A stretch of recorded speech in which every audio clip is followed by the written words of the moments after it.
Hello.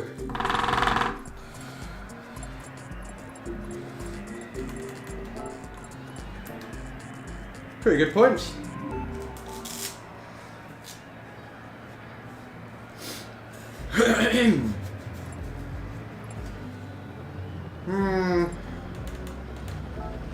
This race is going to be hard, but fun, I think. I nearly missed this race, actually. Like, I had it in my head that the race is at 3 o'clock. And, you know, so I was just in the other room, sort of thought, alright, I'll get ready to the stream, I'll get a thumbnail sorted out, do some practice. And then I was like, oh shit, the entry's in 2 minutes. Fuck it, go live. No, like, we've had practice, but we have not had a warm-up. This is our warm-up now.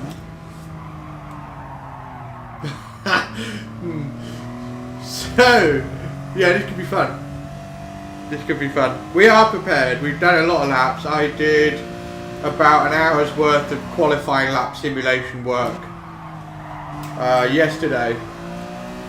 So we know what we're aiming for. We know IPB is the rear, just remember through that corner. And yeah.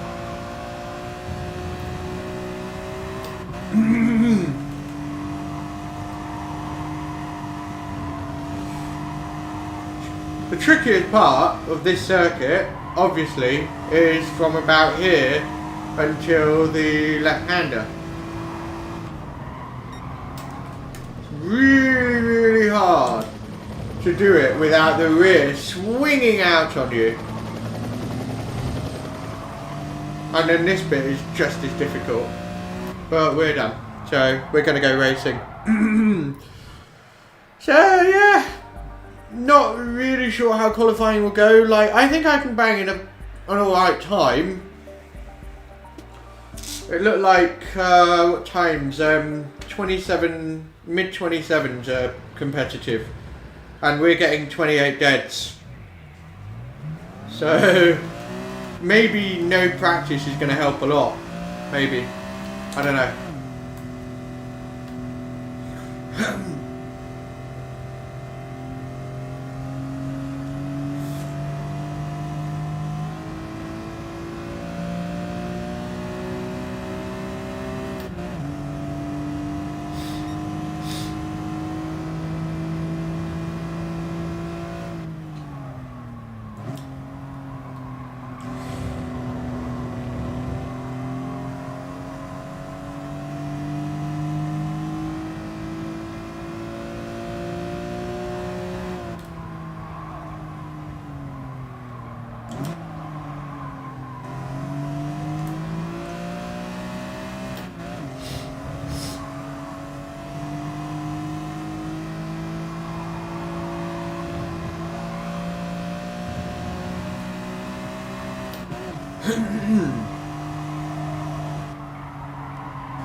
It's always interesting when you get your road car races, because quite often, all of a sudden, split 2 or 3 guys that you basically never race, you know, and they're normally not really with it.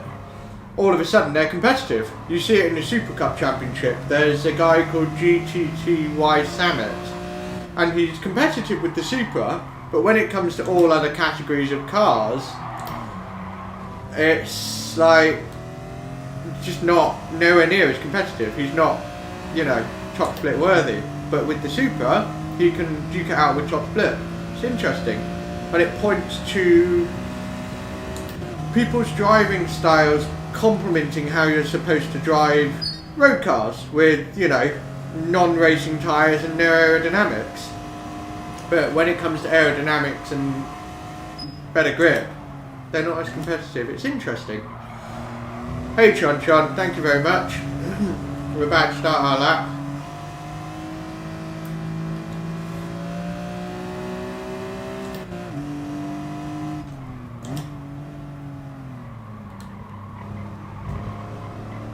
Here we go.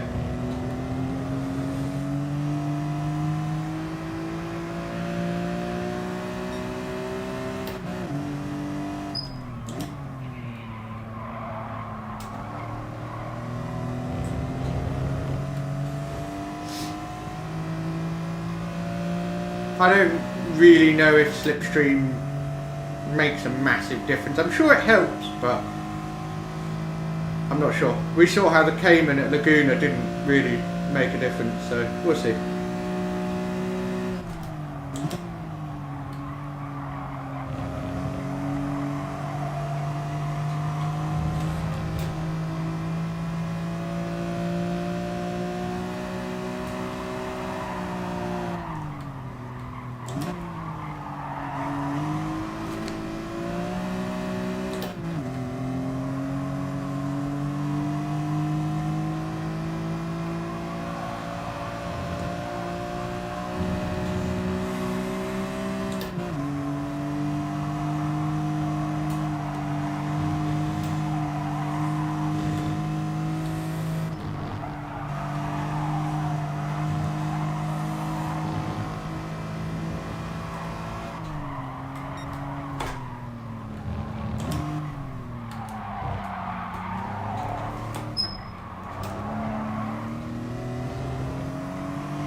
Such a bastard, that corner.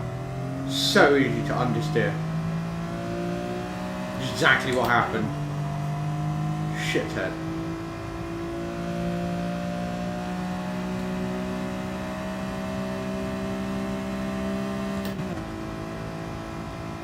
Yeah, the mountain is my Achilles heel here. Really is.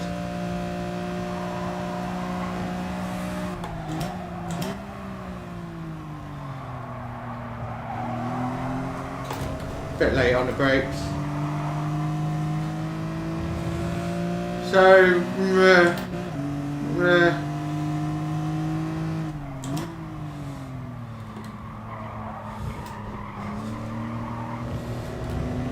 very meh. But alright to say we haven't had a warm up. Yeah, alright to say we haven't had a warm up. But I mean, we will tumble down the order, I'm sure of it. What are people doing? 27-1 from Pavaros. You know.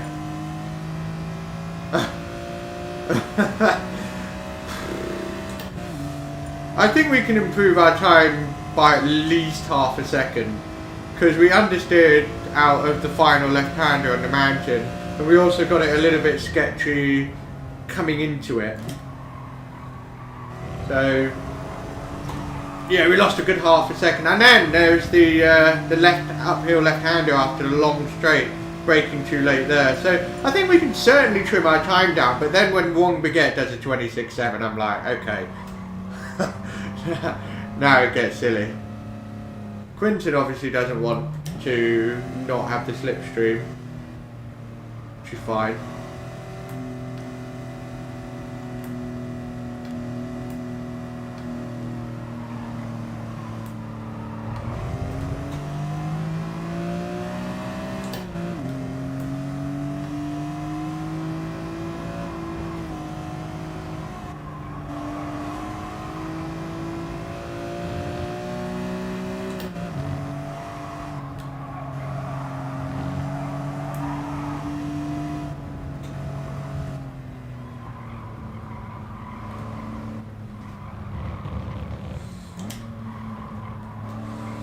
Yeah, getting this bit here is tricky, very easy to get it wrong. And then it's all about braking here. Just stupidly hard to get right, but it costs you an enormous amount of time. by not getting it right, because you just don't get on the gas for this straight on time, so really important.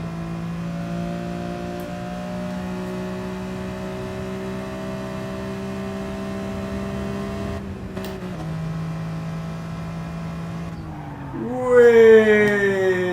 Nobody wants to go first.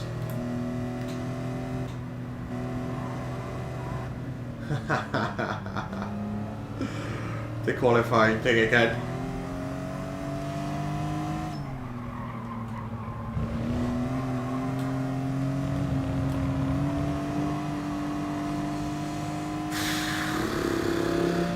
Right.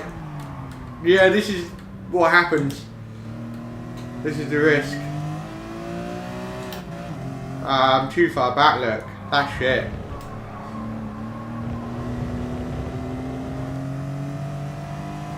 Fuck's sake. I really hate this slipstream thing.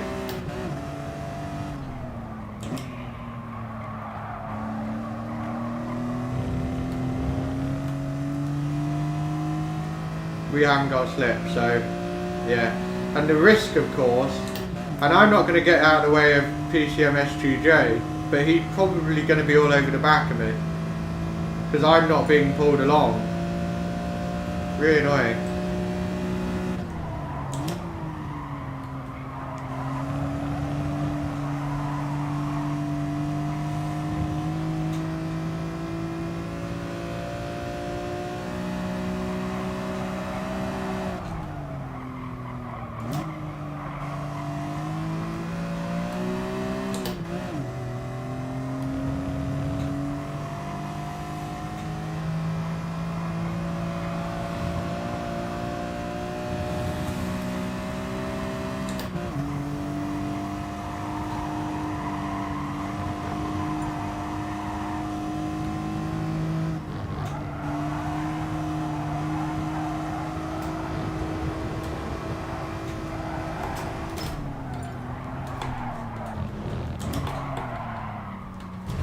All out of shape.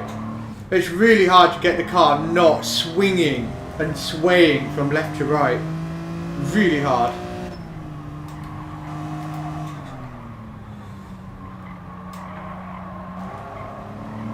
So no understeer there, so better exit, but the entrance into the mountain was just all over the fucking shop.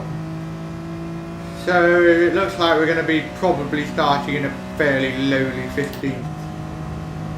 Yeah. Yeah.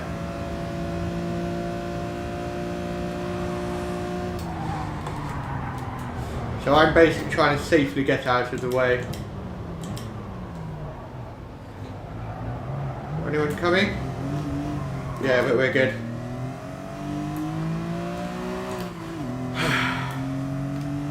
Pause.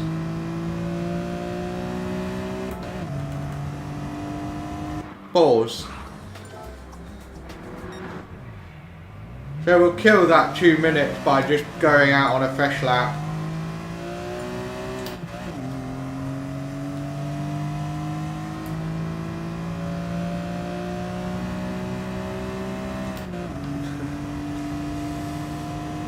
Yeah, even Mar2 didn't really hook up a good time, unless he's now completing a lap and it moves him up the order. One big hair, 26.7, just ape shit. I think I can get a 27. I definitely think I can get a 27.4. But getting into the 26 is a bit more alien land, you know? Just what? But the mountain is such a bastard. You've got to enter it as straight as possible under braking, because as you start lifting off the brakes, all of a sudden the rear goes way, and then once that happens, you're spending more time fighting the car to get back into a straight line than you are trying to negotiate the fucking corner. We're going to practice that again here, straight line.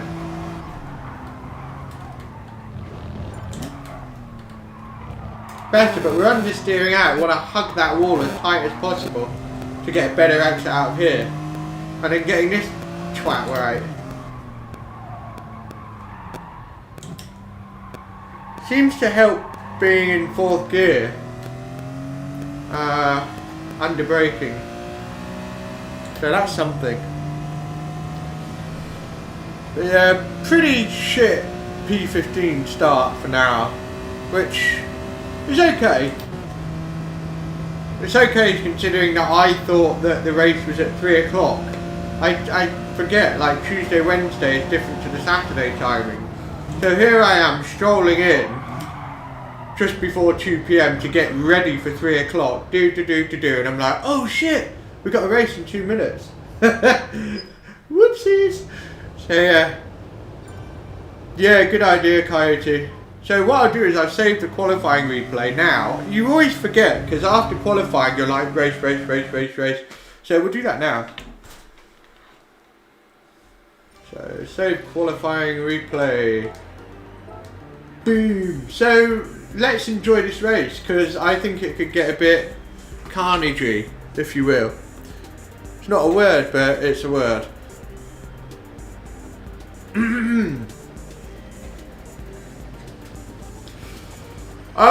Hopefully you can't hear a squeak anymore. I think I fixed it. I hope I fixed it.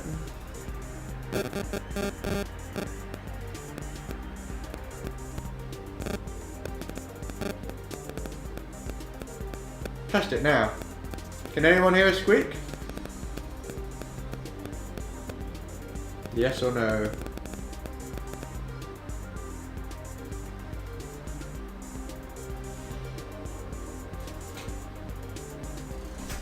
Yes! Do you know what it was? I took the whole thing apart, completely cleaned it, stripped it clean. I even hair dried all the components to make sure they were bone dry, reapplied lithium grease, put it back together. Guess what? Squeak, squeak, squeak, squeak, squeak. And I was like, what am I supposed to do?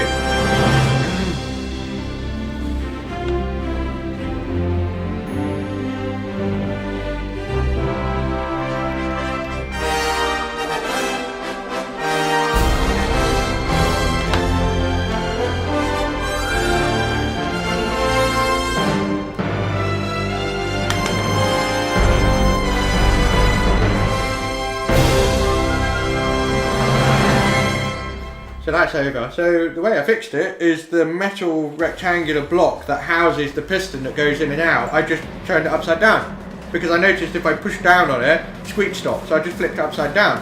Job done. Okay. Oh, it's a good start.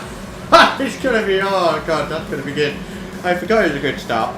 It's really tight grid as well, so it's literally gonna be, I think we're gonna have some good racing today.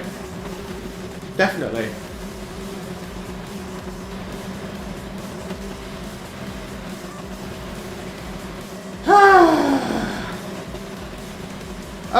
Elias Anderson has been promoted to the Junior Williams esports team. Congratulations to him. I'd be proud of that, definitely.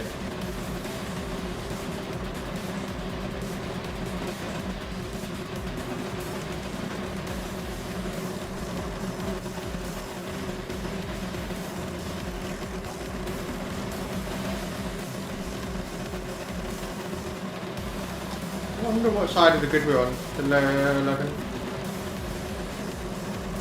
What? It's weird order that they're doing it. We're on the other side, cool. I'm glad we're on that side. Probably better to be on the inside. Yeah, I wouldn't mind. I would not mind the sound of that. I like the sound of that. Jim, Williams, TRL, Velos are all really attractive teams for a lot of people.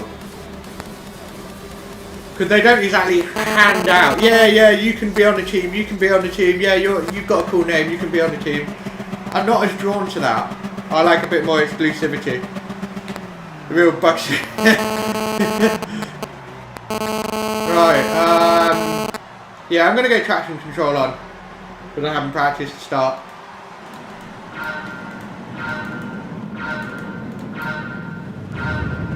Here we go.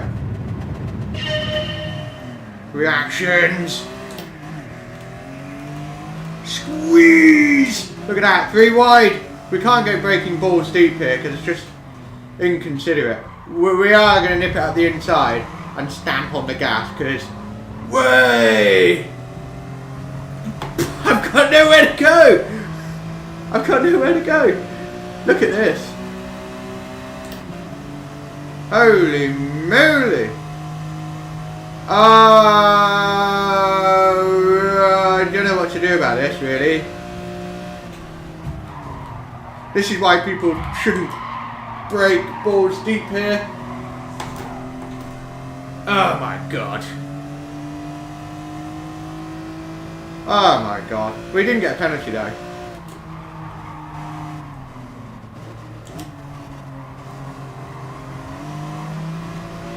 Oh!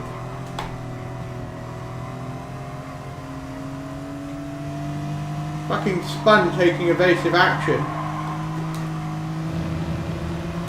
Oh, that's some bullshit.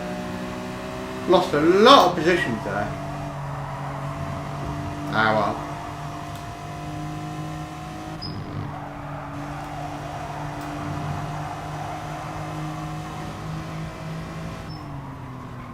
I'm not really sure why Quinton's going so aggressively to say he's got a 4-second penalty. Yeah, no. Don't take risks that are going to compromise other people's races when you've got that. He's just made it worse for himself.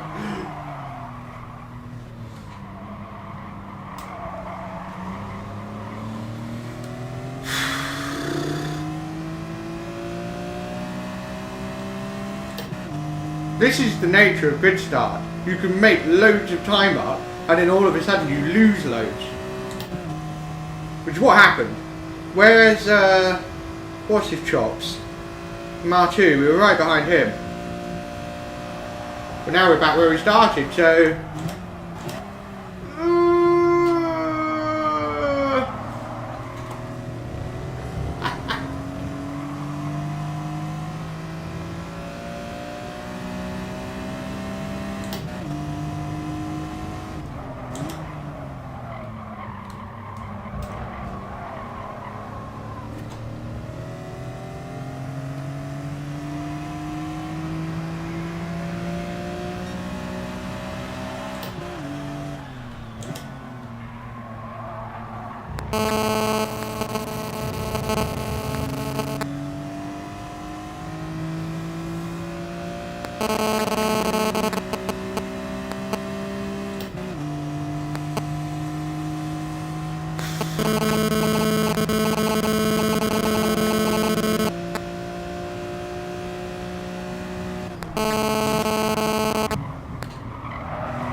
Didn't appreciate that move. That was properly argy-bargy, that wasn't clean. I know it didn't exactly take me out, but it was like doing what I just did there. Fuck.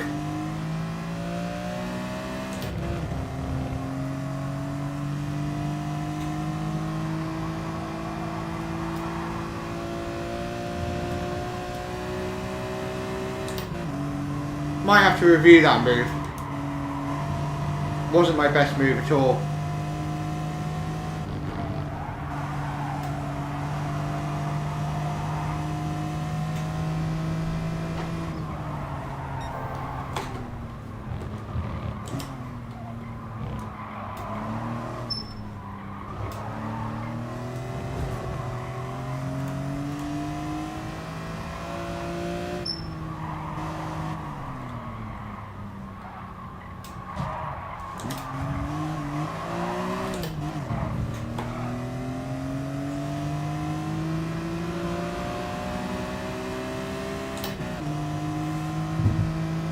Yeah, sorry, phone's moved, I forgot about that.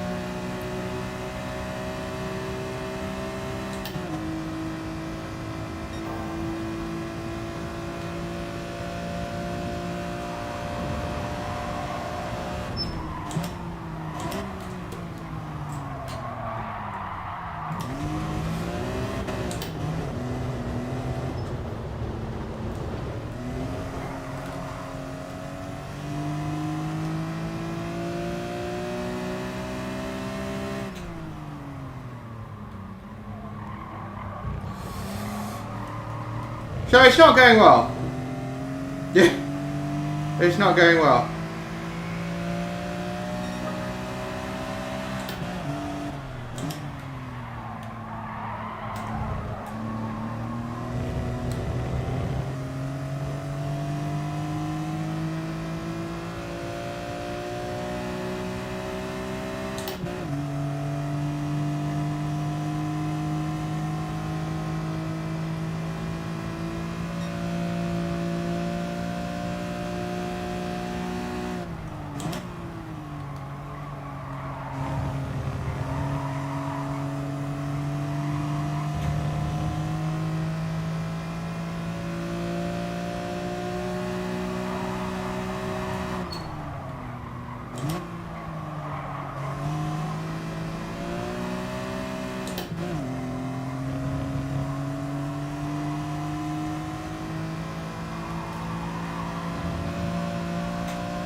Oh, this is so not my favourite track.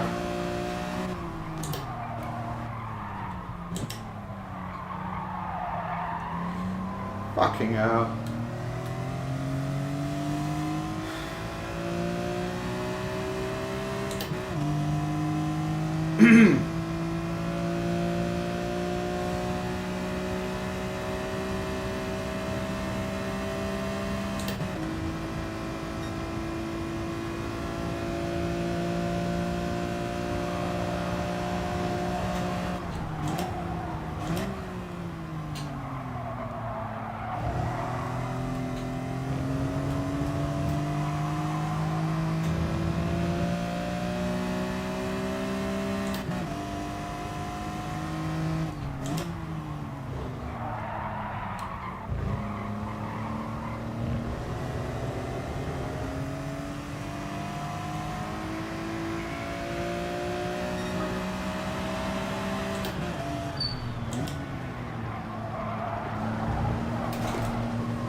I really fucking struggle with this track. I really do.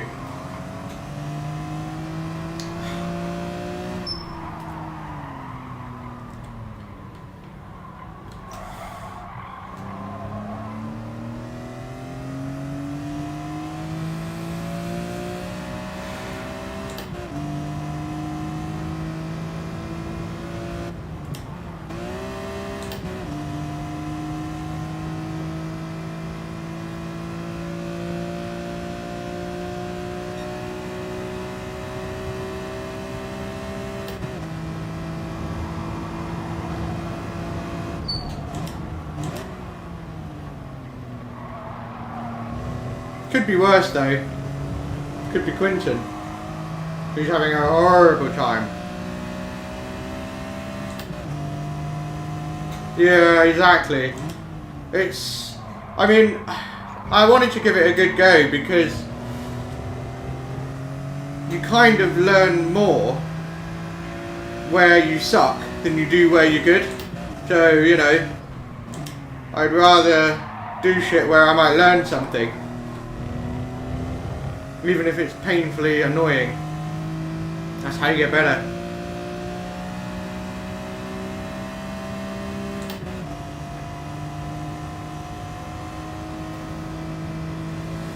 Doesn't help we didn't have a warm-up. I'm kind of still warming up now.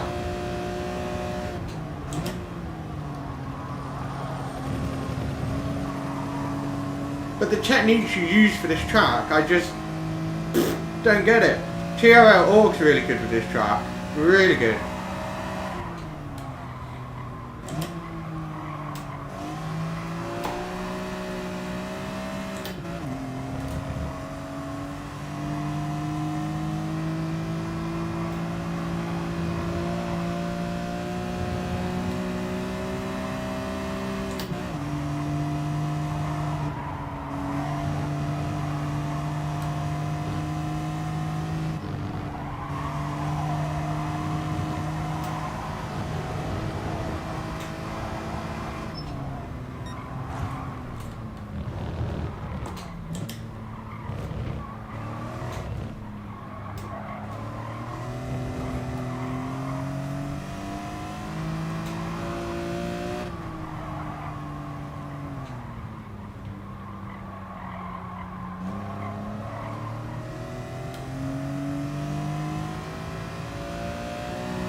God, what are the secrets to this goddamn track? Seriously.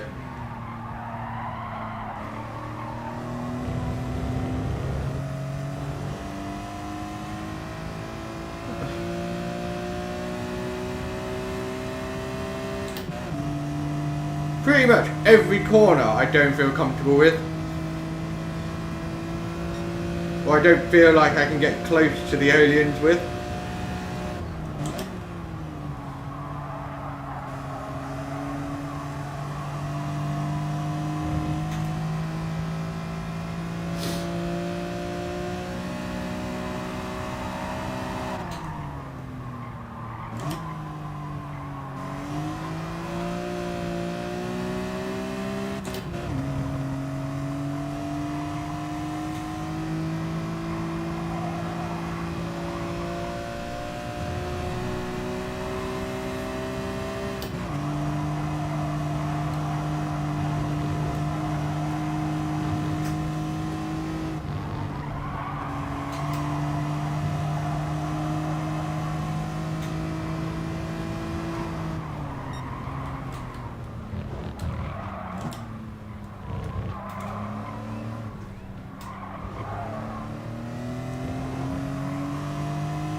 I just don't understand how to control the car downhill. Ah.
It's like I've literally got no answer to people's paces.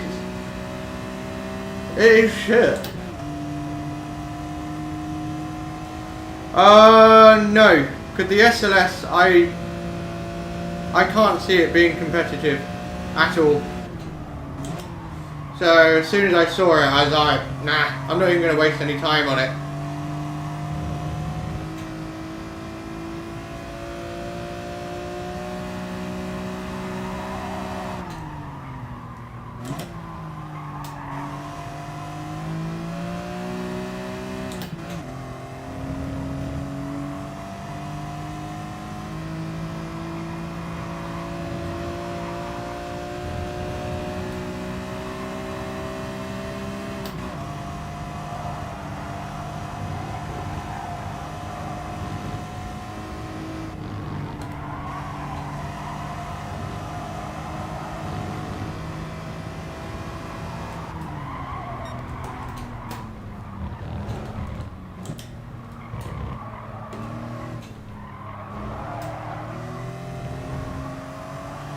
That is better.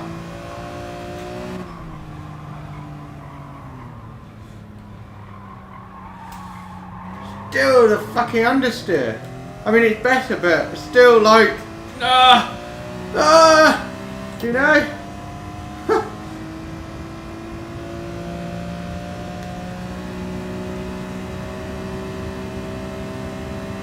How much faster? One baguette is pretty much nearly 2 seconds a lap faster than me. Mind you, we're on a better lap this time. Somebody has been there. Who? Ashumi? No. Poor soul.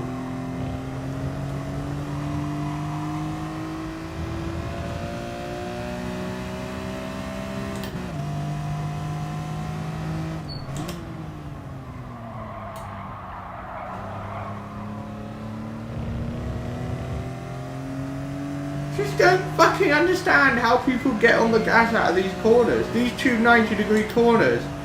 Horrible for me. Always have been, whatever class of car it is. GT3, GT4, road cars. Ah.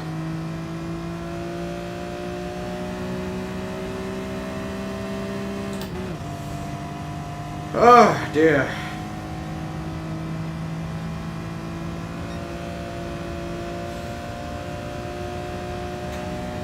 Still 1.4 seconds off of one baguette's lap. It's too big. If I'm within half a second, I'm generally happy. And I can do that. Sometimes I'm only 2/10 off of one baguette when things are really going well. But 1.5, shit.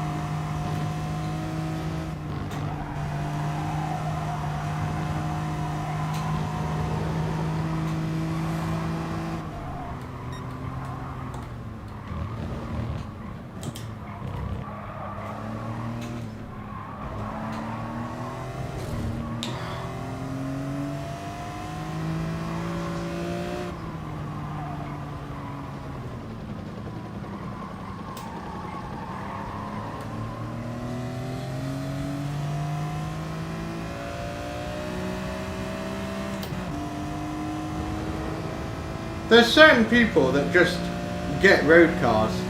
Adam gets road cars. He's normally the fastest in terms of raw ability. Doesn't always win, but he's normally the fastest. And then you got aliens like Wong Baguette, where it doesn't matter if you gave them a fucking banana, they would get it around the track faster than you. And it's really annoying.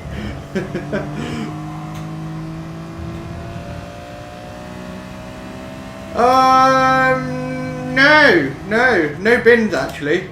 Well, sort of, but that's not really it. We just don't have the fucking pace. We didn't get a warm up today either. It doesn't help. But our pace isn't there. So we're going to try and work on that in between the races. I was a little bit miffed with P14. He made an attempt at the inside of turn 2, which was a bit kind of like barge out of the way. So I returned the favour into turns 4, 5, the little tight left-hander, which was a bit. Yeah, if I could go back, I probably wouldn't have done that again. What's going on?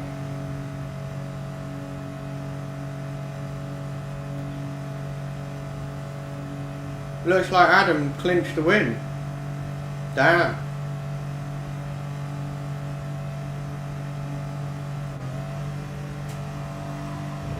I started next to Martu, who's in P8.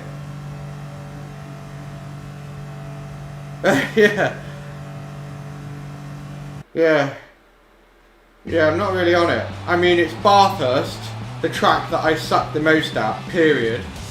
And road cars makes it even harder. Like, really hard. I mean, I'm even getting that fires like, fuck that. I'm not touching that. Which is understandable.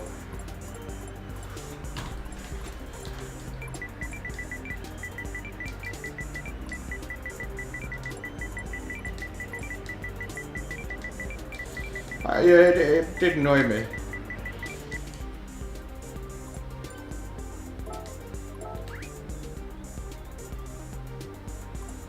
Yeah, it really annoyed me. Incoming, good one. Right, let's have a look at Wang Baguette's qualifying lap. I don't know what brake balance he's using, although TRL Org was saying +3 is a good BB, just to stabilise the rear. And I trust Org to know what he's talking about, especially when he is the Bathurst guy. Oh, they're going to do it. Excellent. I'd like to watch it, but has anybody got a website that it's streaming on? I might have it playing on the side, but we'll stay here pretty much. I just want to have it in the background. So if anyone has a link to that, please. Or I can just get it up and running with something else. But yeah, let's have a look at that qualifying lap of Wang Baguette. Wang Baguette.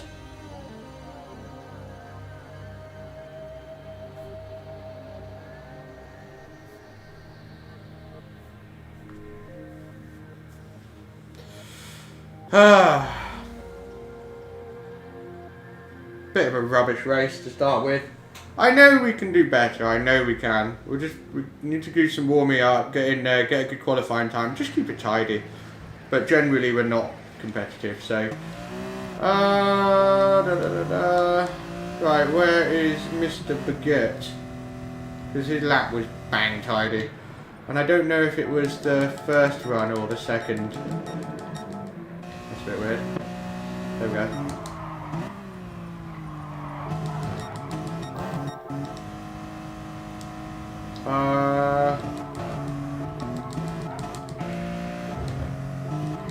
Did he improve this lap or not? Don't know. No, he didn't. So it was the first lap he did that was the real killer. He also had a slipstream, so there's that. So let's take a look at his checkers. Because I'm at a loss for getting around these corners in a way that you can get on the pedal as soon as possible.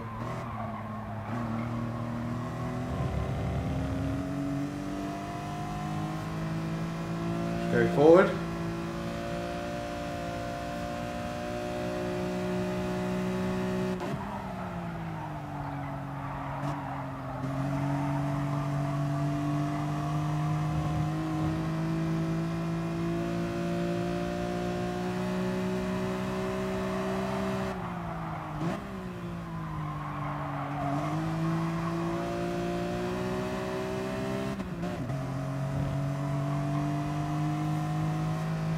I'm more or less okay through this bit. You know, I'm in touch. But it's the mountain. Yeah.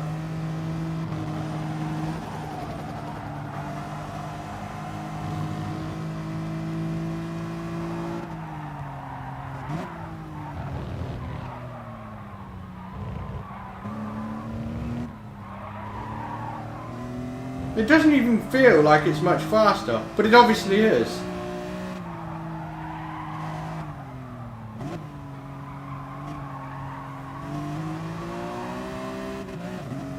It just doesn't look or feel any faster, but it is, and it's just, I don't understand, because I'm more or less trying to do what they do. So a little bit of brake coming up to this right hander, just a little bit, and then start to squeeze on. And I try to do that, and yet I just understeer off, and it's like, why? What is this sorcery?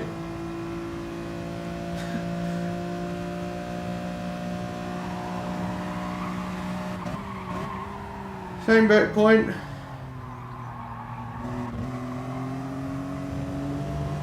I don't get it. This corner I'm always a bit rubbish at.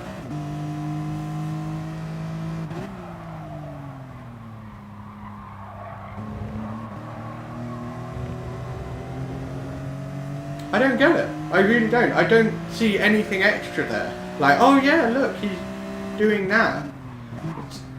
I don't get it. I really don't. I literally need a Bathurst expert to help me. And I have, like, Org helped me tremendously once. He took pictures, explained everything about the downhill, where the line is. He explained everything. And it did help. But not enough that I'm not 1.5 seconds off the pace. You know? Like, miles away. To get rid of that. Get rid of that, I think, yeah. So, yeah, that's about the size of it. So what we're going to do is we are going to do a daily race. Because why not? Because we're not doing the manufacturer series, so yeah, we'll do a daily race. I will also get some Formula 1 qualifying up on my laptop. And after the daily race we will practice more M3 around Bathurst stuff. So if I can get into 27.5 qualifying times without slip, yeah, back in the mo.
Yo, are they using a shifter? How do you mean?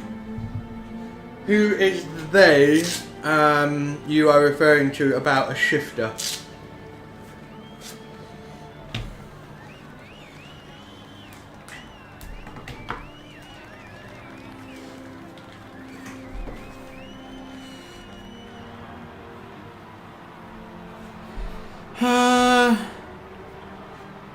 See if I can get some Formula 1 qualifying on.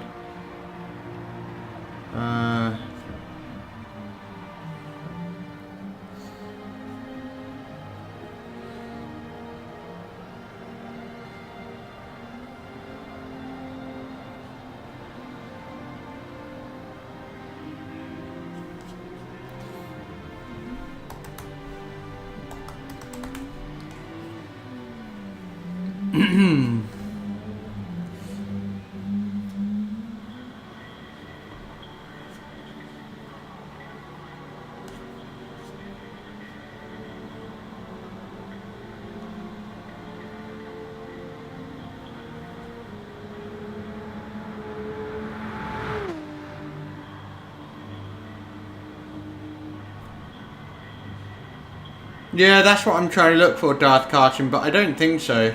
Unless it's on YouTube. I don't think so.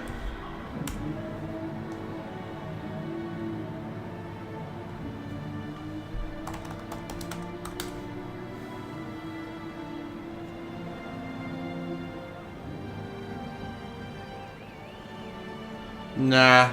Why would they stream it live when they effectively make money off of, you know, Sky Sports, all that sort of shit?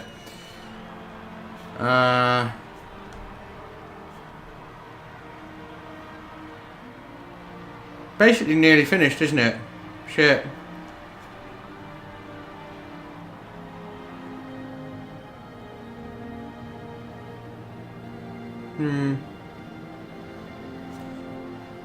Yeah, I'm not going to spend £10 on a day pass. You're in hospital. What are you doing there? Yeah, I think what I'm going to do is I'm going to wait until Formula 1 puts the highlights on their YouTube channel. Because if I buy a day pass now for 24-hour access on Sky Sports, it will run out as the race starts tomorrow, which is when I will want it. So, I'm just going to wait for the highlights later. So, please, no spoilers. Please. And then I'll watch the race live tomorrow. Yeah, Darth Carter, what country are you in?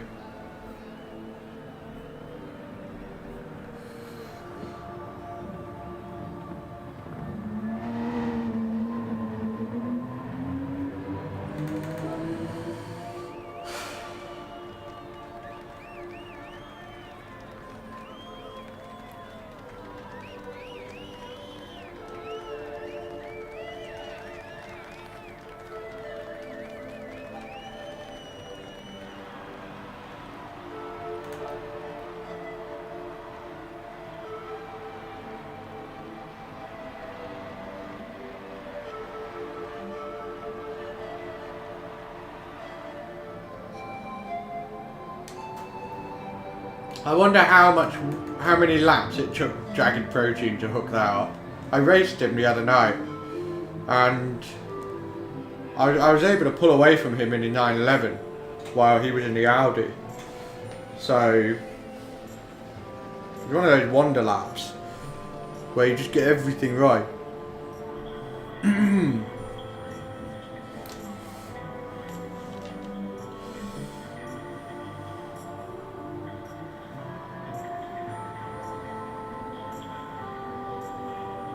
Poland, dzień dobry. Nephritis.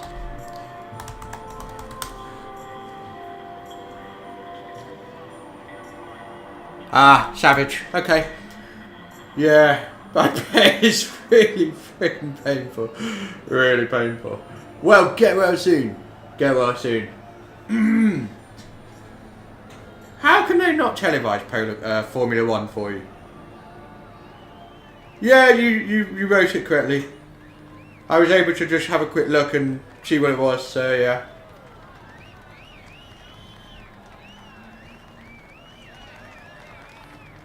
For anybody wondering what it is, it's basically this syndrome where your penis grows to 50 times its normal size. Very painful. So you don't need to look at Wikipedia. Just kidding.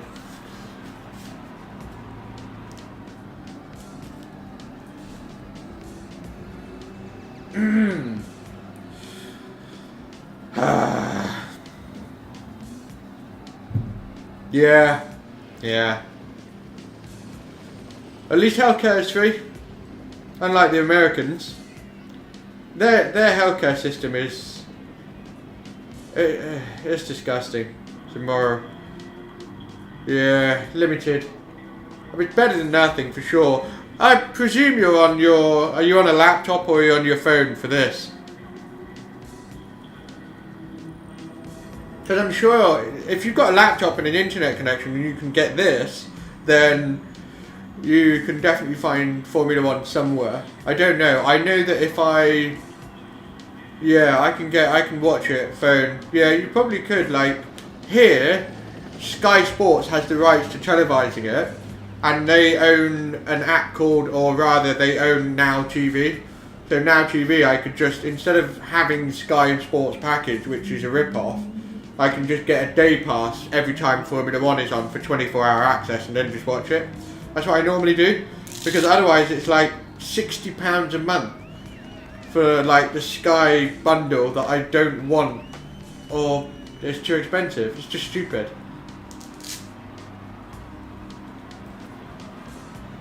I mean, media is getting more and more decentralized all the time.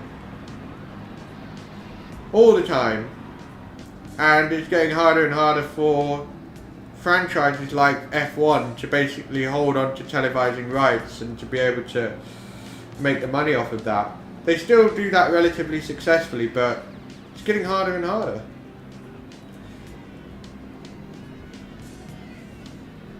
Hey Jackie boy, what's going on?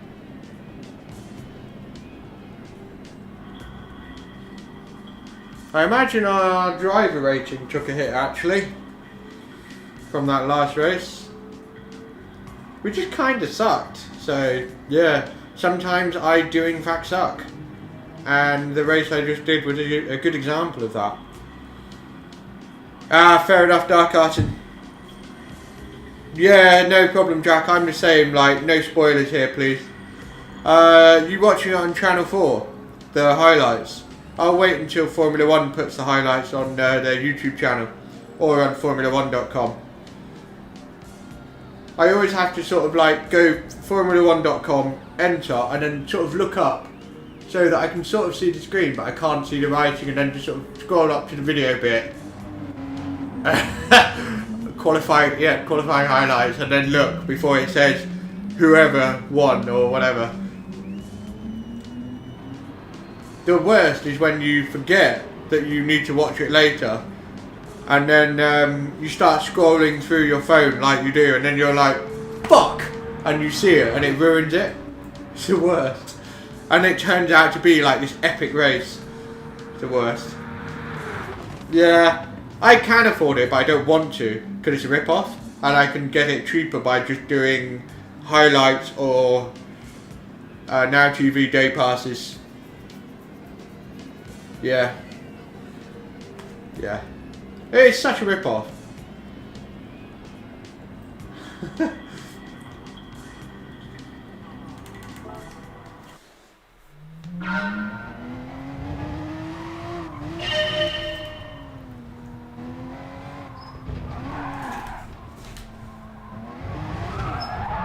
Whoopsies! Here we go. Ah, lame.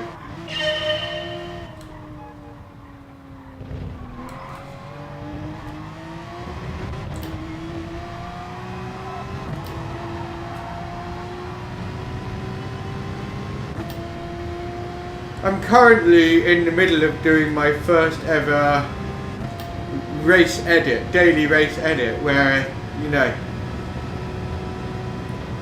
cut, paste, shorten it, add a narrative to it, blah blah blah, a couple of memes, you know, that sort of thing. I'm doing my first official one. Like, I did my first sort of one lap edit around Fuji Speedway, which I was quite chuffed with. And now I'm whipping up my first race edit, which is basically a daily race C last night at 1 in the morning. And I had a really good race with a Dutchman. So I'm editing that into something, and hopefully later on you guys watch it and enjoy it. I'm trying to get it down to about 15 minutes, so it's not, oh my god, drags on. Yeah, so YouTube doesn't really let you do any sophisticated editing. I use something called Camtasia, which I had anyway, because I use screen recording for my online training business. So I teach my clients on a screen record how to train better based on what they show me. And then I was like, oh shit, you can edit with it. Let's check it out. And it turns out to be really good, as far as some dumbass like me is trying to figure it out for the first time. They make it really easy to figure out. And so I just use that. It does the job.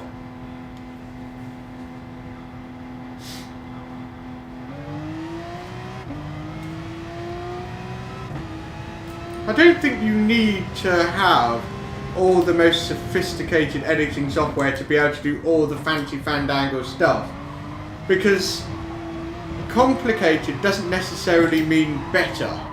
I mean, when you look at Super GT, obviously he's got a massive following, but the editing he does is not that complicated. It's fairly rudimentary, but he does it well, and people like it. And that's the thing about life. Beginners complicate and experts simplify. Keep it simple. Cheers, Doppio. Yeah, we should have a good race with Jedri. He's a pretty solid driver. I've raced him before in FIA. He's consistent. I mean, it depends if he's any good with the 911 around Barcelona. So yeah, let's see. I am, yeah. I mean, I'm not necessarily a Merc fan per se, but my brother bought me it as a birthday present. It's nice. Yeah. But of course, I'm a big Lewis Hamilton fan. He's at Mercedes, therefore. So it's a nice gift. I really like it. And I thought I'd make the joke that with our FIA races that we're driving a Mercedes M3. So that's the theme once we go back to the FIA races later. Because we're not doing manufacturer series today. But, yeah, we'll see. Here we go.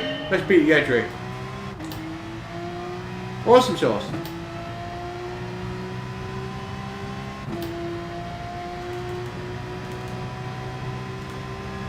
I'm coming for you, Jedri.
No, you fuckhead!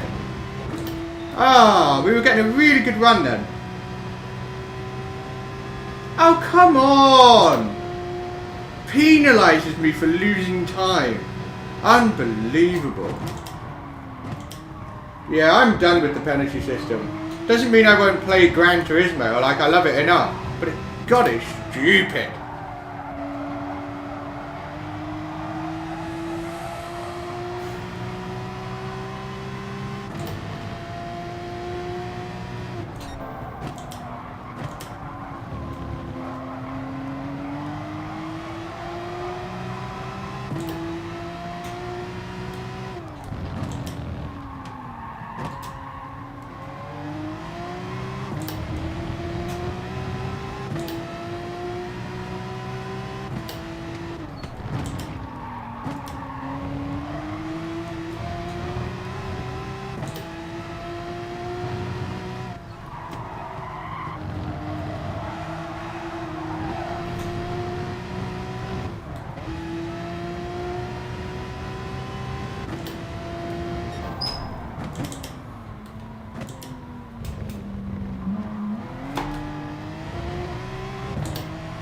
Crucially managed to hang on.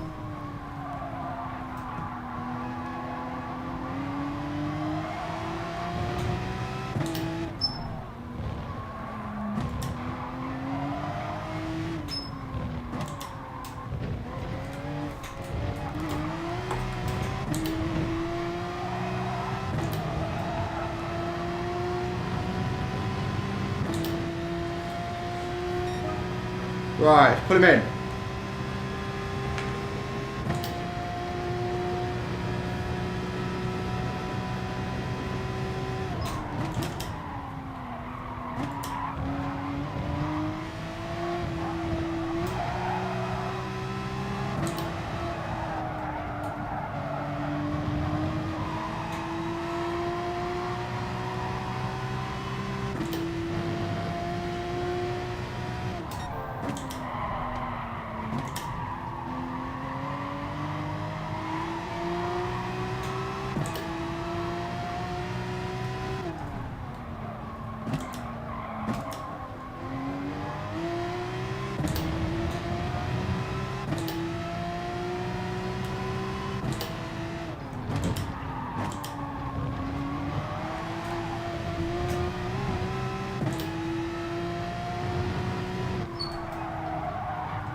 We are getting closer.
Very douchey not to get out of the way.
Get off the fucking gravel. I hate the way it sucks you in.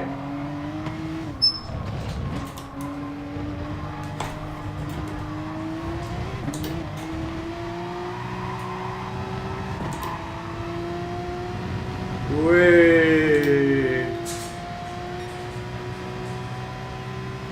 Do you know what's annoying? Like, he did the same as me going wide, doesn't get a penalty.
sake.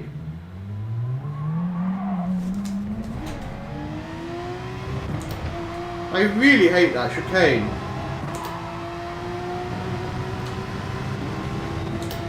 Ah! It was my last opportunity. So it was do or die. You know, full send or nothing. So I thought, fuck it, take the risk and go for it. It just didn't work out. We had such a big gap, yeah, go on then.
Damn it! I really wanted to win that.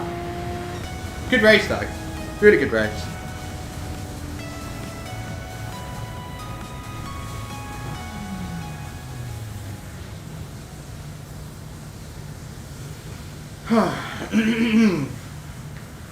Really wanted to win that.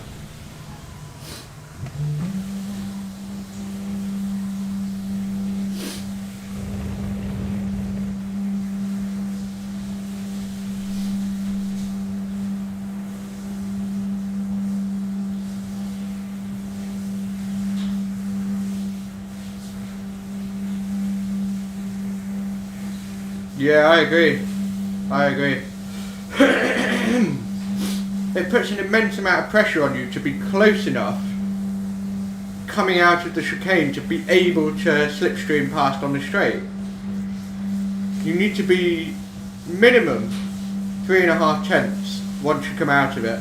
Otherwise you're just not going to be close enough. And so it's really easy to, you know, lose it. Nah, no manu.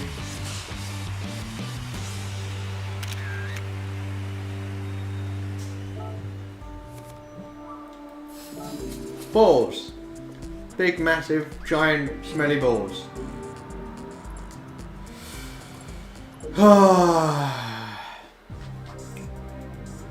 Cool. That was fun though.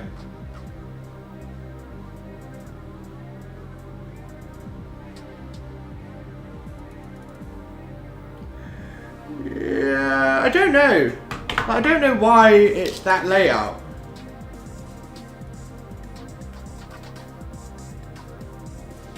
I don't know what the history is. Right, next one is at 4:40, so quite a while. But we need to get into the lobby and practice.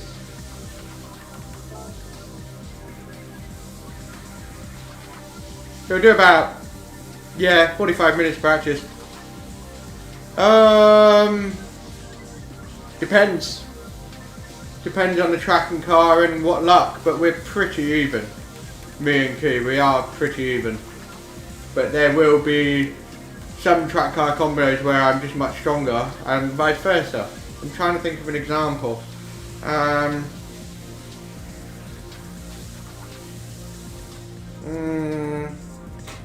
can't think of one off the top of my head.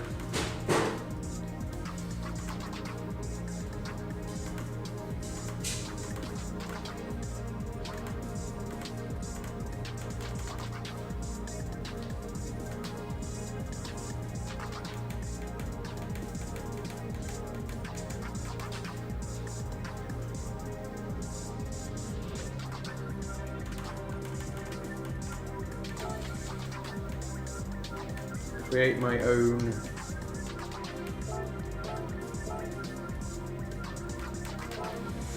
Cool.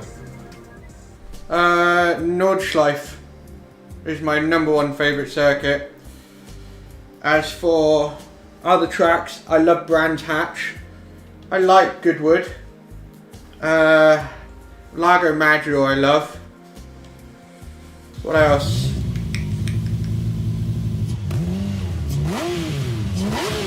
Yamagiwa and Miyabi.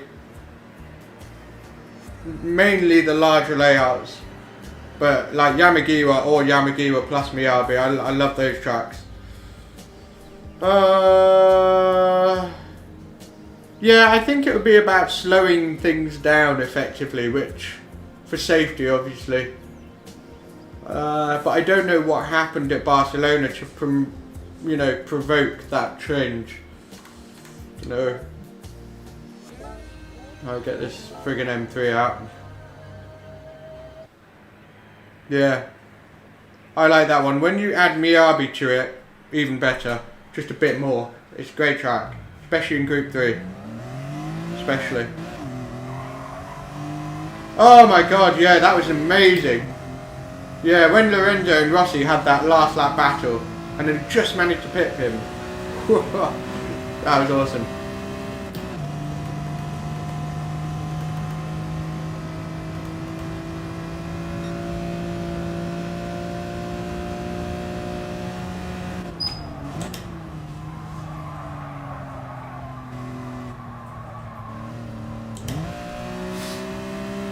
So this M3 is interesting. 2003 M3. Not my favourite M car. The 1989 M3, banging.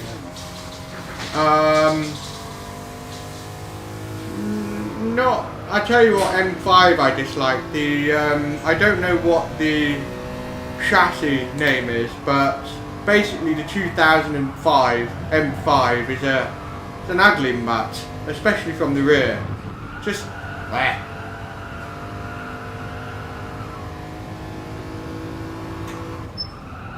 I reckon the G20 M3 is going to look really cool.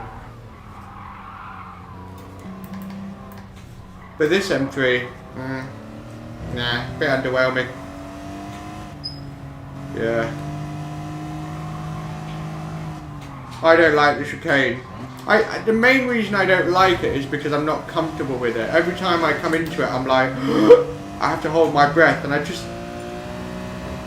don't feel like I know precisely what it is technique-wise to get a safe entry and exit where you can really go for it. I always feel like I have to sort of back off and be like, and ready to catch something. So I'm not really comfortable. I don't like that.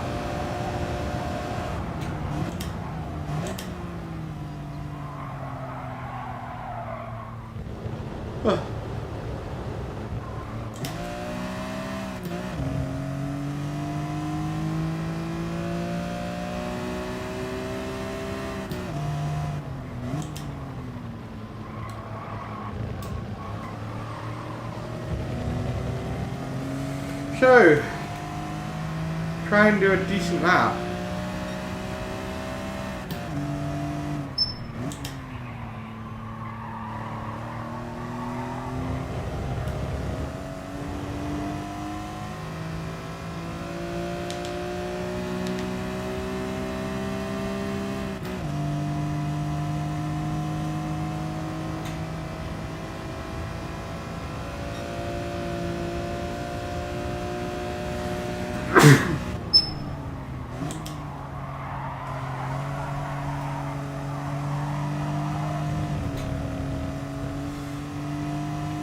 Blah.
Yeah, I've always never fully understood the mountain. And the two 90-degree corners before and after the start finish line.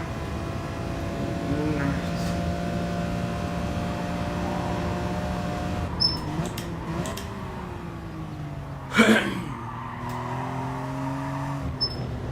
on.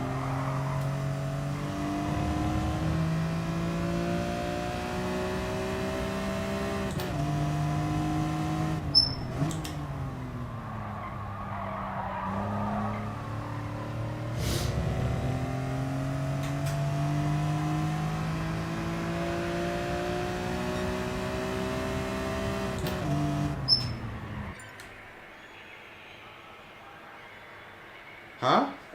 The server has terminated the session. Why? I've never had that before.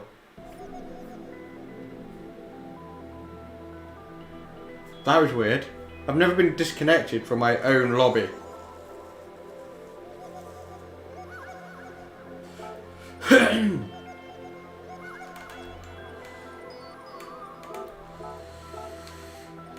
Try again.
Such a tricky ass track, it really is.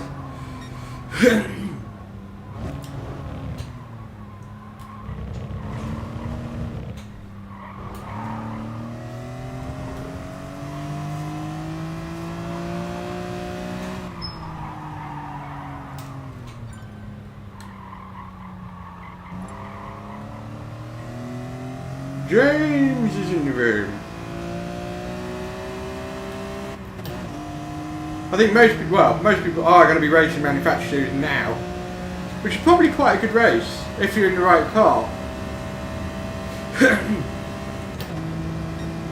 Normally, when Wong Baguette doesn't post a top 10 time, it's usually a pretty good sign that he's like, nah, I'm not doing that, because it just won't be competitive.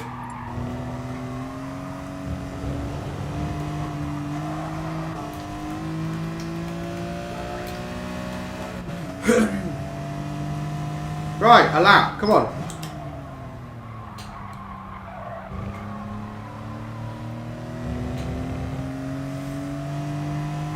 Get into the 127s, that's what we want.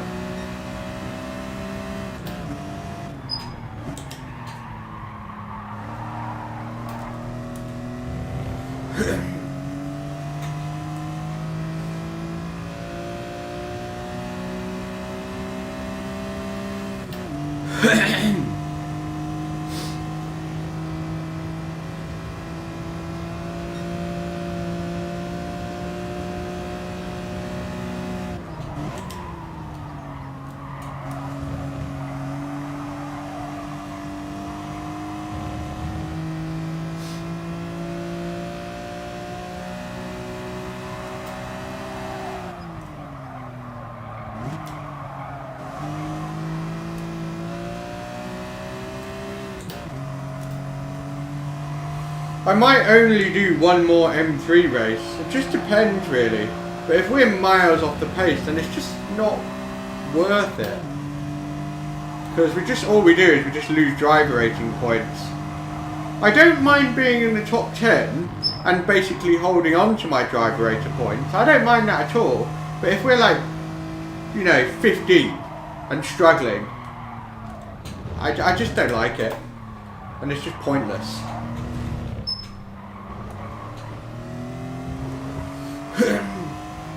Thank you, James. Ah, oh, for God's sake, friggin' penalty.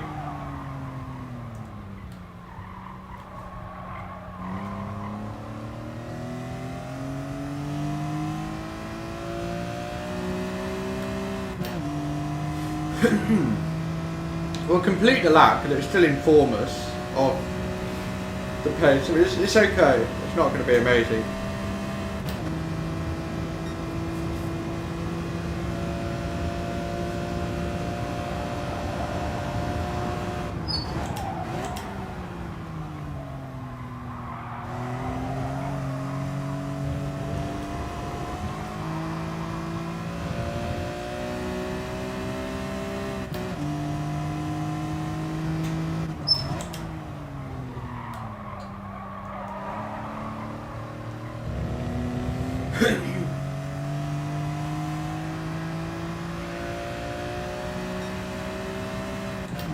Okay, 28 dead, cool. Another lap, but better.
I've got this weird smell all of a sudden. It smells like wet dog. But that doesn't make any sense.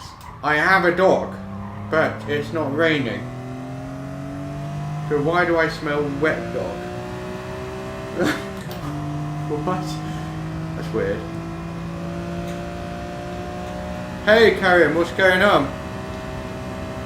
Nothing majorly exciting going on right now. I'm just trying to practice some better laps with this FIA Nations Cup setup. With these M3s. Ball bags. Right, we're going to start another lap. So let's get into the 27s. If we can do that, we're going to be more competitive.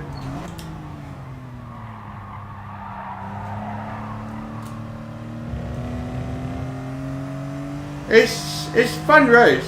What? Why? Why have you been banned?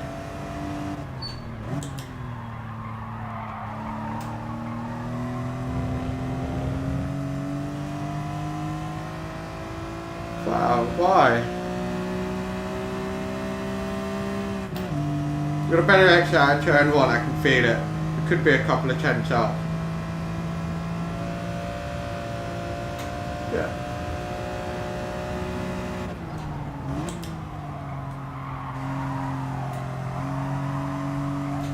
Ah.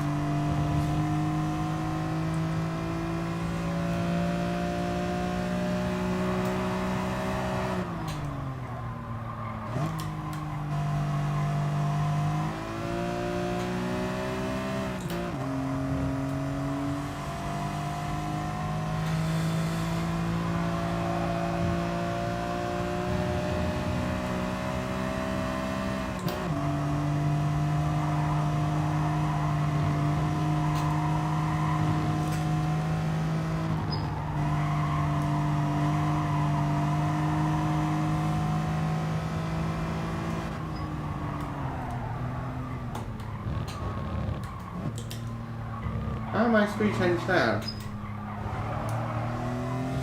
Ah, the fucking wall! God damn! Start a new lap on this next one. Tyres are still okay. Yeah, Karim, enlighten me. Why have you been banned? I'm very curious. We'll give James a good old tow, because I think he's on a lap.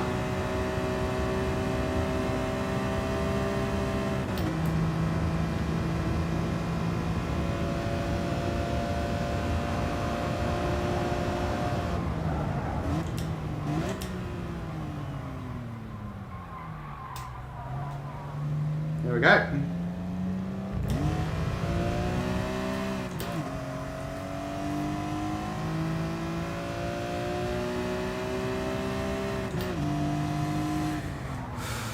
Right, new lap, come on.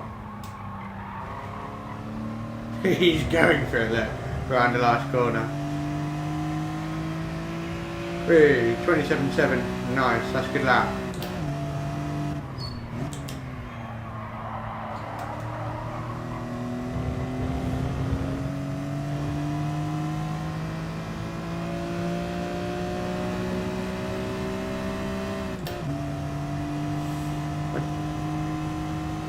I don't think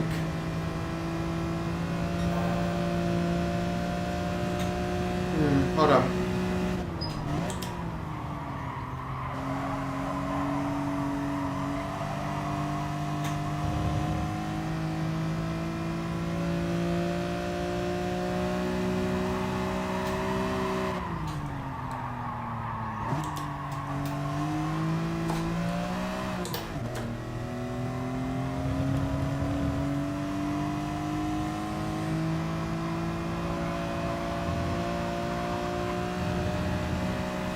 That is a mega.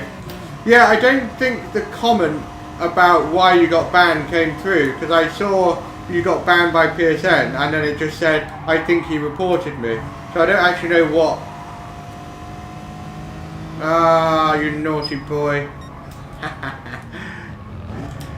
PSN is your mummy and it has grounded you. That sucks though.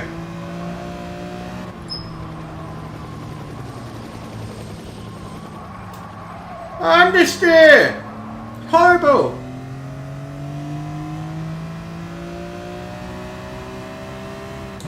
Yeah, that's what you get for being a naughty boy for him. Oh dear. Yeah.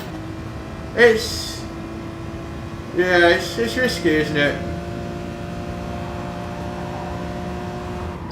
I know the feeling when you literally want to scream at someone. I know the feeling very well. But it's just, it never makes things better. And then afterwards you're always like, I feel like a bit of a plum. Because as much as people can be very annoying, yeah, it's not always a good thing. Can't hook up the goddamn lap. Yeah, you are a naughty boy. What a rebel. Right, one more Q lap. Yeah, it's like I'm not gonna lie. Like I've done it as well. Like where I've been so annoyed with someone, I've gone into PSN and gone rah rah rah rah. But every time you do it, it never makes things better. And it's kind of like, well, you know, it just, yeah. But it's not always easy in the moment. But it's definitely not the best thing to do.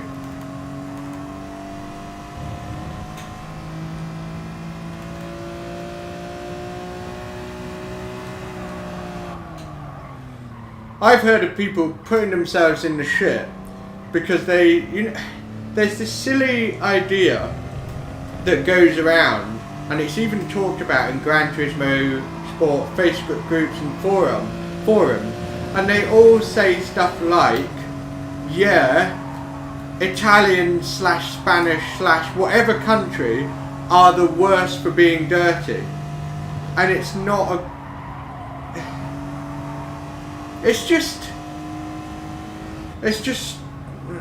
there's so many levels of wrong with that thinking that I don't even know where to start. One, it's as close to being racist without being racist, although it is racist, because you're categorising someone based on something superficial like where they were born.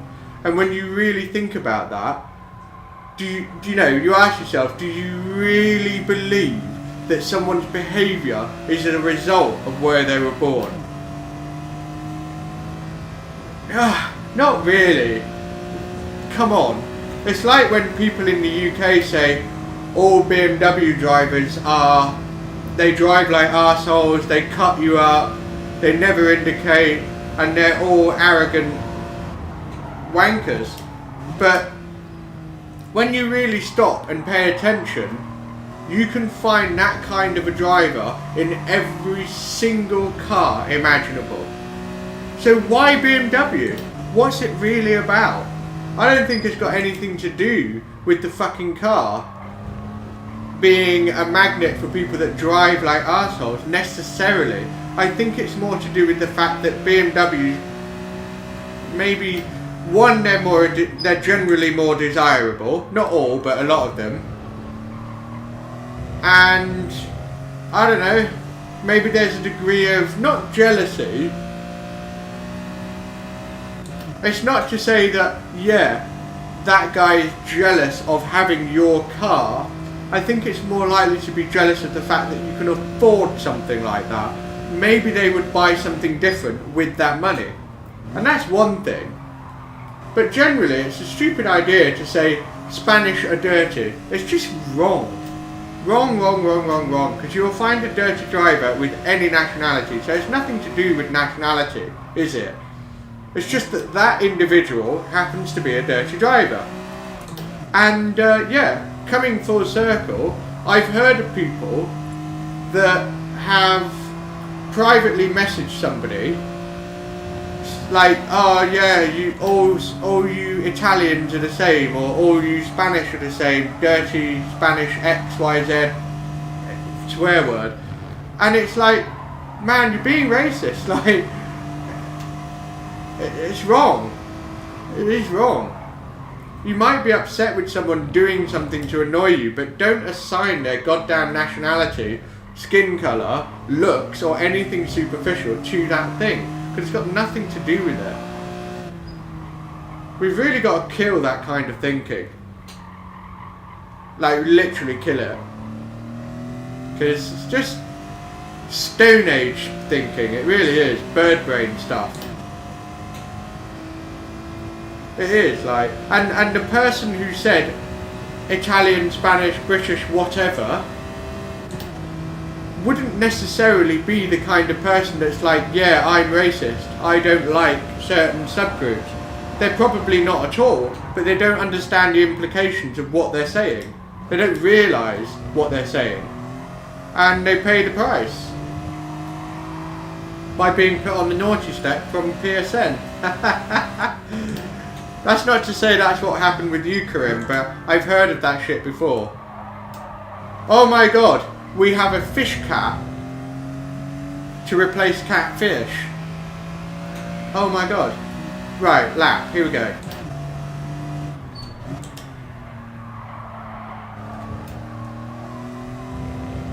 Okay, so that was quite good. That corner, I think. We'll see at the sector.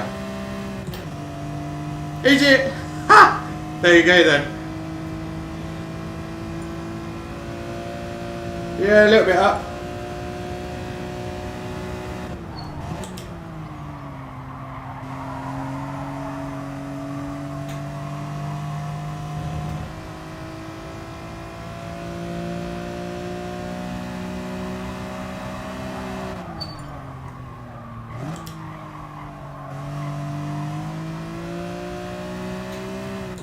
So far, so good.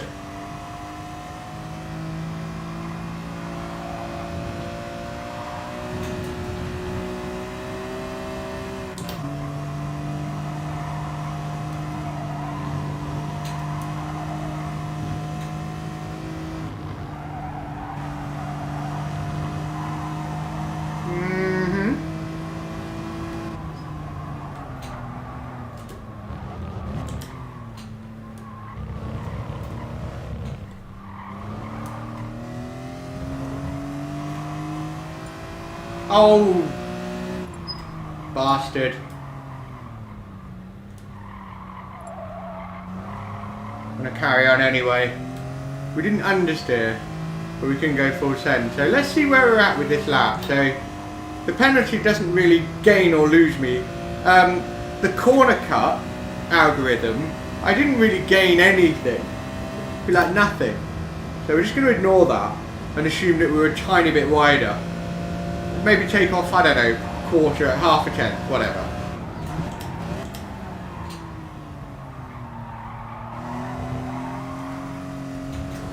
Couldn't quite get the speed through there.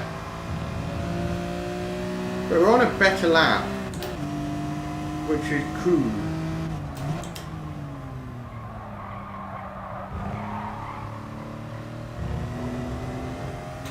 So is this any good?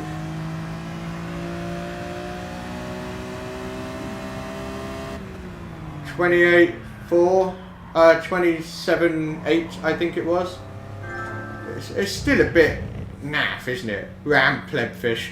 That's your third account. Cool. Let's get them done. I think there's a couple of other requests going on. 6. Plebfish, fish cat, Orzavai, I think is how you pronounce it. Thunders. I have no idea who these people are. I recognise Viggy.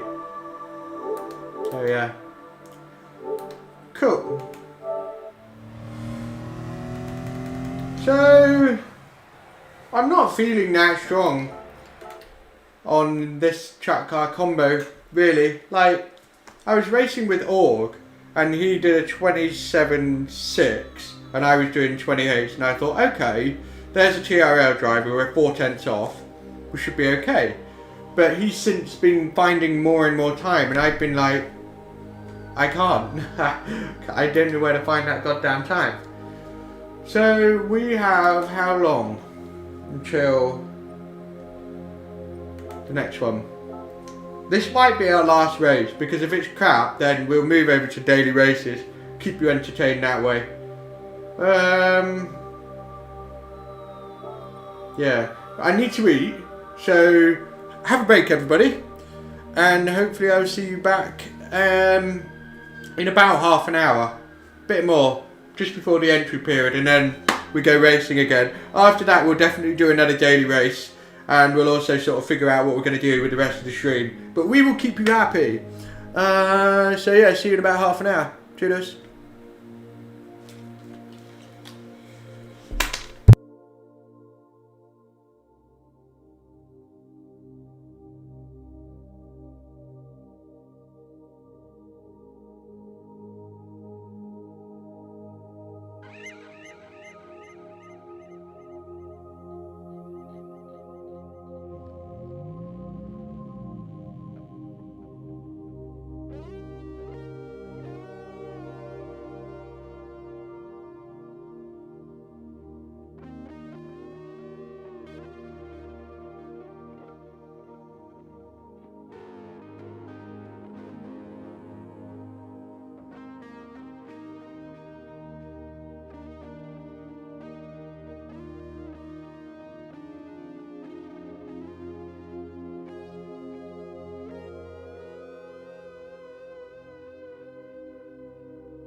in the air.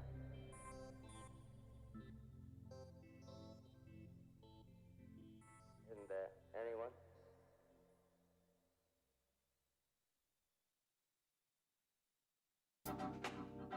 Devastating. Devastating.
Hey people. Thank you, James, if you're still listening. 10 viewers. 10. Oh my god. How cool is that? I think the best was for one race was 40, which was cool. I mean, I'd like to go more. Hey, yeah. Haha, good thing I didn't start ripping you. Now I'm joking. Yeah. Hopefully we can build up the views. Hey, Karen. So we're ready to rock and roll. I have just smashed this massive bruschetta. I'm basically obsessed with bruschetta at the moment. I make it myself. I use shallot, black olive, tomato, cherry tomato, sweeter, a little bit of anchovy sauce, salt, pepper, fresh basil on this massive sourdough bread. 2 slices, so just like this pile of bruschetta. Not this tiny little hors d'oeuvre posh bollocks, just massive. Delicious. Absolutely fucking delicious.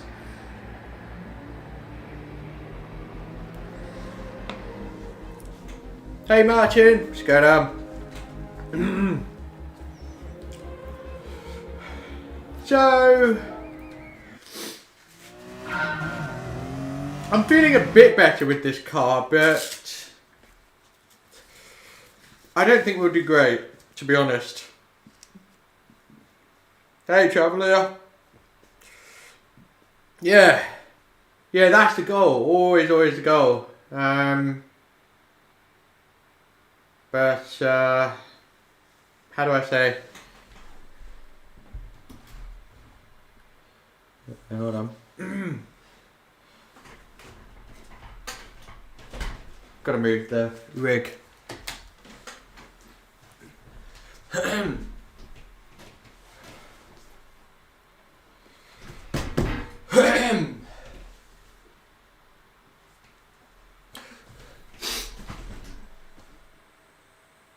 I think that's better.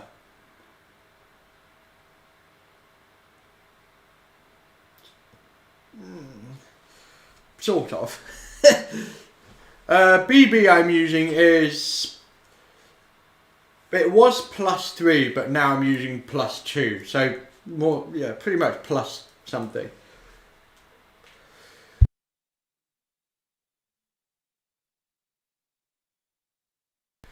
Yeah, I'm with you, Martin. Like, the track, it's a really hard track. Like, I've never really got on with this track anyway. So I'll be happy to finish in the top 10. You can hear the mic, no? Yeah, I turned it off for a second because I was going to sneeze. So, unless you want to listen to that. Okay, cool. Yeah, I'm feeling a bit more comfortable with +2, +3, but then I'm not necessarily driving the same for it. That makes sense. Thank you.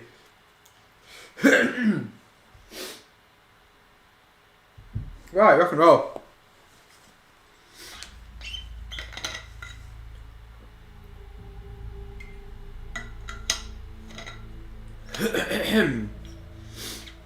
It certainly looks like not a lot of people are really doing this race, because this is very split 1, 2, 3 ish. Yeah. Oh, I'm sure there'll be some argy-bargy going on, Martin, no doubt about it. Just hopefully it's not us. We got a bit argy-bargy with the guy in P8, door number 8, who did a bit of a lunge on me in the last race. I wasn't too pleased with it. So I did a lunge on him. You know, yin and yang, balance out the universe again.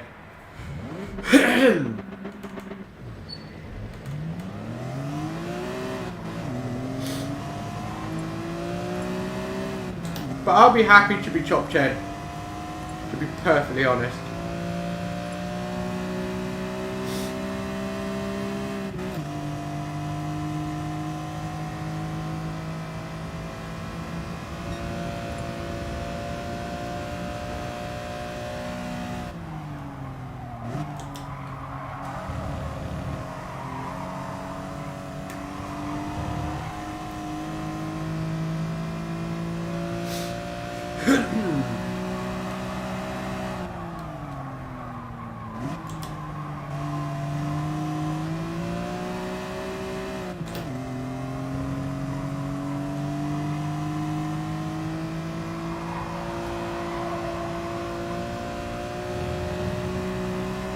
Yeah, Martu's popped up a couple of times more recently in the last few weeks. He was racing in the Nations Cup race at Spa in the wet. We were pretty closely matched actually. Me and Martu were qualifying pretty much the same and racing together for a couple of the FIA races throughout the day. It was really good fun. And it was one of those track car combos that suits my style. This does not suit my style because I'm much more smooth and trail breaky, which is perfect for a rotation car like an NSX in the wet. But with road cars at a coarser, bumpier, more rugged, quintessentially Australian track, it's like you're driving on an Australian beard. Very rough and bumpy and don't know. But here we go, qualifying.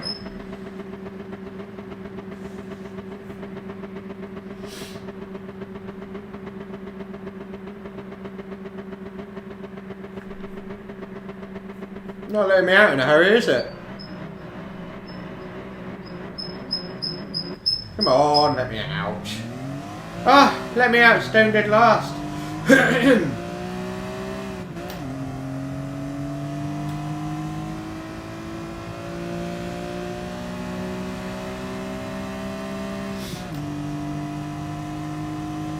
I like the look of the driver order at the top left, but it's not the race, and I'm definitely not at the front. But I do like the look of it.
You clowns.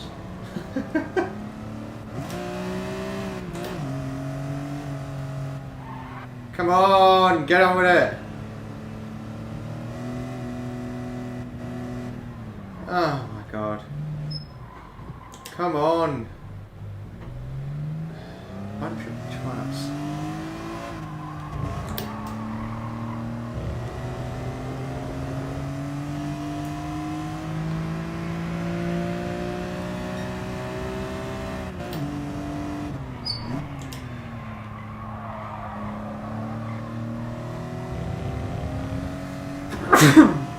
Excuse me. Yeah, I've got some sort of tickle going on today. I'm quite sneezy, which is not ideal.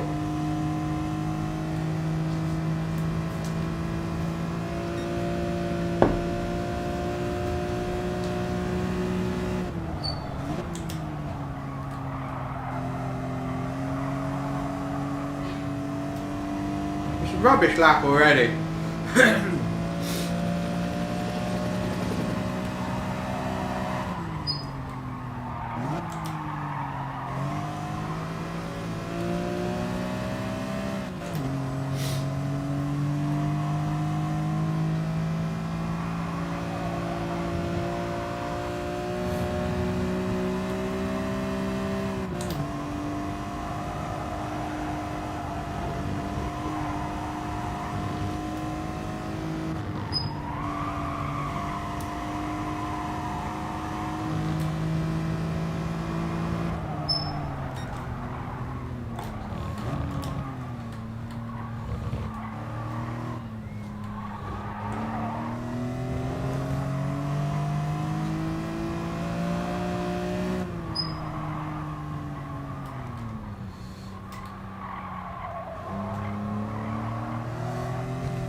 Excuse me.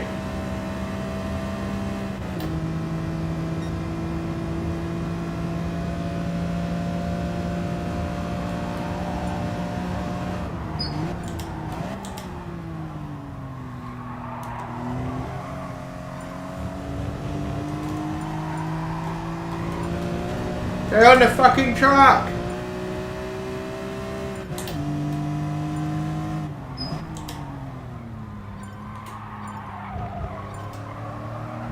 Dirty tires! Ah! How annoying. It's weird with this car, it's like you can be on it and then out of nowhere all of a sudden it's just way and you can easily lose it.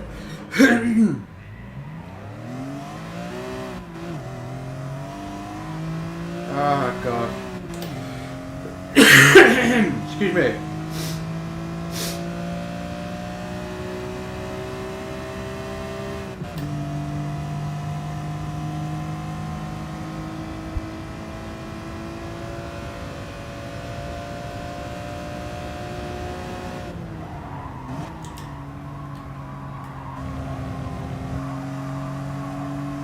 We definitely need a slipstream, but it's not looking good. We're quite far back on the group, and we've only got Aguilar in front of us.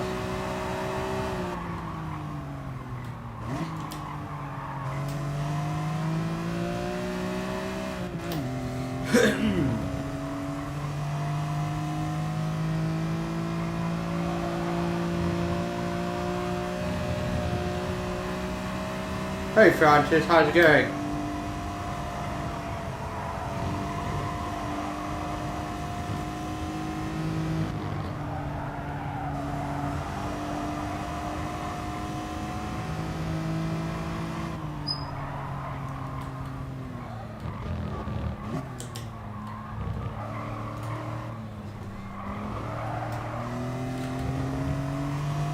He's pushing quite hard to say he's on an outlap. Maybe he's trying to catch up, but I just don't think it's possible.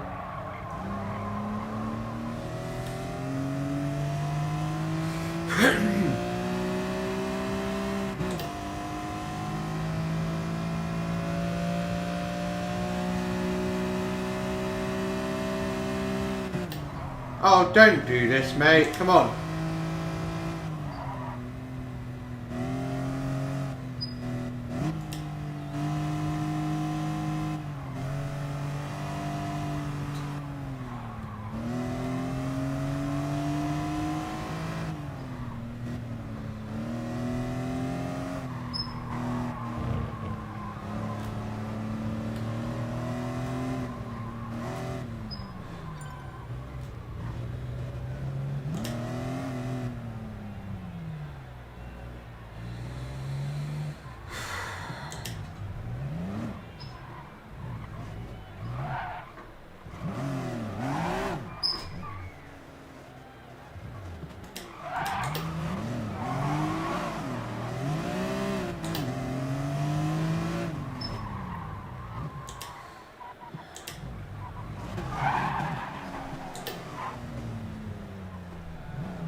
I'm not giving up.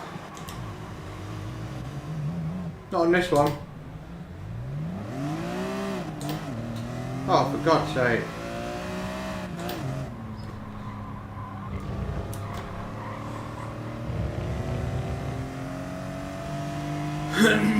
It's crazy, isn't it?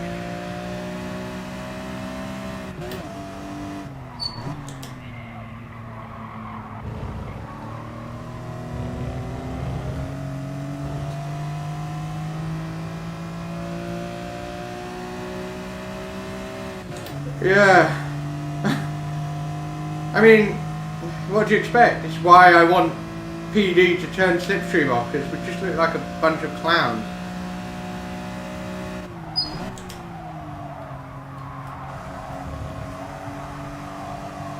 I mean, just think about what Gunther Steiner would say.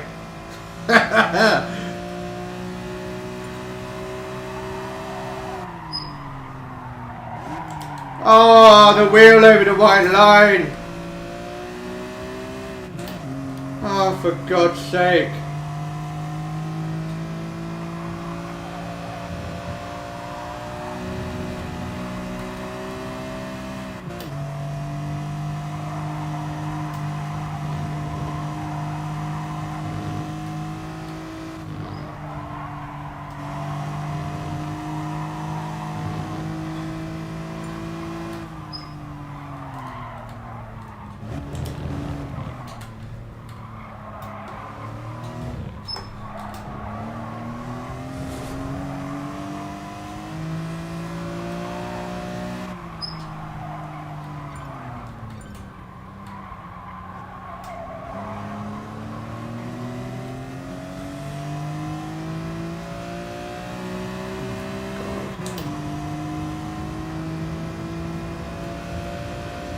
Ah, this is the worst situation to be in.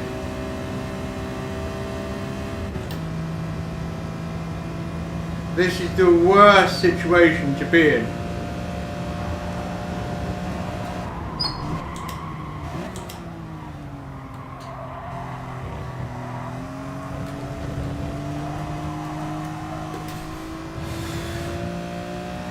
What pisses me off is not being able to do a clean lap. Because I'm fucking around trying to get a fucking slipstream. It's stupid. I just want to be able to just do a lap where it doesn't matter.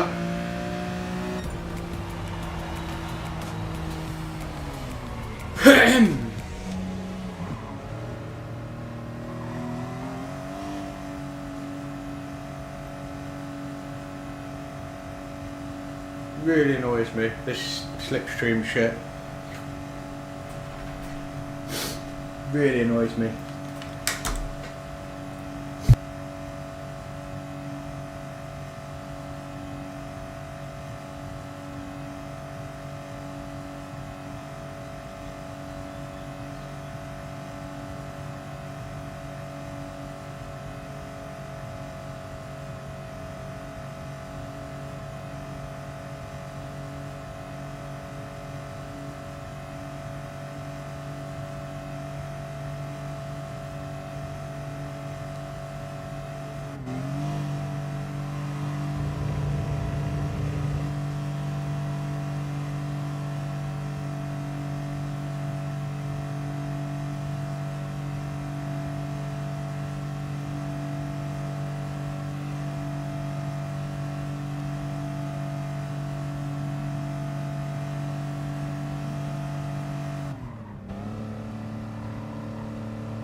Ah, God, microphone. Yeah, who's Morrison? And I was saying that Wong Baguette did a 26.7. So if you're in the 27s, it's good. 28, meh. Meh. And I can do a 28 dead in my own air. But, you know, I want to be competitive. And the only way you're going to get a 27.4 is Slipstream.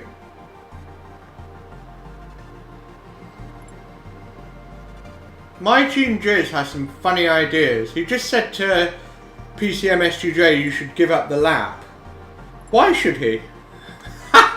What kind of a stupid idea is that? Oh, your lap is shit, so mine better, get out of my way. No, that's not how it works. That's really arrogant and sort of me-ish. The points are 360-ish, so not amazing.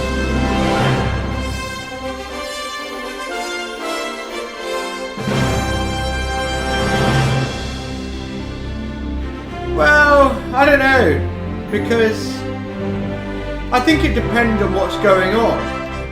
So if somebody's like wiped out and there's no way they're going to salvage it, okay, yeah, get out of the way.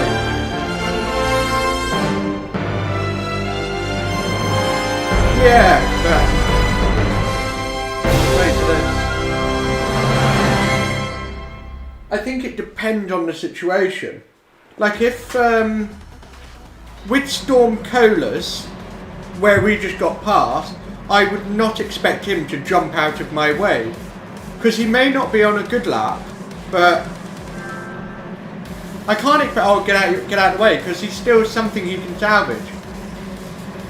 But if it's like big wipeout, okay, yeah, I'm with you, Francis. Get out of the way, don't fuck up other people's laps. But if PCMSGJ is saying why, I trust that he's probably thinking, what are you on about? I mean, I don't know. I wasn't there.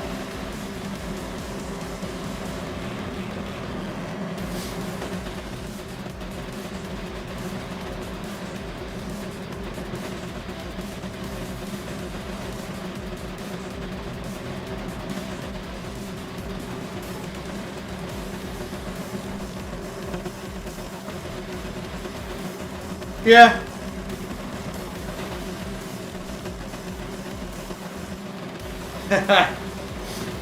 I don't know. I mean, I'm jumping to conclusions because I didn't see what happened. But I lean towards PCMSGJ, especially if he's like, what are you talking about? Because I know PCMSGJ's standard and what he tries to uphold, whereas my Team Jizz, more often than not, he's done silly things that I've seen. He's done silly things to me. So,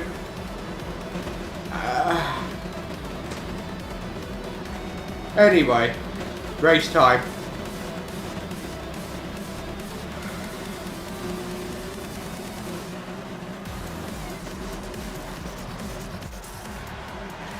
Here we go!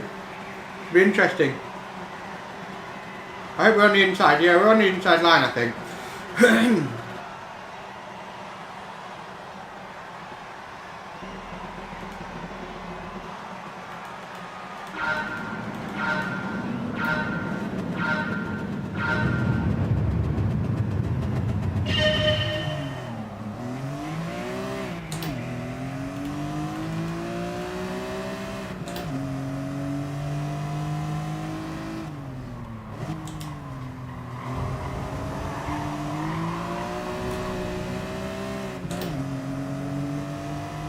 Now here's where things can start to get messy, because people want to brake late to hold position, but you don't want to smash into the back of these boyos. So you've got to be smart.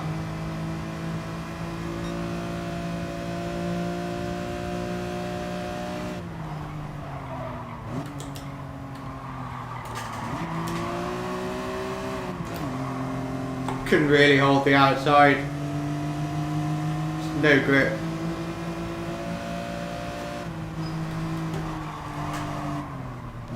What's he doing?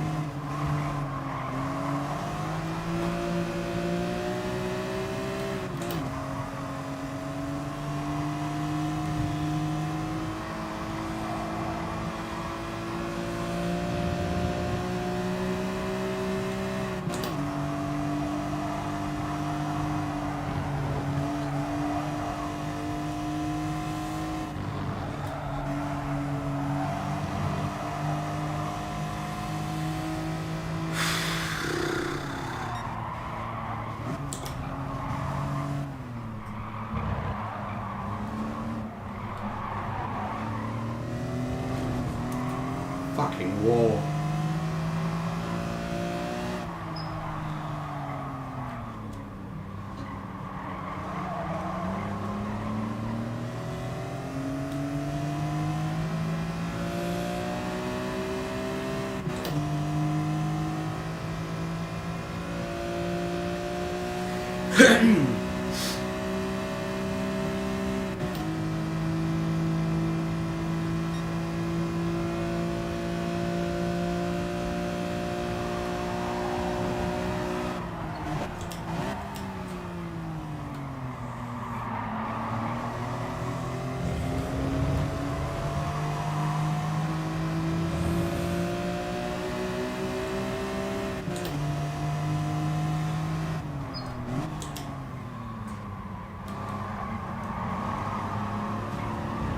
Ah, what a two! What a two! How can you not hold the inside line like? God. Imbecile! How hard is it?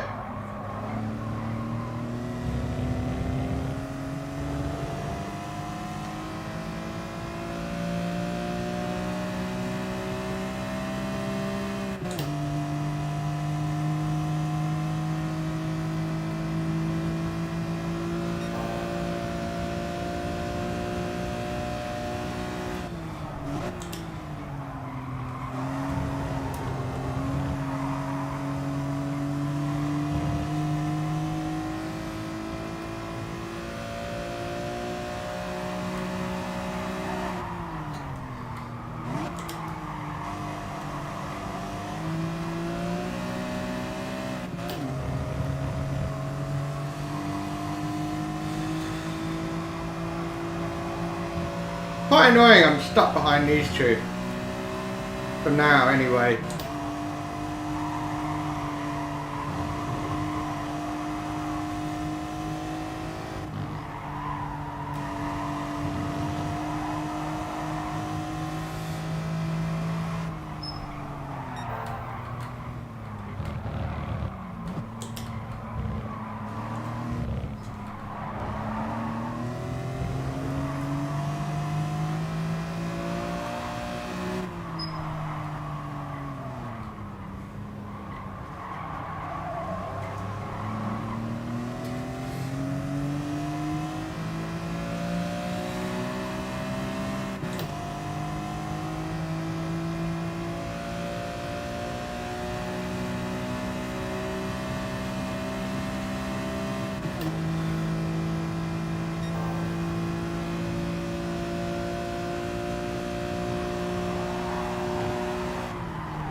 Shit!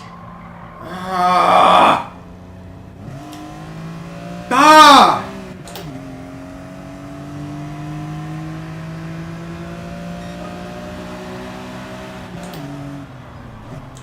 Ah! How are you fucking braking?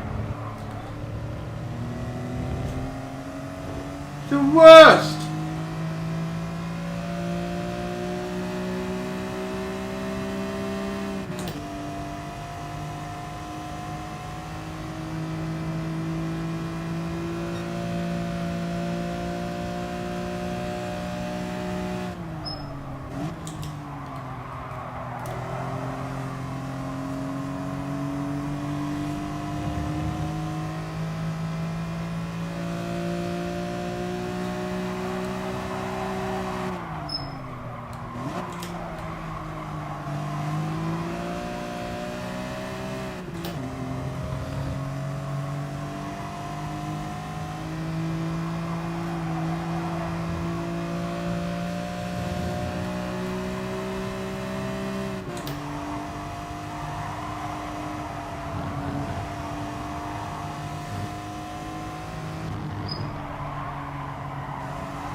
brake so early?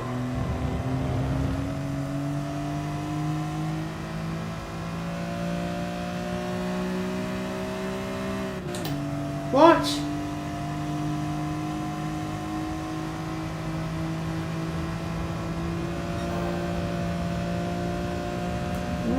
Why?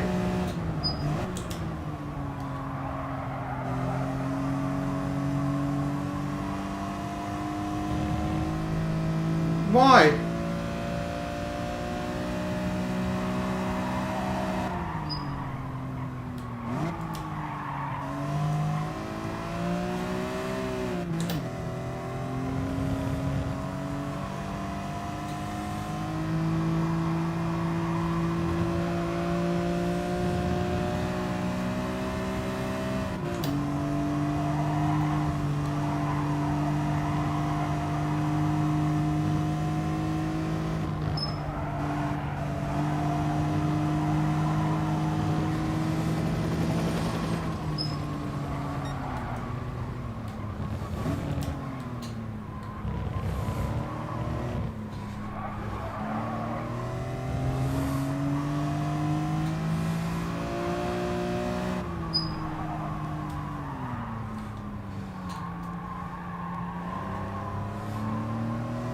That was the best down the mountain I've ever done. Ever. Gained so much time on the guys ahead. I think they were battling for position as well, which probably helped, but yeah. That was much more gooder. Too little too late though.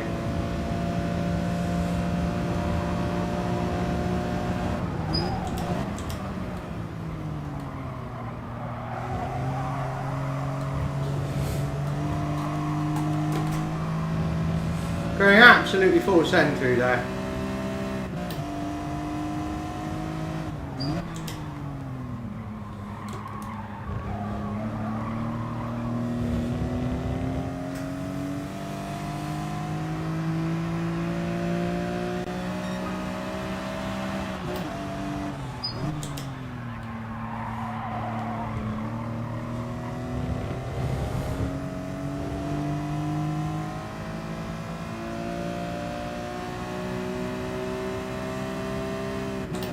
So 7/10 of a second off of Geo. Better than being 1.5 seconds off. So something.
What was that?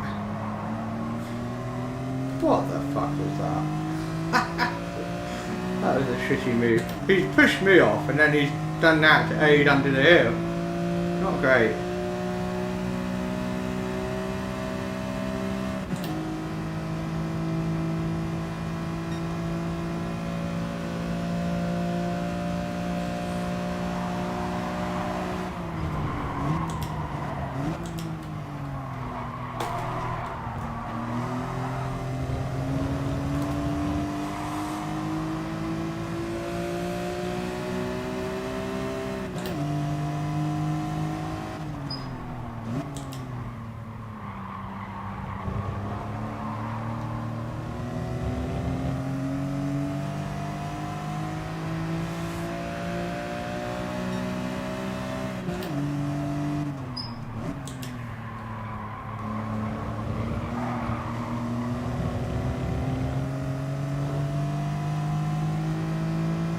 I would like to get past these two.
Hit the wall, hit the wall.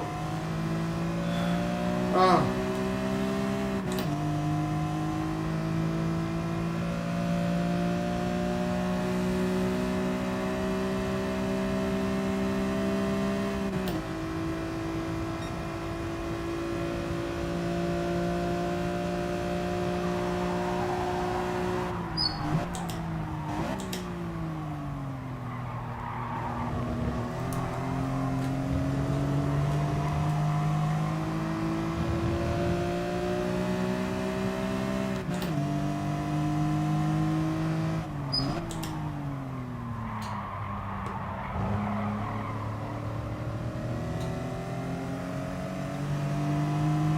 Two laps to go.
Fuck's sake.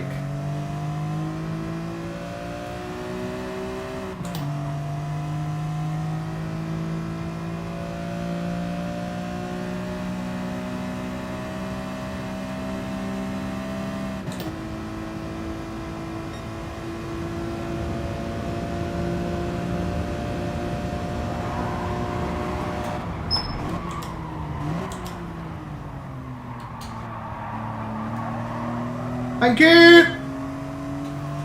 We're not close enough to Theo, who I really wanted to get back. Freaking pushed me off the track. Douche.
A bit of a frustrating race overall.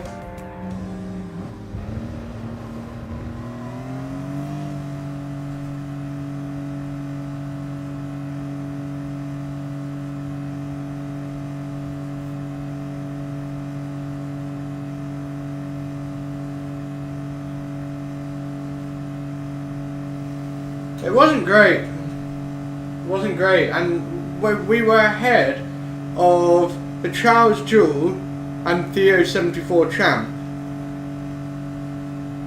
Just heading into turn 2 at the start, but I couldn't hold it around the outside, and Theo and Charles got through, and then trying to get past those two was because Theo pushed me off the fucking track. And then the Charles Jewel seemed to brake so much earlier for the final and first turn. Nowhere else, just those two. And yeah, everyone else fucked off by the time we got through it. Really annoying.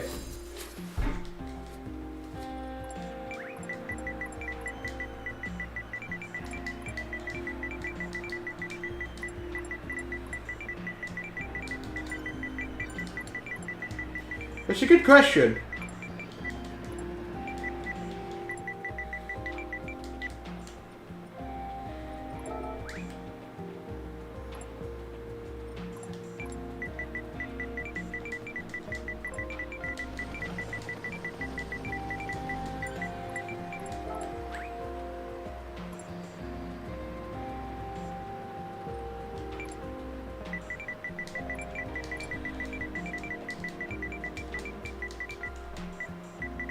I don't know why Charles Jewel feels like he's supposed to let me through.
He's literally like, he's literally thinking like, what are you on about? He has no idea, which says it all. You know, how did you not know I was there? It's your, oh my god, whatever. It's not the end of the world. What did you do? So I had a clumsy moment going into the back of Charles Jewel, like, okay, he's braking early, but it's not his fault necessarily. But I didn't, he went really wide and I could have just carried on, but I wasn't going to take that position because it was my mistake. So I gave it back to him, even though I really didn't want to and I wanted to catch up with everyone else. Ah. So we're going to do a daily race. I also want to switch cars. Do I? Nah. Not with no practice. We'll stick with the 911. Which I've been fairly strong with.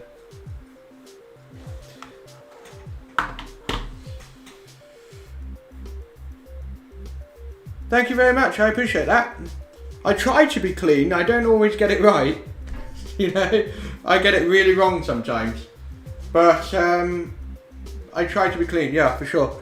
What's your PSN, Zurich?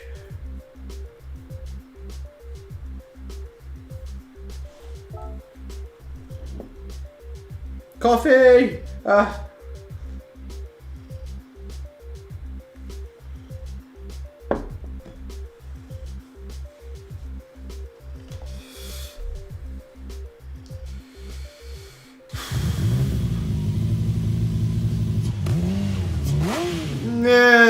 alright. We got tangled up with a couple of guys, and then we just weren't able to race because I could see TRL Manu Rodri and the group weren't that far ahead of us. But we just got tangled up with Theo and Charles Jewell and everyone got away. Ah, of course, yeah. How's it going? It's tough in top split, man. Tough. It's really, really solid and competitive.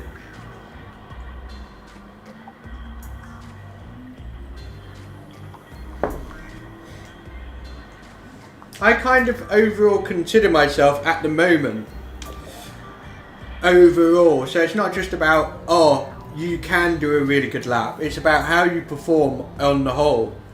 You know, what's your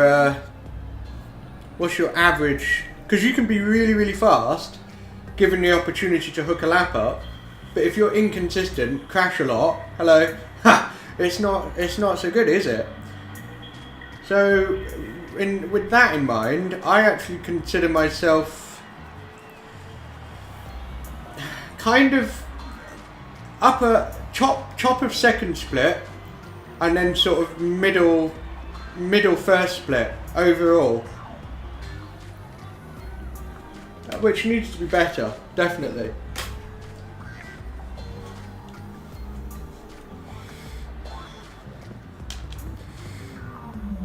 I think nations can get frustrating for a handful of reasons. Not enough practice, a car and track combo that doesn't suit you, although really you want to be able to just adapt to anything. Otherwise, people that can adapt to everything are always going to have that edge on you. And staying calm is another big one. You can't stay cool, it gets pretty bad. Yeah, for consistency I'm bottom of top split, but in terms of raw ability, middle. But there are still some incredible drivers. But in terms of what kind of a lap I can put together, I can be really competitive. Yeah, like, you've got to be able to sit back and just chill. It's really hard. I've raced Search a couple of times before. Not as often in FIA, more often in daily races.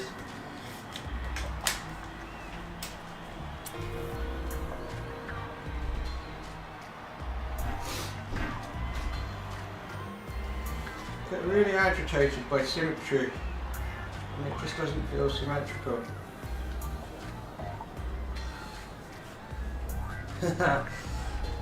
Yeah, OCD, a little bit. Like, I won't lose my mind, but I do like things to be nice and straight. Right, 1 minute to go. Then we can get our skates on, have another good race. Then after this we'll try some hot laps in the Honda NSX. We'll get off the Porsche, we'll go into the qualifying thing, and we'll just try and get a 44.3. So just try and get a really good time. Oh man, I'm so agitated by centeredness. Huh, fair enough.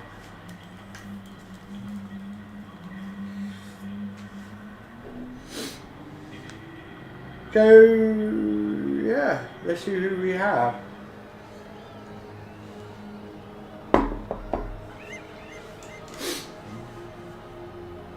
I will be whipping up my first race edit video of one of these daily races, and hopefully you find it interesting when I publish it. I'm just going to try and just not take it too seriously, have fun with it, mess around. I'd love to hear your thoughts when I publish it. Also, more recently I've got a description going on, donation page, my email address if you need professional coaching. I know I've got a lot to improve on, but that doesn't mean I can't teach you.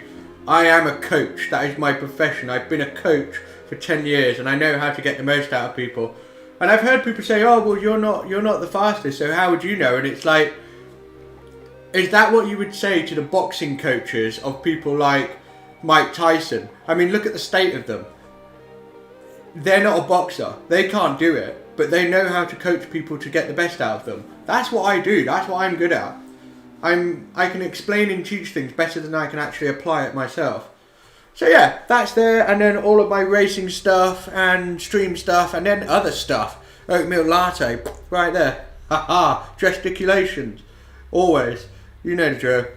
So yeah, keep your eyes peeled for that race edit. I might drop back 3-4 positions because I know that I can have these guys. I don't want to just drive off into the sunset.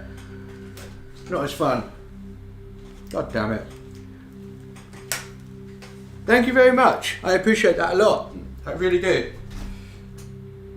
I've been working hard developing the product, and I'm going to do 10-15 minute coaching videos where you get a professionally edited video of your laps while I point out how to make it better. And then optionally, you can have the slightly cheaper one where that's all you get. Yeah, this is top split. You can have the cheaper one where that's what you get, like you see your lap and I point out how to get better. And then slightly more expensive, you get an add-on of an example lap. So I go and do a lap in the car track combo you've chosen and then build it into the video, and that way you have this video for life where you can keep coming back to it to refine your craft, and then using the example lap to see how much progress you make. So that's kind of how it's shaping up.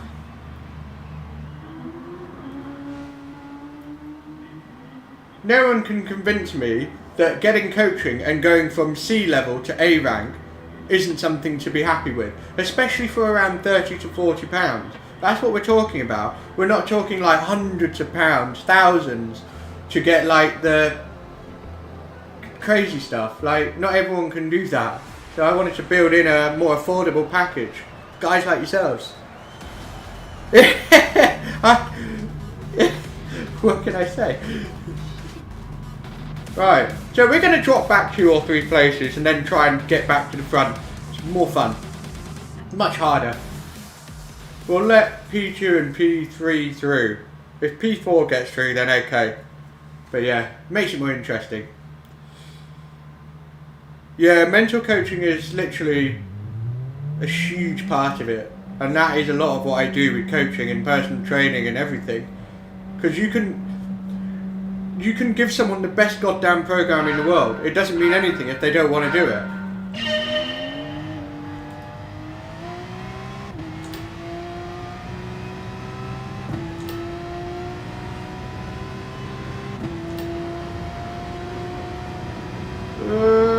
I might get through as well.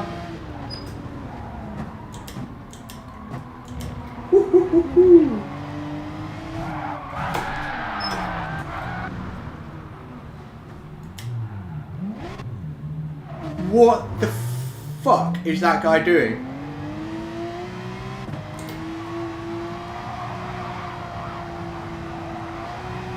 Unbelievable! I can't believe that. Ah.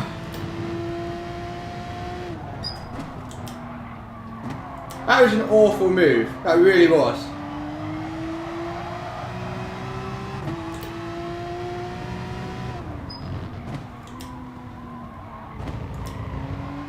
Not a good move behind us either. That Audi was... yeah, that was a crap move.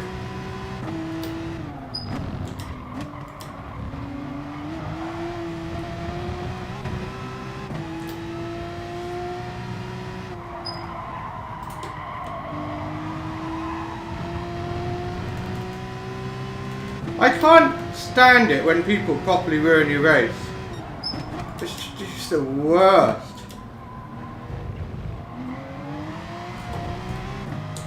A little bump is one thing, but properly taken out. Seriously. That's why I have so much appreciation for racing in top split, because on balance that rarely happens.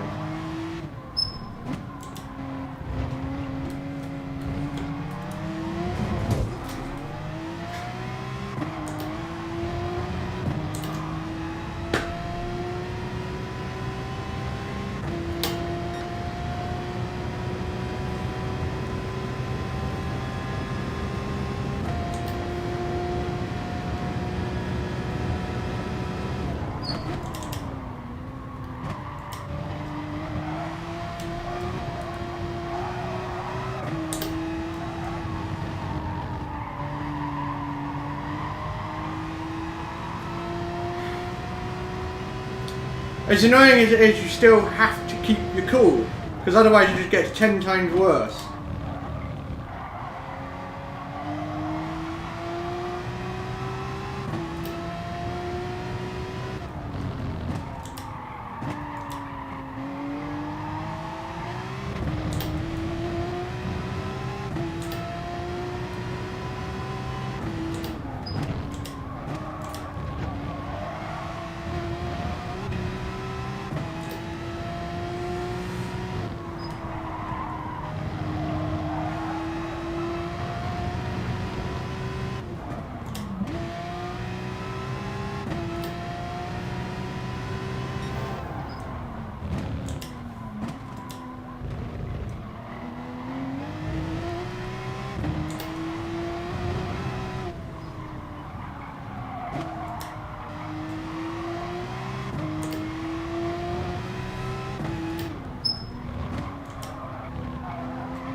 I just can't believe, I mean, we're going to look at the replay, but the way that guy went for it was just stupid. It's the first corner of the first lap, man. You know, I hope you got a penalty for it, and if you didn't, I just think, what? How typical.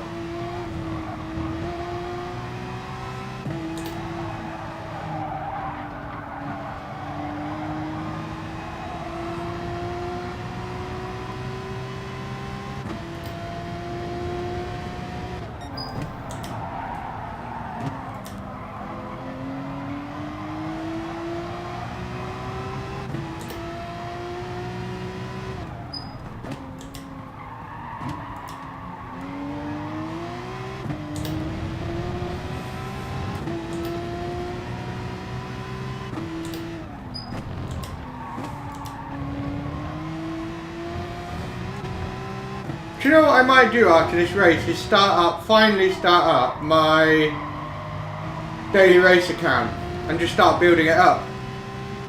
It's about time I did, isn't it? So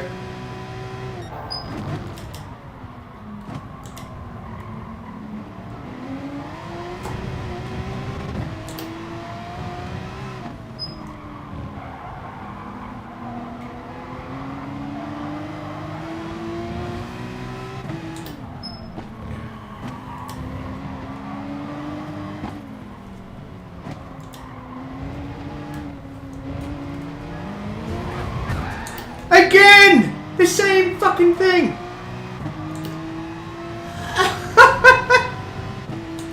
What the fuck?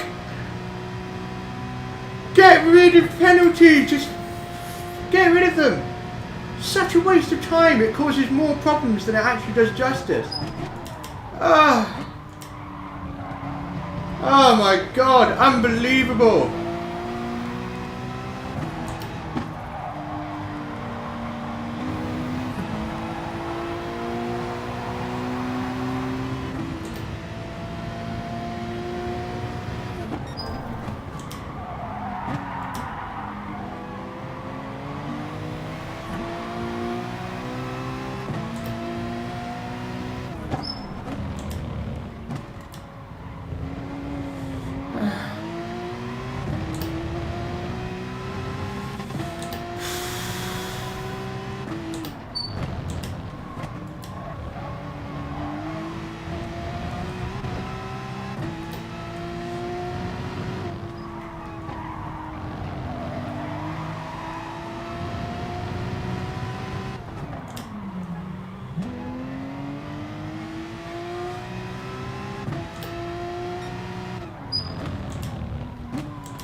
It's literally like racing a bunch of people that play Forza.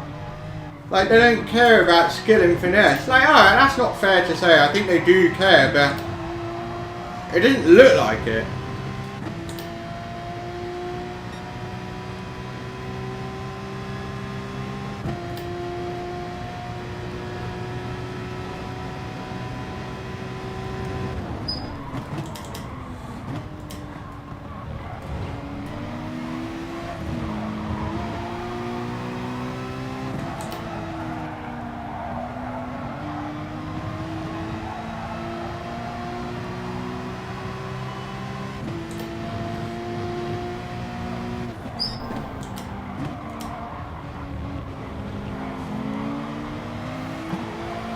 guy's defence is just...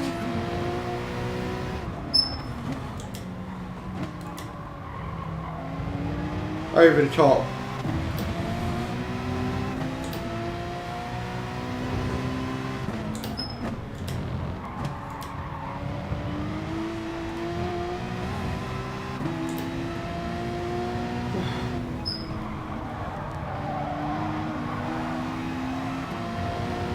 So slow, and I can't trust to go around the outside of him. I just cannot trust it.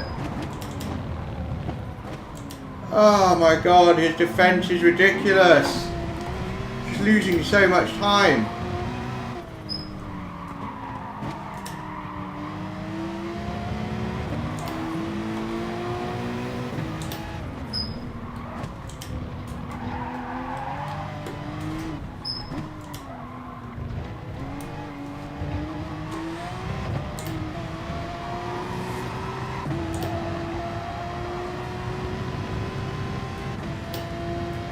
Extreme situations call for desperate measures.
I'm in 2 positions, okay, thanks.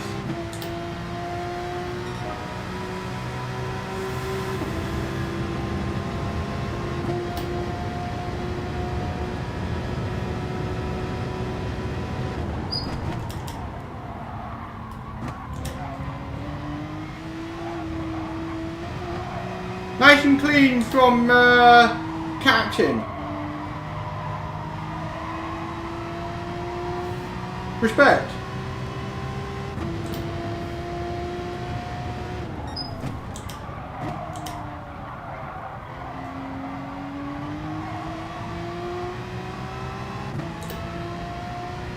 It is fun. It is fun. To a degree. It's not fun when some dingus takes you out, but fuck! It goes with the territory. Oh man. There's the bin. Not that it's making it much worse. I mean, it was already bad, so fuck it.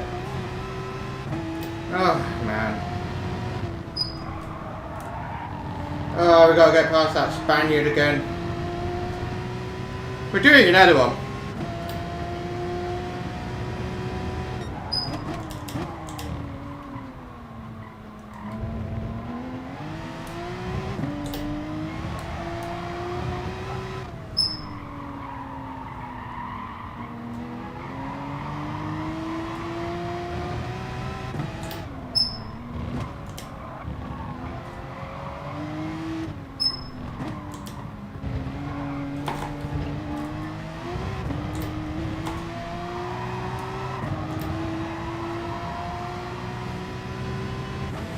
Good to see you.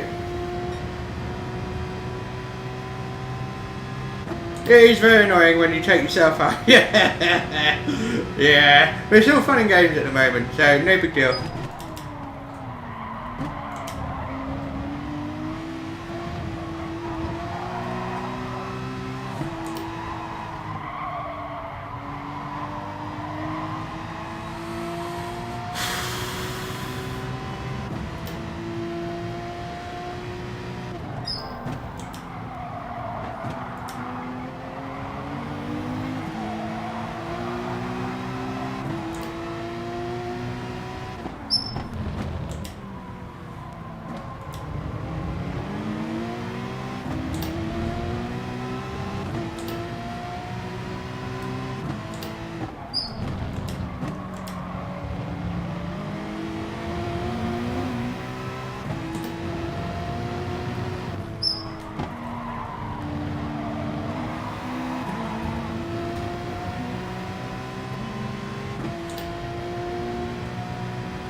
That's how you do that.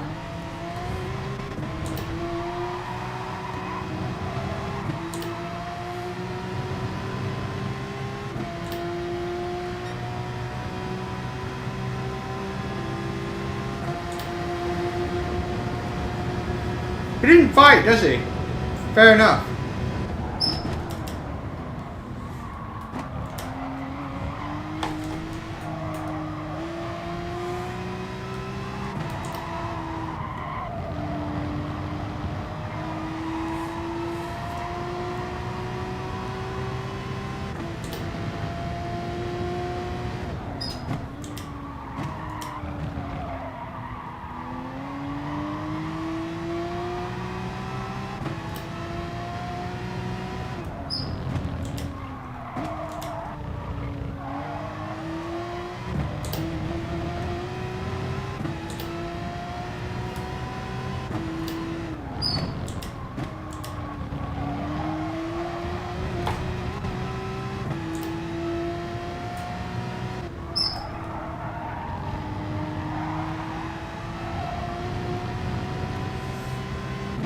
Bit of a long shot catching P7 and 6, but we'll try.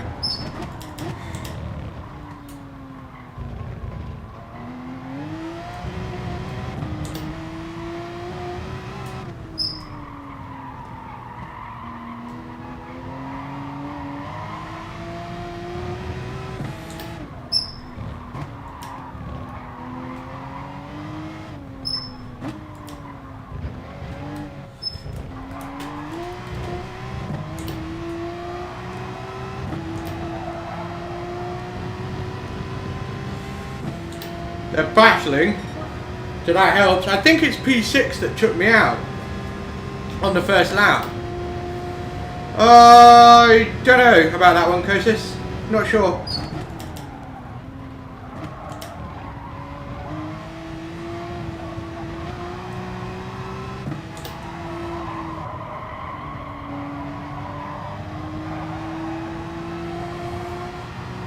Yeah, the Swiss, Calangello. I'm pretty sure he took me out.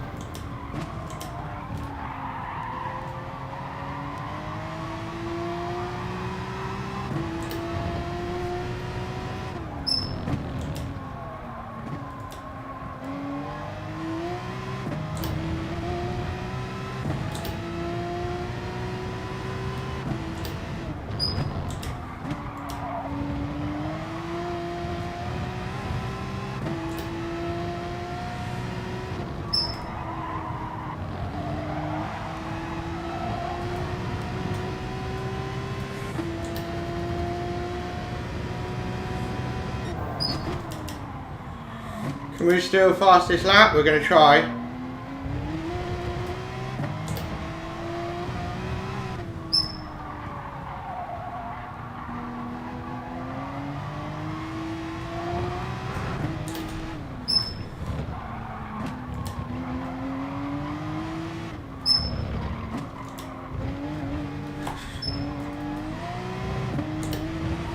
It's possible.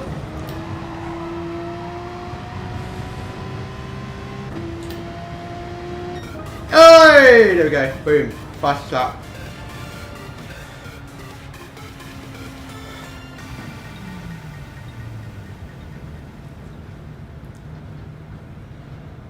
I can't believe it. It just destroyed my race for nothing.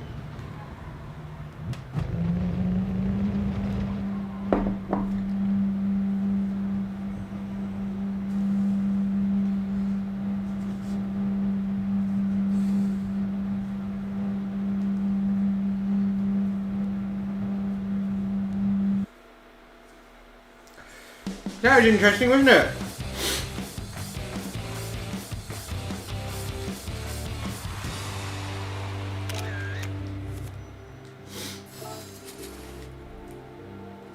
I'm going to call him out for sure.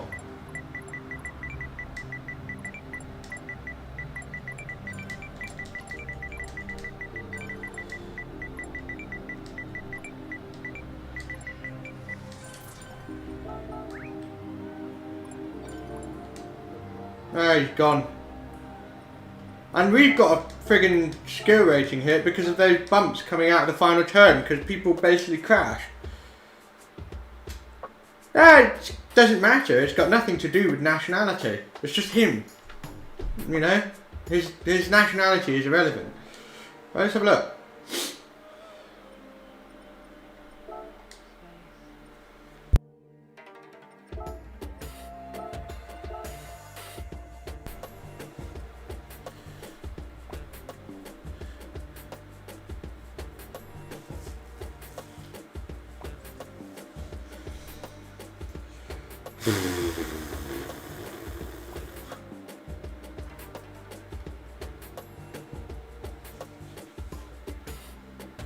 We'll do another daily race if you guys get involved. Well, hey, I don't know what my sportsmanship rating's done, but I obviously got a hit because the game decided I took people out twice. I was annoyed we couldn't have held fourth P4.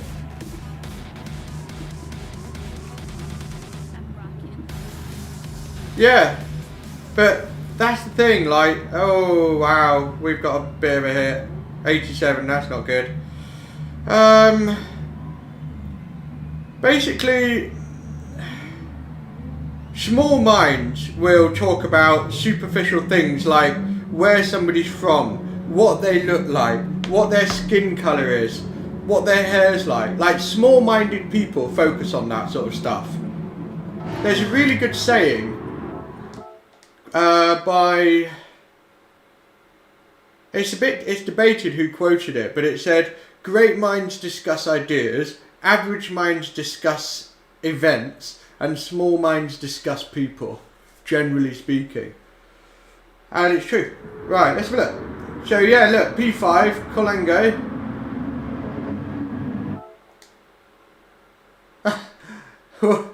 What's he thinking?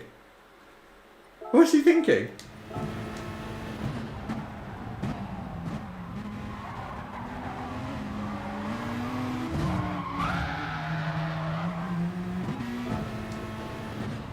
What a stupid move.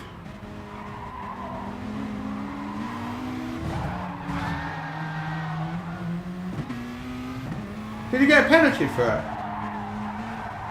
He didn't even get a penalty for it. How? I swear, I have got the worst luck. The absolute worst luck when it comes to penalties, and recently, in the last couple of weeks, it's just bad luck. It really is. It's getting annoying. It's like I'm cursed. Yeah.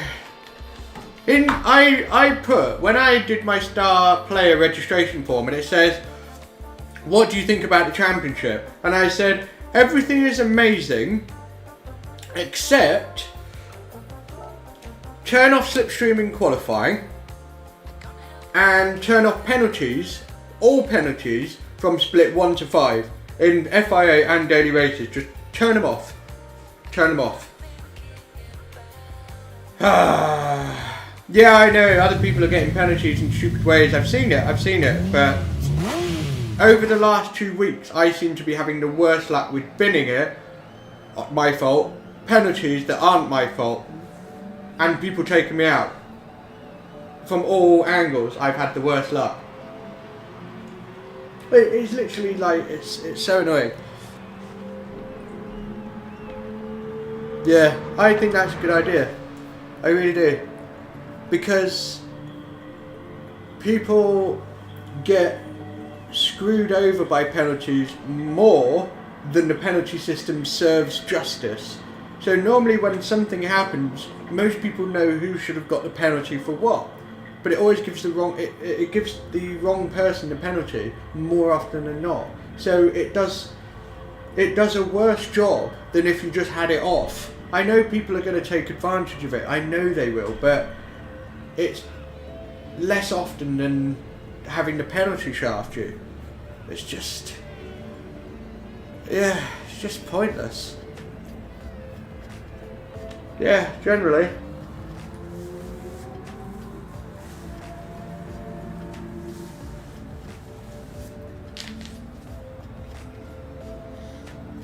The worst people are the people that don't know how to overtake.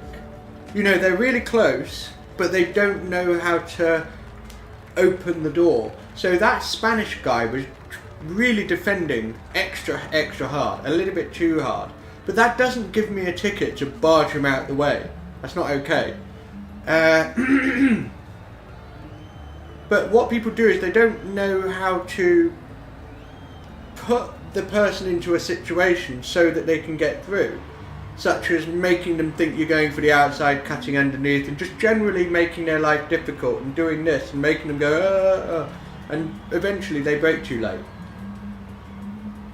That's what you need to do with people that don't know how to race like the top split drivers, you know, wheel to wheel, because they're just not skillful enough to race inch perfect. They just can't do it. They panic and tense up too much.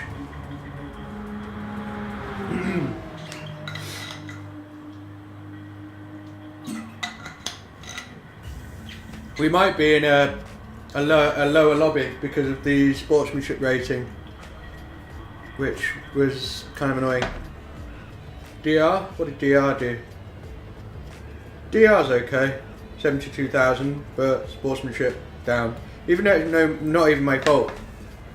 Twice people crashed, and a Porsche as well, both times crashed on the final corner, and it was like, oh, yeah, well, a slower lobby is what I'd like to say.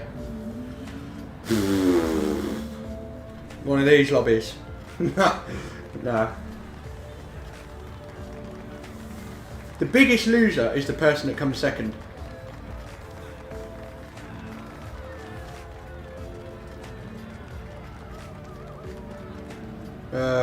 That's not good.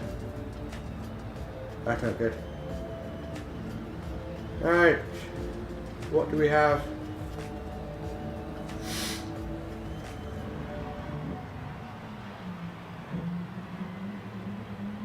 If it is loser lobby, I'll probably start from the back. Loser lobby, that's not fair. That's not nice.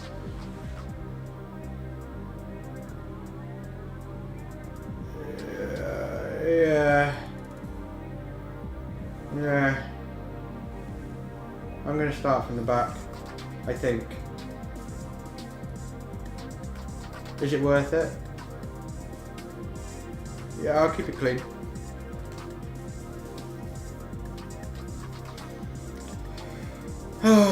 Getting into top split is hard. You need a minimum of 70,000 DR. Minimum. I tend to be around 72 to 75,000. I tend to sort of oscillate between there. What I don't do is go, oh my god, and then to just completely drop the ball. Yeah, I might get pushed out, but we'll see.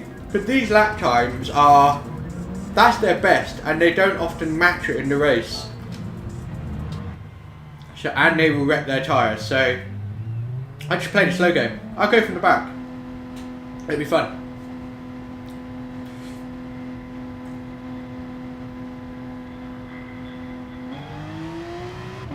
Was it?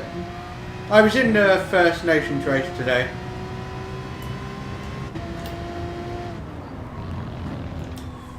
Yeah, I was in the top split First Nations race today. I didn't see you in it. I don't think. No. No, because it had Wong Baguette and Chiaro Org, all of those guys. Williams Geo, stuff like that. Right. We will drop to the back of the grid and then come through. The first 10 drivers will probably just drive straight past. They'll be all over the place. Ah, okay, I'm with you. Yeah, RGS Style, yeah, I saw him. Yeah, he was there. Right, so, what can we do? First to last. I mean, it's not top split, but there's a handful of AA drivers.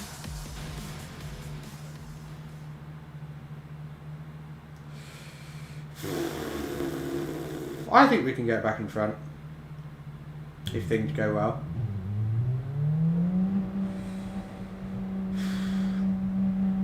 Well, let's see.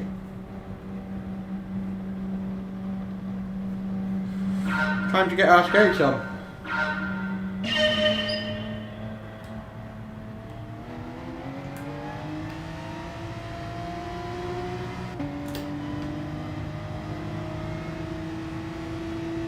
Quite a gap, isn't it?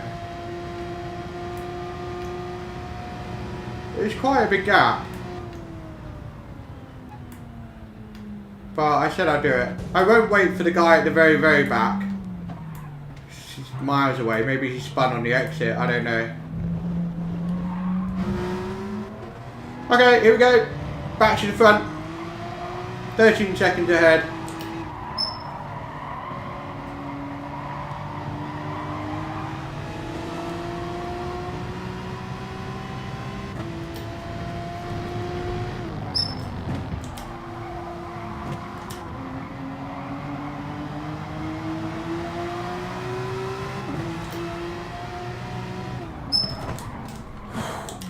Wow, he braked really early. I tried to avoid him, tapped him just a little bit, but we got away with it. He's obviously not happy.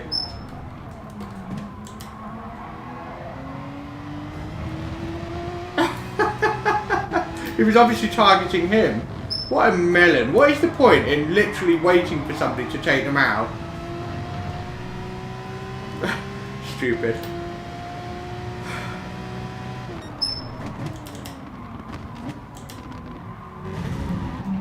Whoops. Oh my god.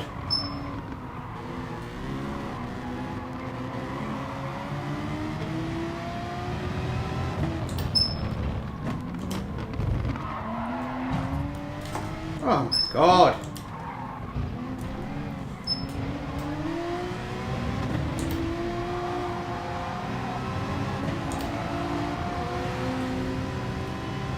Jesus Christ, the lines that some of these guys take, you just never know.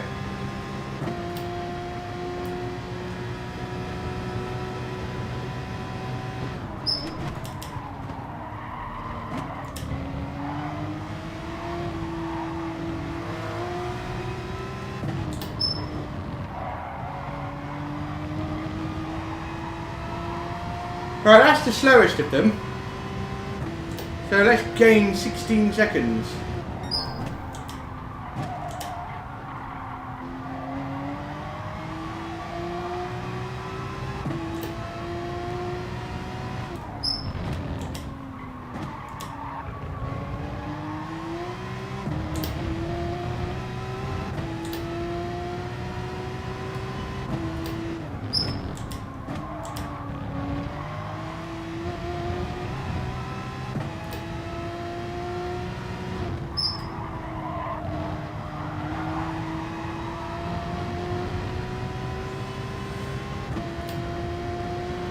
Let's see.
Never use somebody else as a breaking point reference.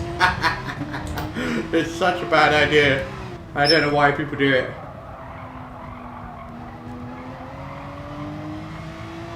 That's one of the easiest ways to overtake people in these lobbies, knowing that they will use you as a braking reference. You just brake as late as possible and they will brake later.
Here we go, come on.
Come on.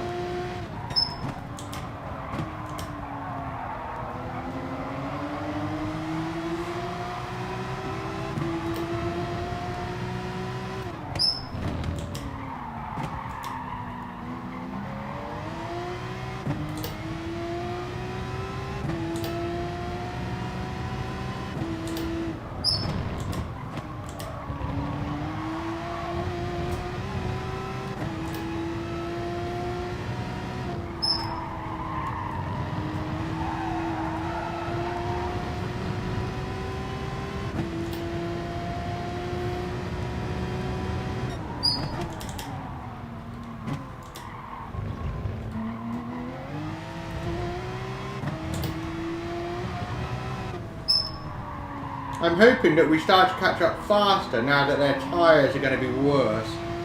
Especially through this last sector where mechanical grip is kind of a big deal.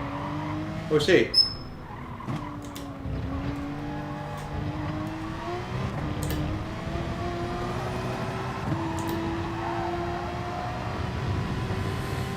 So at the halfway point we have gained, well, divide 16 in half, you got 8, so we're on target, I'd say. We're definitely on target.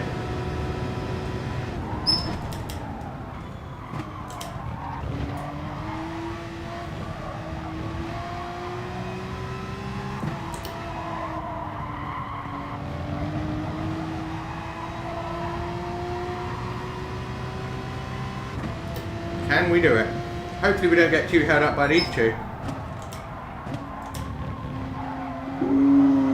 Well, that's one of them out of the picture.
We lost a second, maybe more.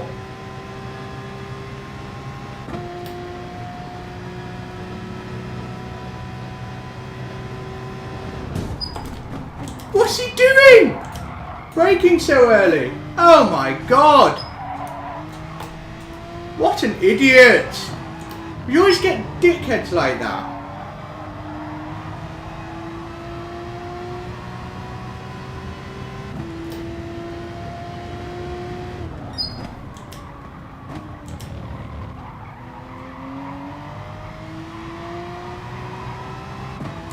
Ah.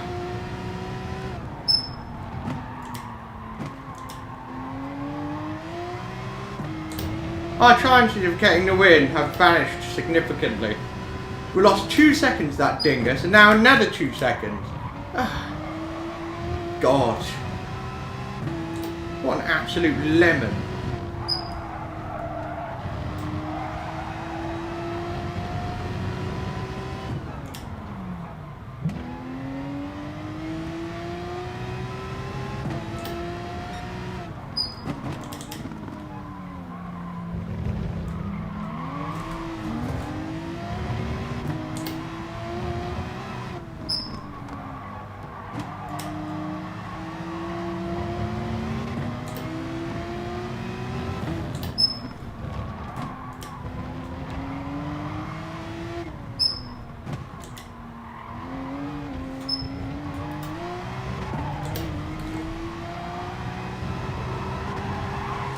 Without that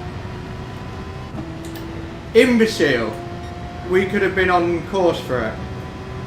But here's cost me 6 seconds.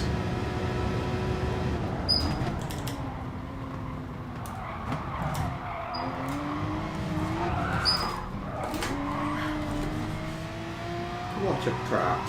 What an absolute prat.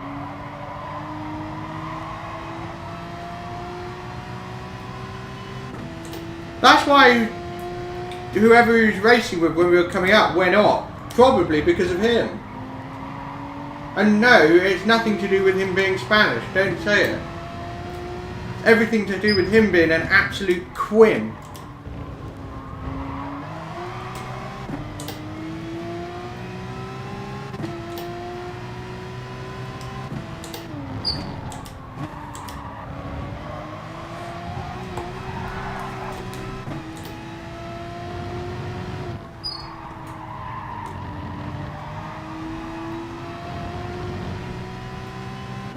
He brake checked me into turn 1.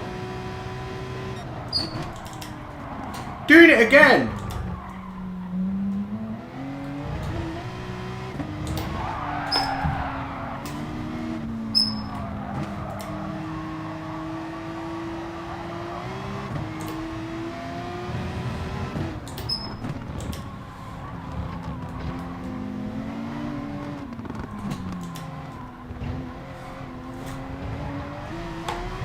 Ha! Binned it!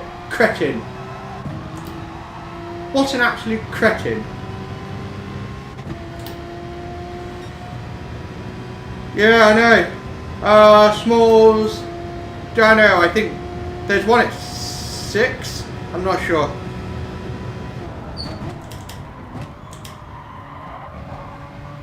Everybody else I overtook, pretty much no problem. This guy though.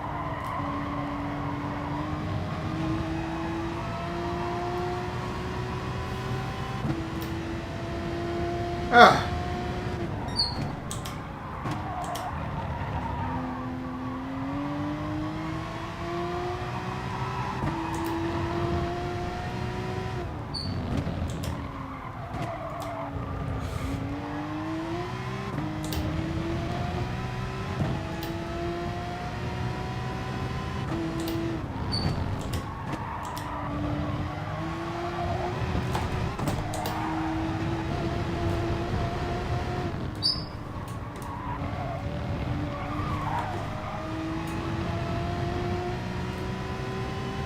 Doesn't really make much difference.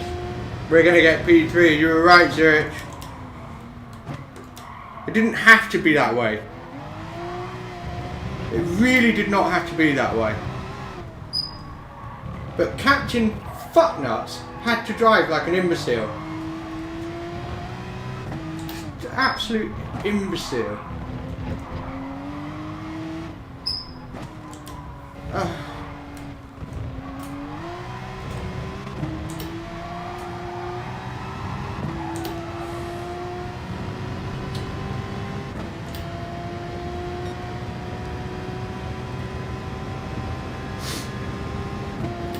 Hey Jeremy, yeah, it was good karma. Mr. Jeremy, viewers, is being an absolute legend and putting together what I'm sure will be a beautiful track outline of Nordschleife. Kudos to the man. I'm really looking forward to it. Yeah, that's a good name actually. Cockworms. Oh, yeah.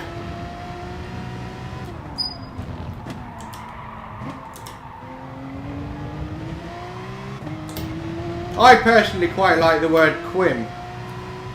Most people don't really know what it is, but it means something.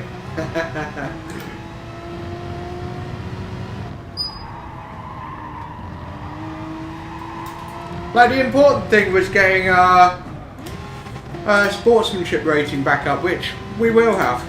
We didn't actually, you know, pick up any contact penalties, despite getting tussled up with that. Well, I've run out of words. As annoying as it is, and as much as you literally want to spear him with your car, and then some, not worth it. I reserve literally spearing people off track for once in a blue moon.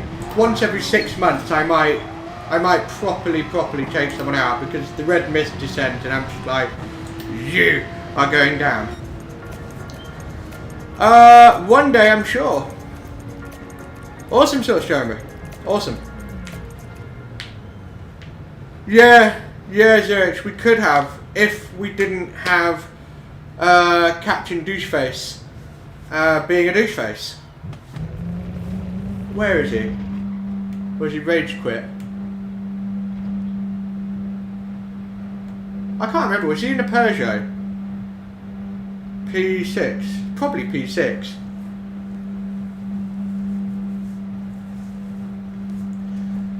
We're gonna poke the bear and, you know, be like, what are you doing? Because we've got, you know, 6-7 minutes to kill before the next daily race anyway, so why not? So we'll poke the bear.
Everyone else.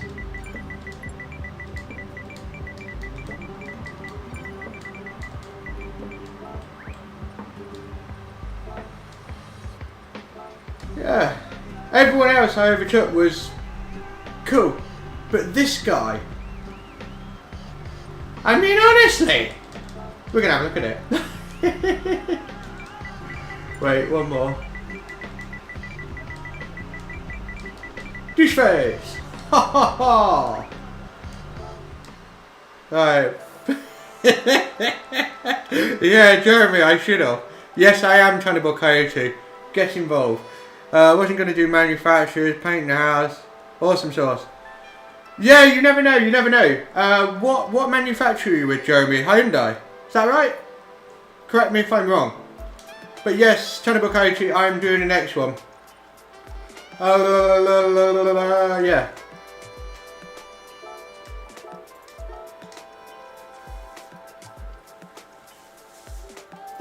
Everybody else was fine. Everyone I overtook. Except him. Yeah. I don't know how the Hyundai feels. I've never driven it. But Hyundai, I know that the front wheel drive cars are dominating in qualifying, but I don't know how they're doing in the race. It's possible they're strong because at Alsace, if I'm saying it right, they creamed everyone. And they're long high-speed corners like Yamagiwa. Yeah.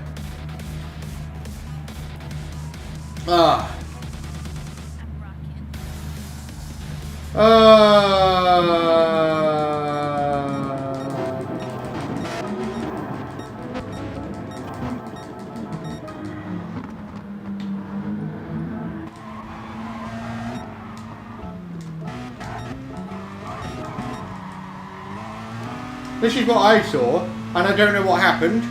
Maybe there was contact.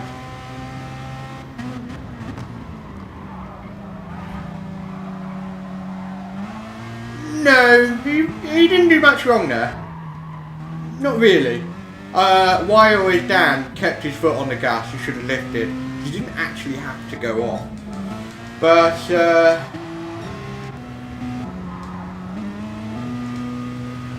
so the brake point, I'll do it from this point of view. If I'm coming in, it's here.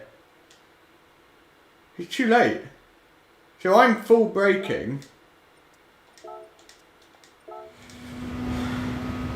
Just before the little black flag indicator, I brake now, just before that flag indicator goes to the left of the named. But he's not braking yet. He's starting to, but I'm already full braking. What was it? I mean, I felt like he braked way too early, which was annoying. Really annoying.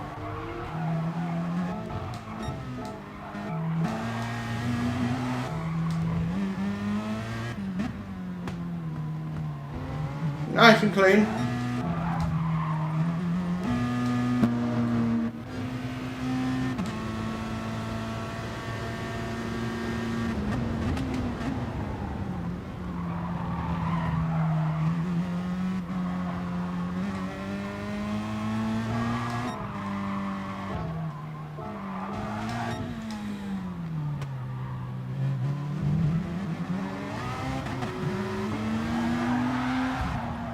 See what I mean?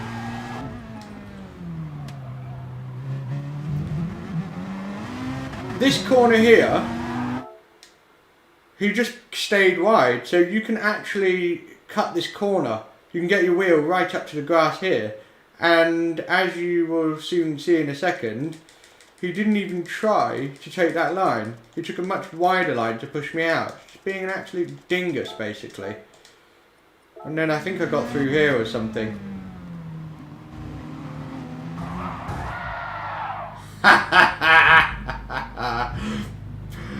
The end. So yeah, 100%. It's just douchey, and it's a waste of time. Such a waste of time. If some bump happens, just keep racing. Ooh, we're not gonna make it. I didn't realise that 5 minutes would fly by so quick. But yeah, cool. We'll probably have Cannibal Coyote.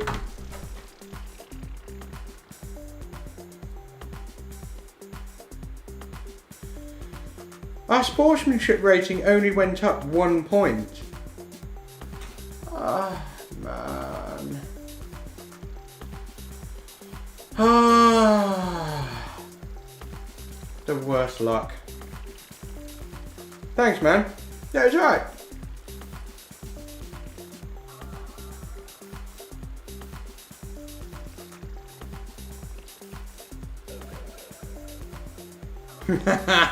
Yeah.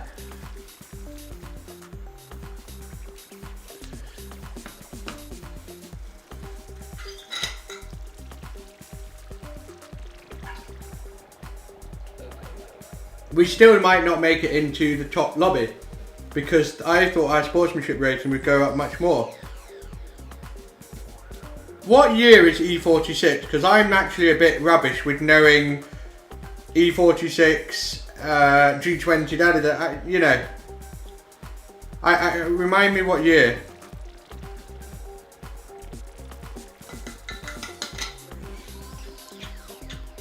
So basically the one that we're racing today in Nations. Yeah, I've seen them a handful of times driving around. It's not my favourite M3. The 1989 M3, what an icon. What a sexy bastard of a car. I'd love to have that in black. Really, really cool car with the wing on it. Big, fat, round headlights at the front. A real hallmark of the 3-litre CSL. We're sort of in the top lobby, but not really. No, we're not. No, we're not. So we're going to do the same thing. We're going to more or less start from the back. Yeah. I know. I'm sorry. Oh, wow. That's awesome. What colour? At the moment. Yeah, maybe. The DR is not what I'm fussed about, it's the sportsmanship rating. So we'll fix that. Black. Gorgeous. Absolutely gorgeous. What are they worth now? I'm gonna guess 70 grand? 80 grand? I don't know. I don't actually know.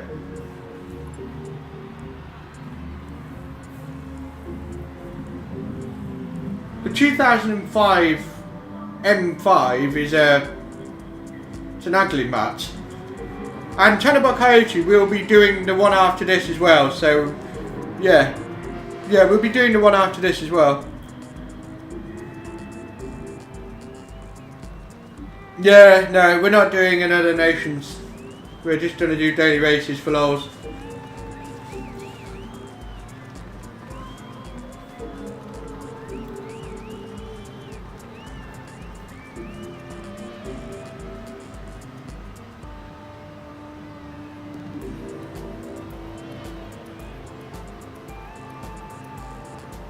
I don't know if I'll wait until the absolute last person, because otherwise the gap gets a bit too big.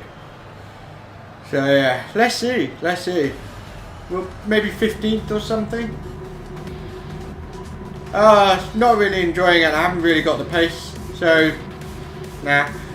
640D M Sport, awesome. Yeah, there's on my street there's an M6 and two 640Ds.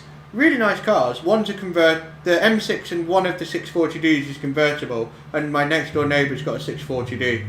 It's a really nice street. A lot of people have a lot of nice cars, interestingly. And there's a guy around the corner who's got one of the new E53 AMG Mercedes. Really nice. Right.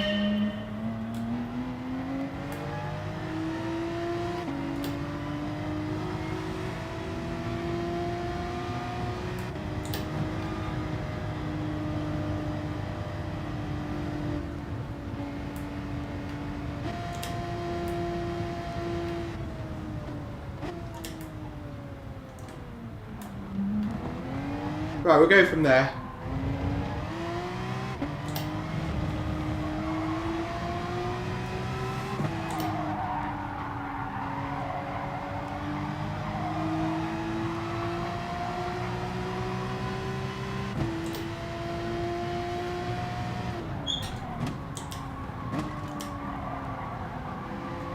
That's one.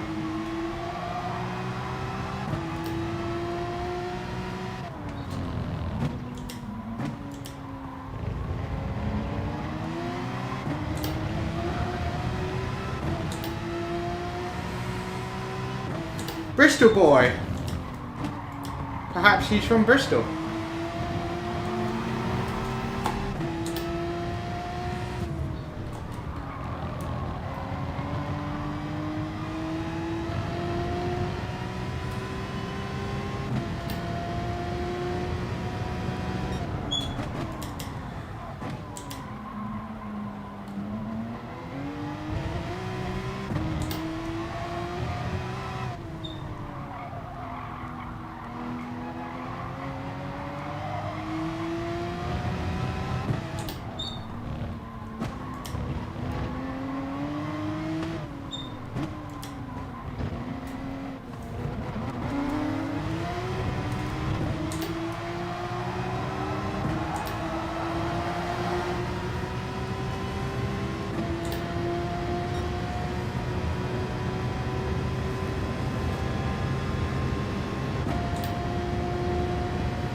So even though we were 8 seconds behind, after getting past those two on the last lap, we're now 10 seconds behind.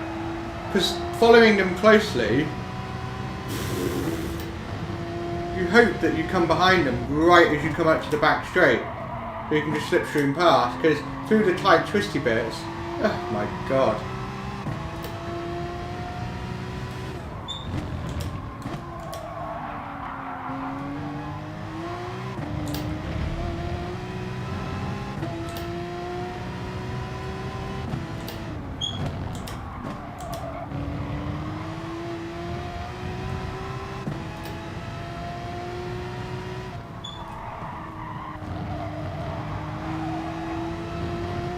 He's getting a penalty for that, I'm sure of it.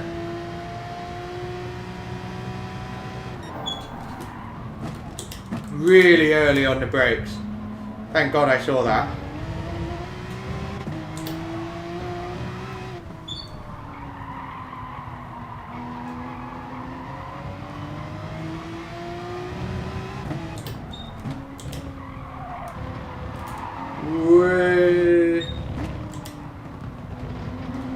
See how slow they are through here.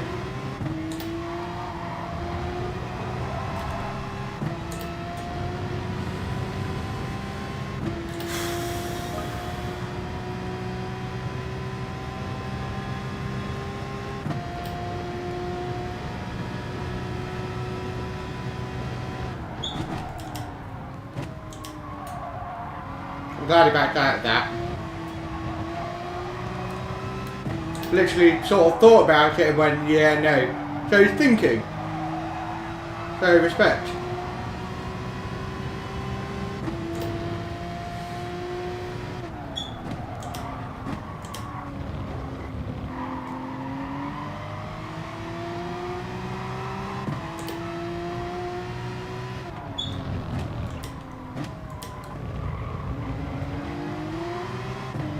Should just breeze past P7 with the penalty. That's good. But these three up ahead might be a bit messier.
Bit of argy-bargy between those two, not a good sign, because I want to get through clean and not lose time.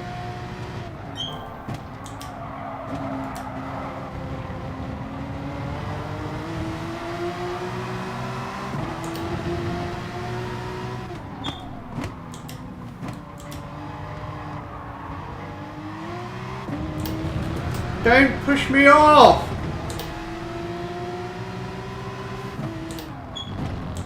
Oh, what is wrong with people? How can you not get something so simple?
I can't believe that knucklehead.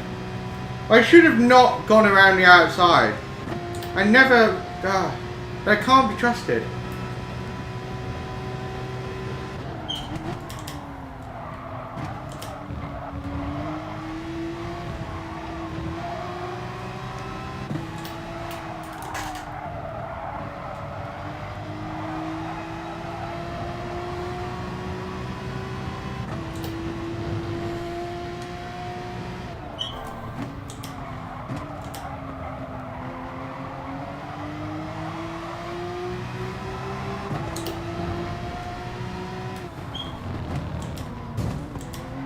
What is he doing?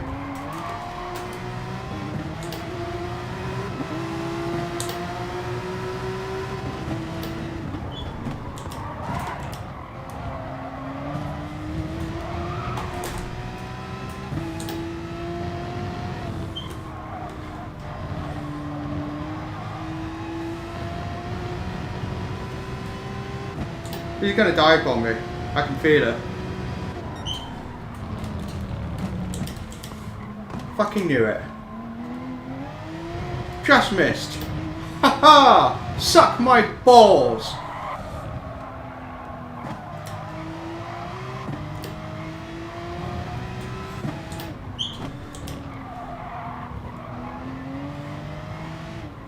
Suck my big, hairy, massive balls.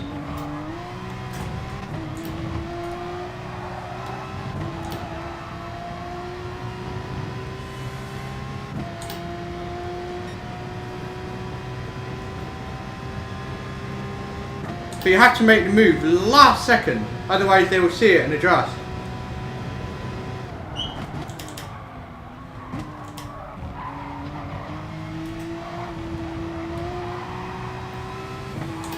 That is how you handle dirty drivers. It's all about anticipation and not letting your ego dominate your thinking. Because then you'll just hold firm like, no, and that's the wrong thing. Because you get taken out and your shit gets spoiled.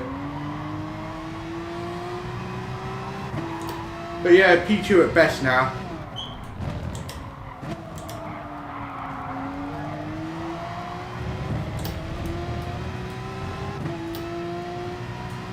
I know exactly what I'm going to say to him after the race.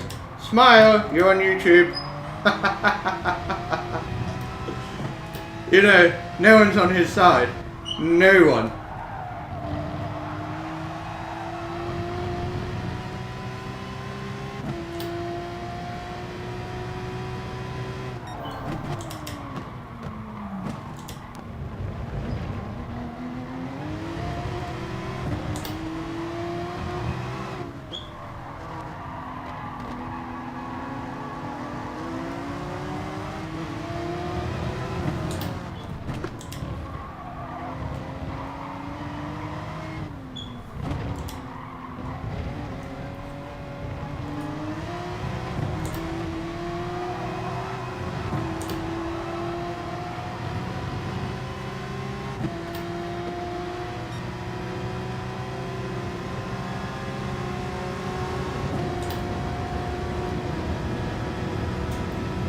Kind of you.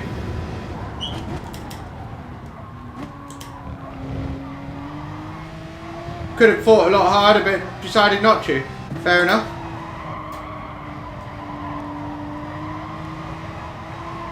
We've only got 3 laps. We could get P2.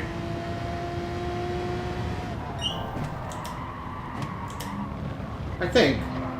Depends where P2 is. If he's glued to the back of P1, then maybe not.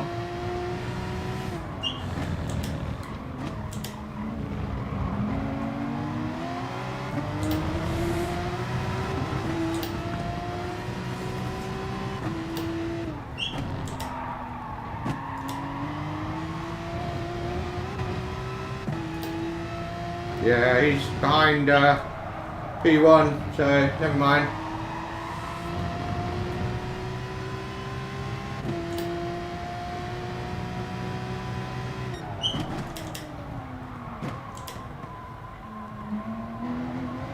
It is fun though. I mean, it isn't like, you know, it's annoying with dirty drivers spoiling it, but it is fun once all is said and done. Haha, I'm having a blast.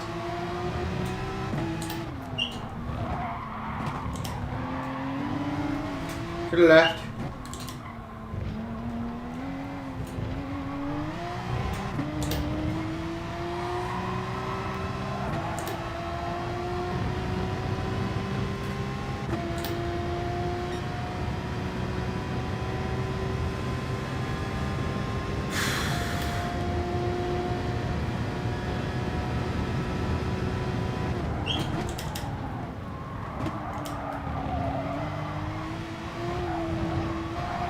Little bit Colin McRae through there. And if you don't know who Colin McRae is, you're too young.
I think those two are wheel to wheel up ahead.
P3 again. Yeah, it's alright.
How the hell are you supposed to get clean race streaks in lobbies like this? I don't know.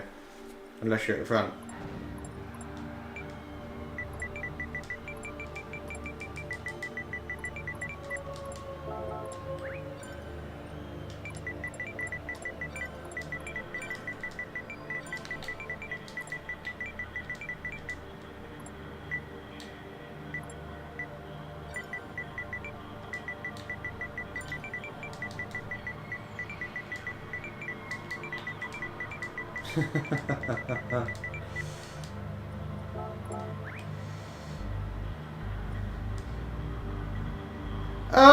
Okay, bye. It's the worst when typing something out and then you leave.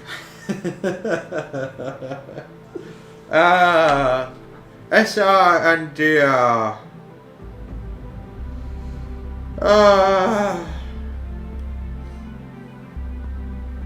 What's it done? How is it only gone at 1 point? I'm still in that loop. It's because of that 4-second penalty, isn't it? What was it? Yeah, whatever. I know, mate, I am a pleb, but there's nothing new there. We're doing another one.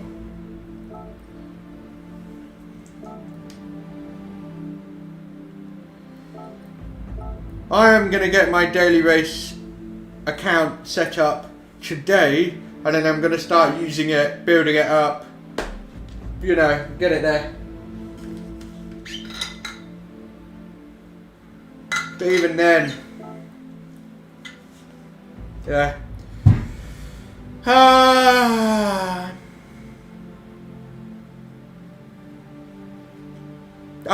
I've not had a DR reset. Yeah, I've not had a DR reset.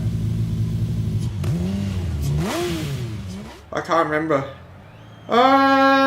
Is it my last race? Probably not, to be honest, mate. It probably isn't, because one, I want a win, and one, I want my sportsmanship rating back to normal. Kudos Prime. Do I need Kudos Prime? Yeah, I'll look at Kudos Prime from just check the last time I had a DR reset.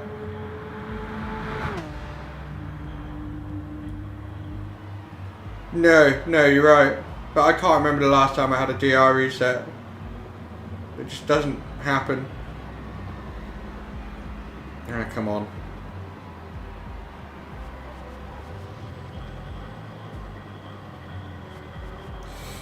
There's the 72. Search. Boom. So, the last time I had a full-on DR reset was approximately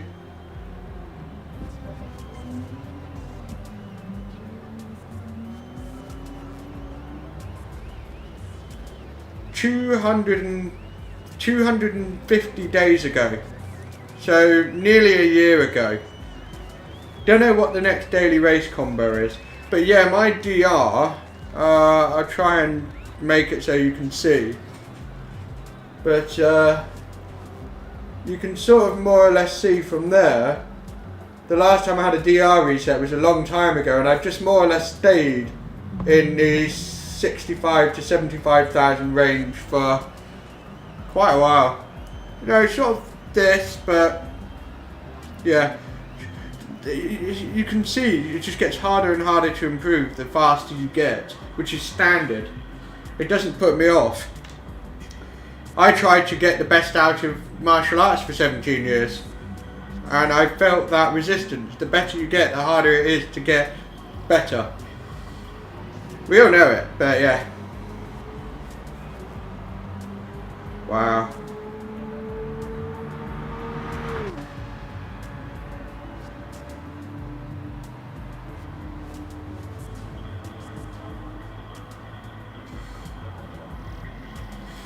Wow.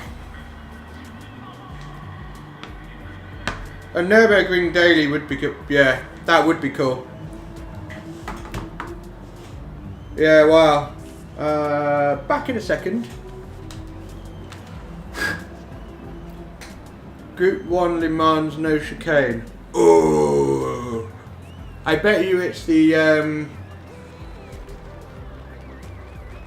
it won't be one of the Le Mans cars. It will be one of those VGT cars. Peugeot, I think it is. Peugeot VGT. Probably going to be the optimum car because its top speed is mental. It doesn't get to, you know, like the Audi R18 and the Toyota and all of the Le Mans hypercar, LMP1 cars, literally go you know, through gears 1, 2, 3, 4, and then it starts to slow down, and then the VGT cars start, whoa, like their top speed is mental. Yeah. Right, one more.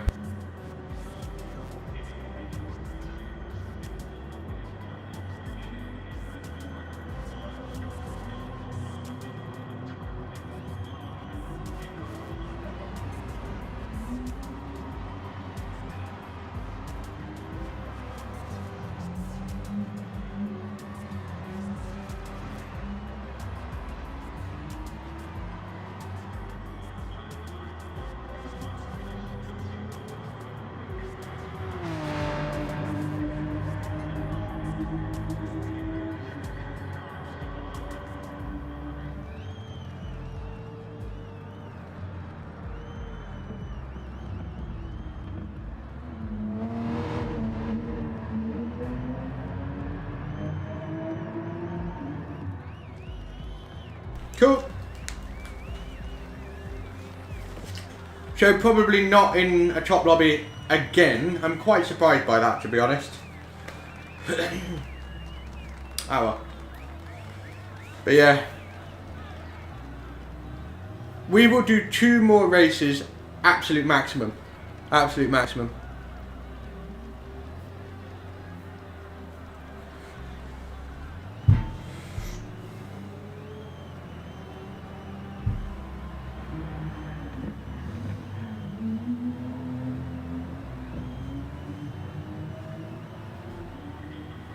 I bet it's really weird at Formula 1 racing and there's basically nobody there, you know, fans wise.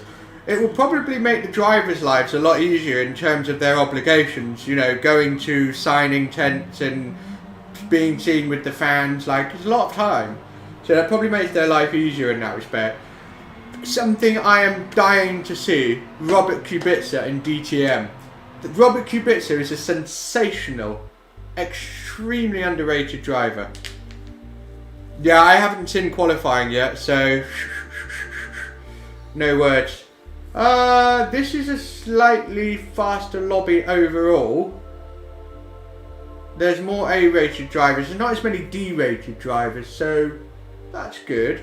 Have we got any of those guys that were just taking each other out? Yeah, P14's Zamora. Watch out for him. We are going to drop back again. Yeah, but maybe not as far as P14, just because I don't trust him. Yeah, Kubica is amazing.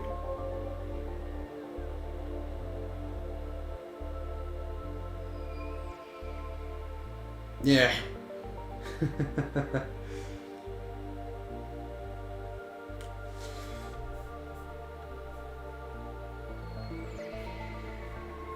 Yeah.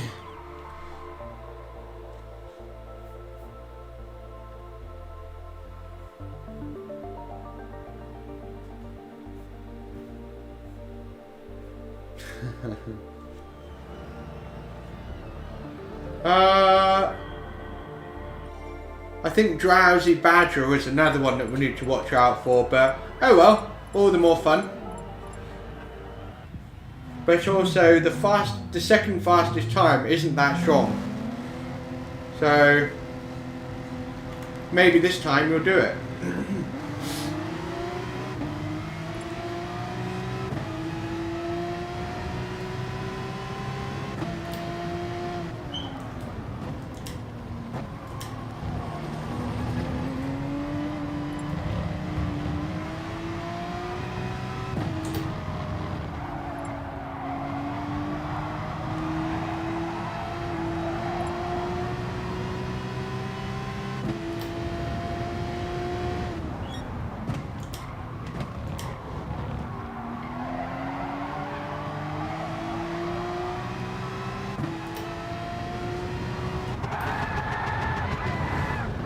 Obligatory bin.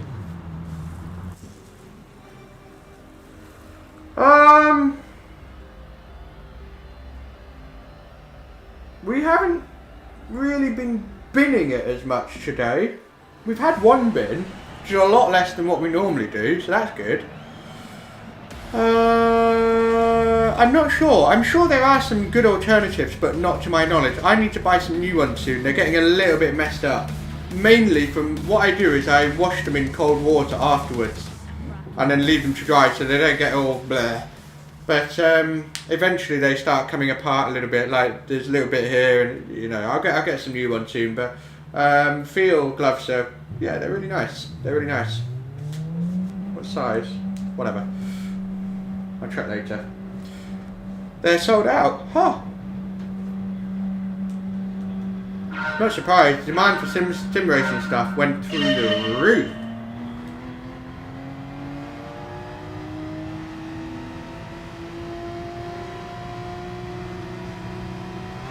So you can see the gap, the small gap. That's probably what I'll filter into. Yeah, not letting him through.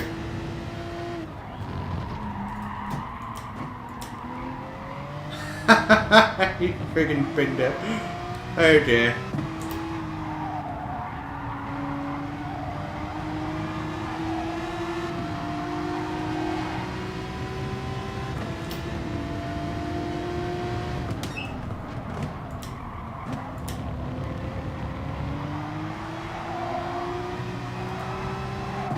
Way big wipe out. That's two.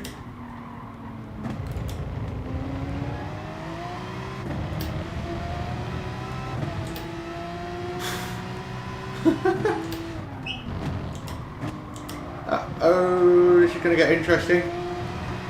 I'm going to back off.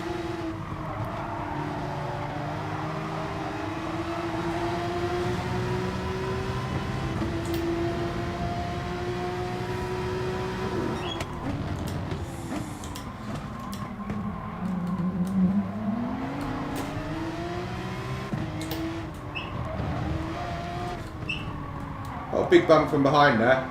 Kinda sorta helped. I don't really like being on the outside of people. I don't generally trust them for that reason.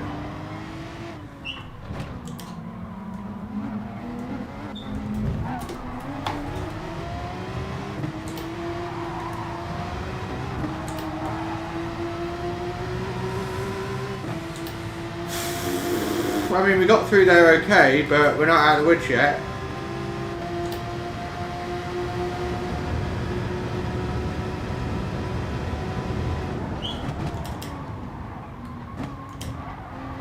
Cool. So far so good. We're only about 6 seconds behind the leaders, so looking a bit juicier, isn't it? Just depends on how savage these boys are.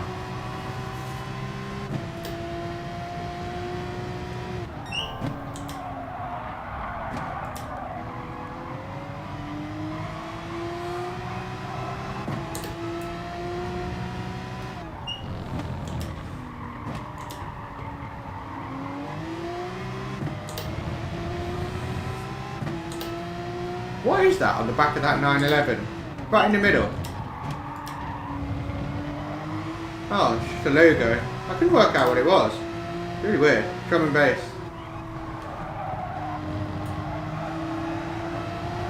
Got a good run here.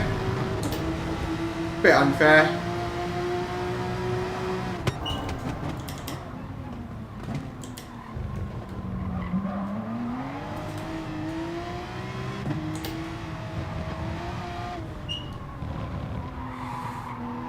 Yeah, I don't think it was Drowsy Badger that I was thinking of, it was someone else.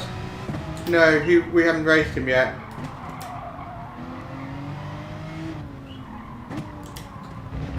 Someone has binned it. Much more likely that we're going to win this.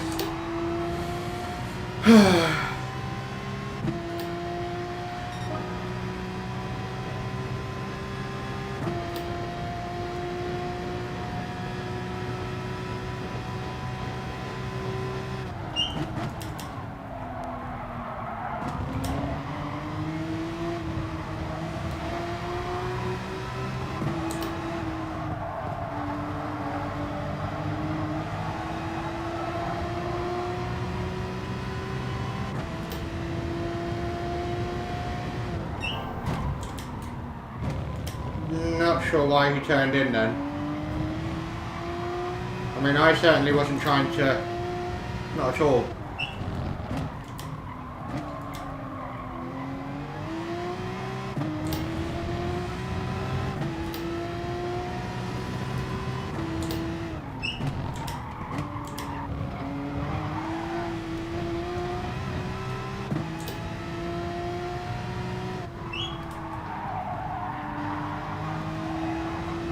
Penalty.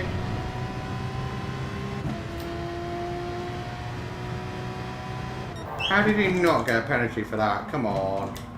Got dirty tyres for it though. Which is not good for us getting through here. Yeah.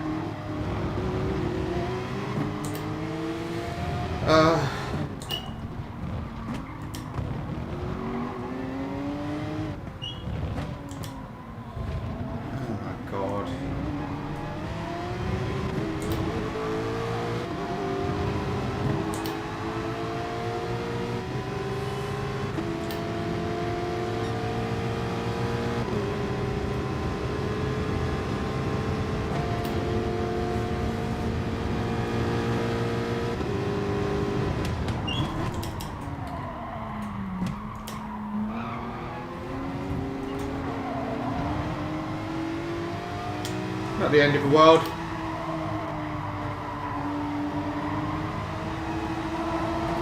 You can't try and shut the door on a frigging corner like that. Come on. You just got to hold the line.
God, this guy is so fucking slow.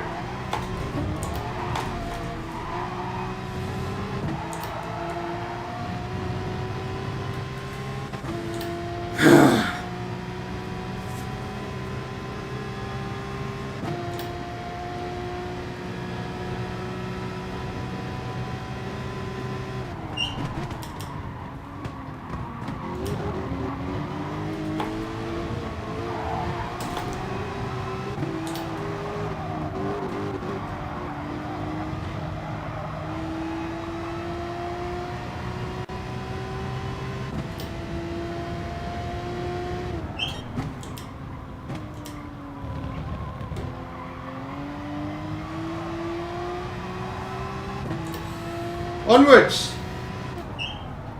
You just never know how awkward someone's going to be for overtaking.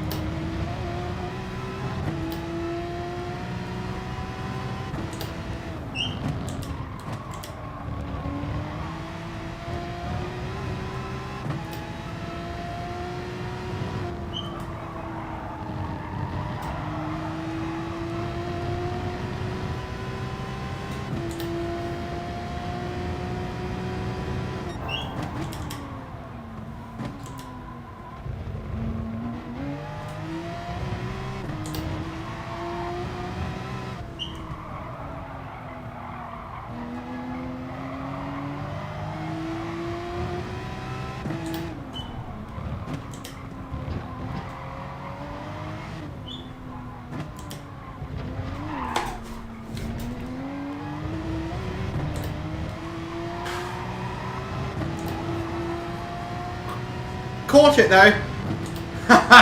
Caught it. So we need to be a second a lap faster, which we can be every lap. So we've got to nail it.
One and a half seconds on that lap.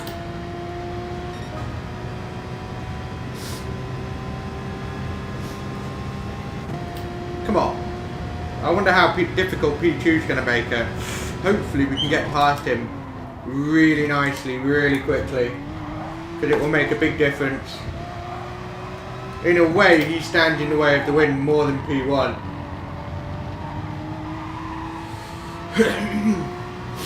4 laps to go, come on.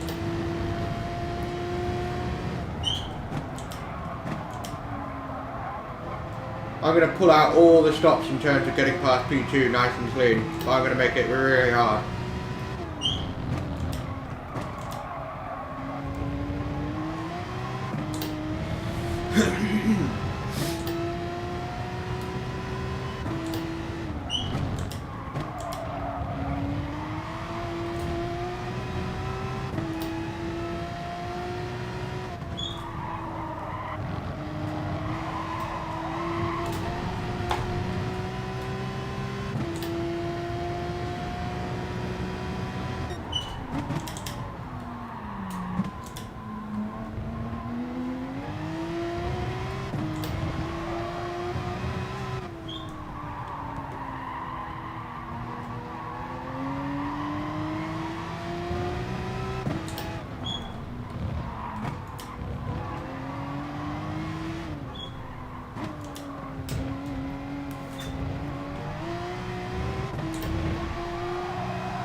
Three laps to go!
Whoa, not my intention.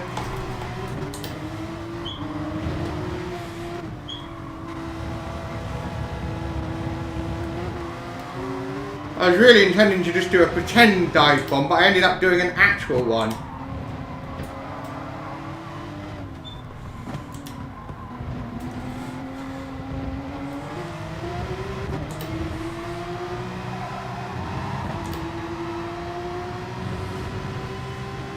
We gotta get past him on this move.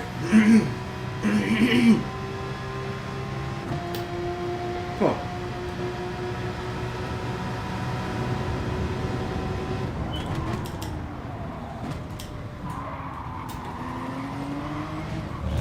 Don't push me off the fucking circuit, you have to give me room.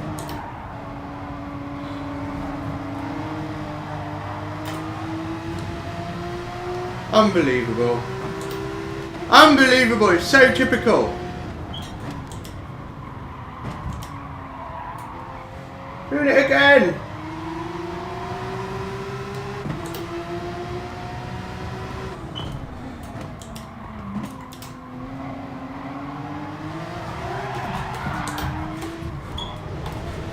Oh my god, this fucking guy. Why can't people give you enough room?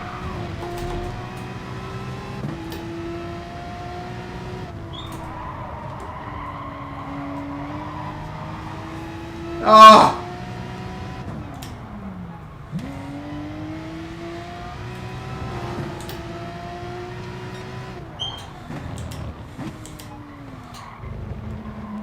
It's like they literally can't do it. There's always one.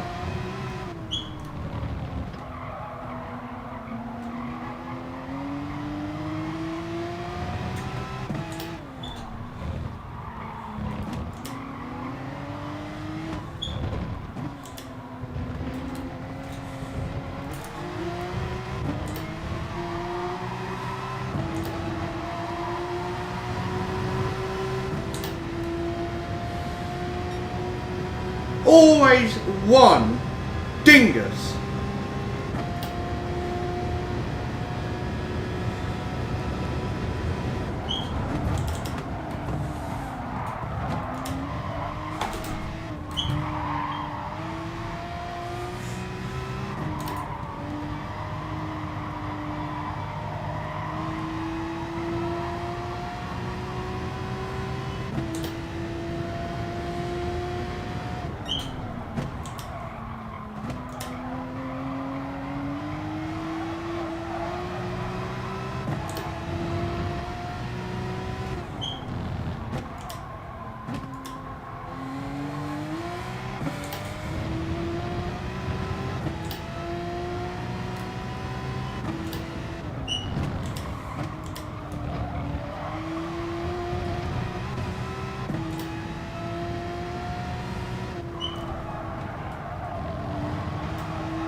Could have won that.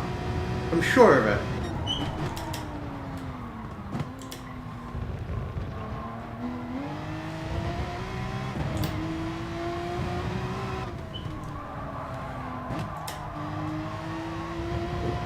Excuse me. Ooh, that was a bird. My bad.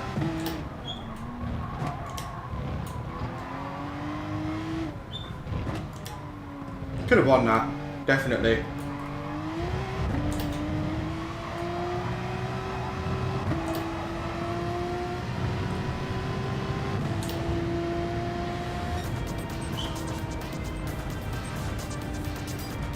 There's always one.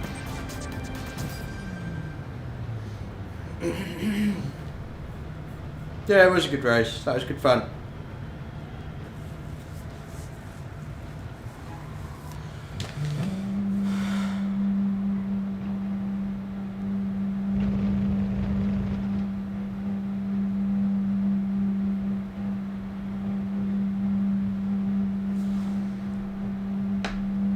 Okay, one more.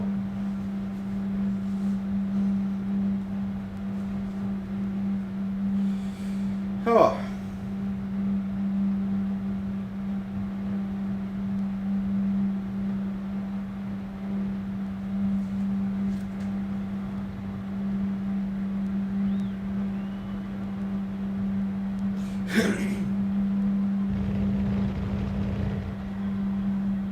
Cool.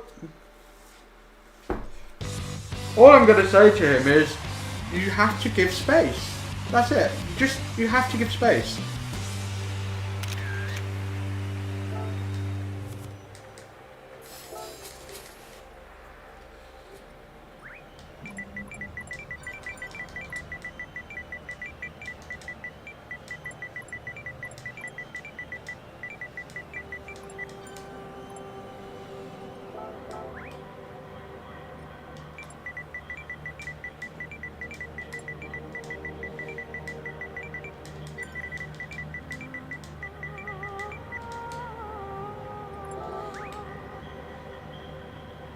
It's really annoying.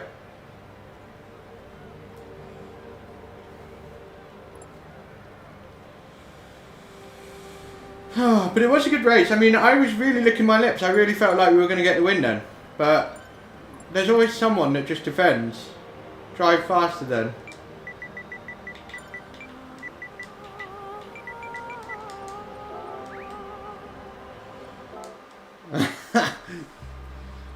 Yeah, it won't change until now. Now that I've left the lobby, it will ping update. So let's have a look. Yeah, 90. It's because we keep getting contact penalties.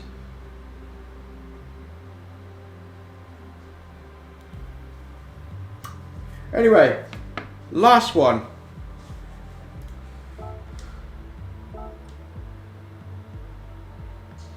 Yeah, when I said to him, you must give space, his response was, drive faster then.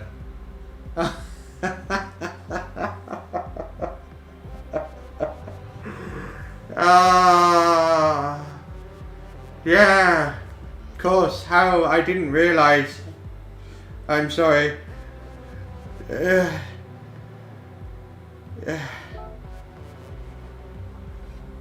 I got my brake point one into the heavy braking zone before the tight, twisty final sector, and I was like, shit! Trying not to hit him. And then although we were alongside, just sort of backed off to make it back to normal. You know, you're doing everything you can to avoid it, but pushing me out on, you know, out of turn 1 into turn 2 is just... how can you not understand? Like, there's the curb, you have to give a car's width, or at least half, because you can cut that curb by about half a car. It's...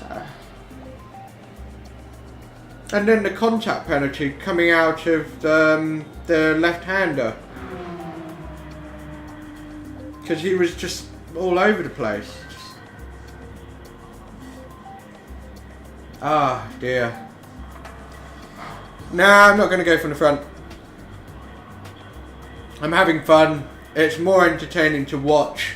Like, if I just bugger off from the front, all you'll see is me doing laps. Nothing happening.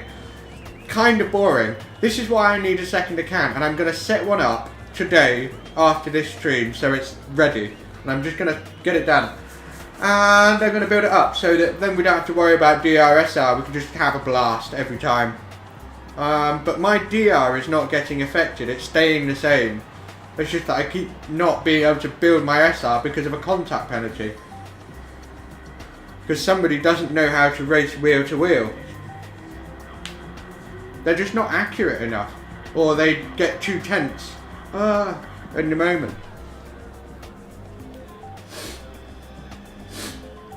So yeah, one more daily race, probably starting close to the back or the midfield. Probably the midfield, just because there's always someone who insists on defending even though it loses you 4 seconds a lap. You can't justify defending that much. It's just, it's not alright. Yeah, it's good. It's a good DR. It's good enough for me because it gets me into top split FIA.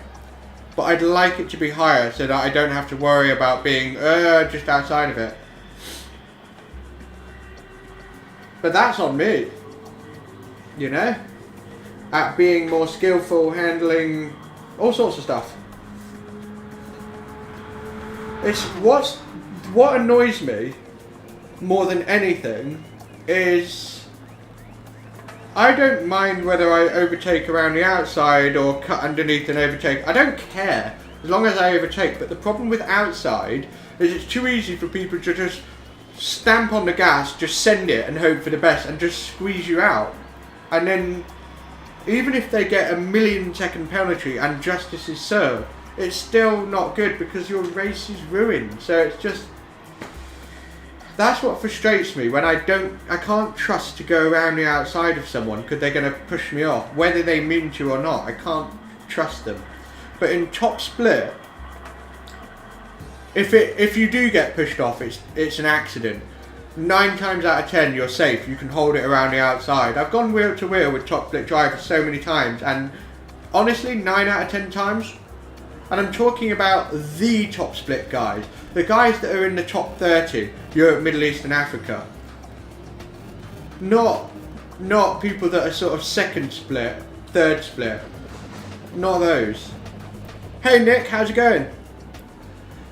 Hey Jeremy, you're going to get yours back up there. It's a matter of, it's a bit like when you trade the markets. You're going to have losers. It's inevitable. But as long as mathematically you win more than you lose, on average you're just going to keep going up. You're going to get down, you're going to get knocked down. So when you do have a race where you're like, oh no, I've lost a little bit of DR, I think people make it worse because they completely lose their shit and then make it even worse for themselves. And then they get a DR reset. You have to keep your cool. I'm alright, thank you. I'm alright. I didn't see you racing Nations Cup, and I don't know if you did manufacturer. I'm not sure what the Aston Martin Group 4's like around Yamagiwa compared to the Audis. I don't know.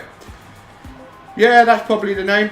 Well, maybe what Zurich suggested, or I might do something silly like Doucheface or Quimchops or Binster. Something stupid. Or maybe, I don't know. I haven't thought about it. Random Finster. And it is tempting. It is tempting. Yeah, of course. Yeah, you're in good stead to maximise the top 16 because of your ranking. It's great. So, awesome. Good luck for the top 16. It's a really nice position to be in when you know, no matter what, you will be in the top 16 race 2 weeks from now. So you can just sit back and chill, only practice top 16, and then bring your absolute fucking A game to that race.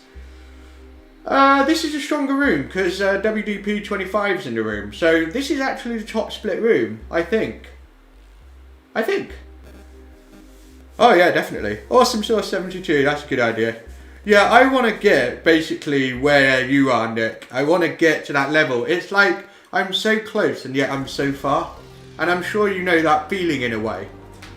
It's just like, ugh, you only need to be a tiny bit better, especially with consistency, and it makes all the difference. All the difference.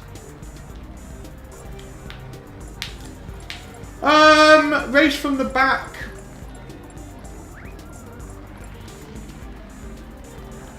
No, we won't race from the back. We will probably race from P4,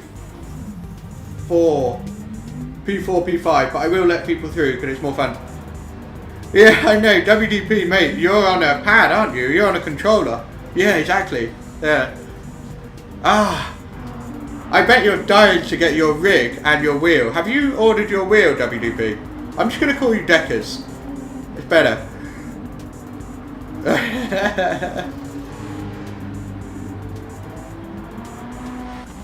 Yeah, Nick, that's it. Because when you get penalties, it is infuriating, but you just have to go and then carry on. But it's so hard. It's so hard. Yeah, Zurich, WDP's on a pad. Ordered Fanatec CSL, awesome source. Exactly what I've got. When's 14? When do you know when it's due to arrive? 2 months is really good considering what's going on at the moment. Like, really good. I can't wait for you to get it. You're gonna love it. You're gonna love it.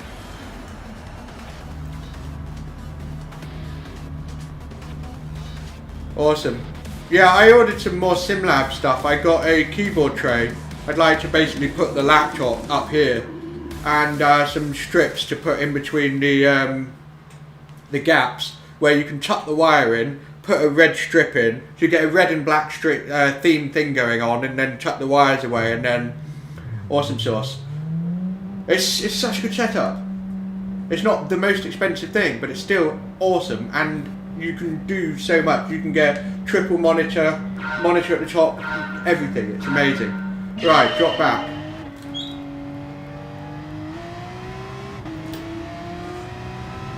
Right, once WDP comes through, we will hold position. Maybe another one will get through, but we'll see. Yeah, that's okay.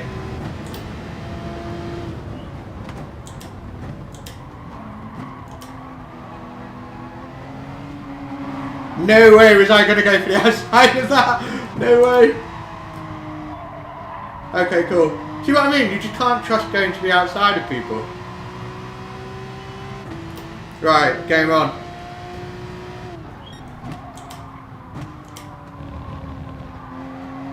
What have we got up there? A couple of Udis and a Mitsubishi. Get some.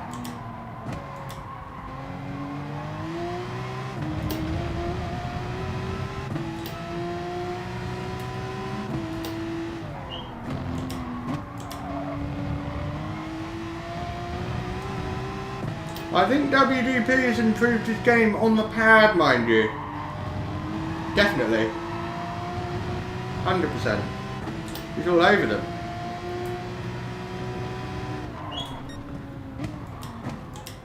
Full send. Look at that. That's proper daily race driving. What a lad. Oh dear. Come on then.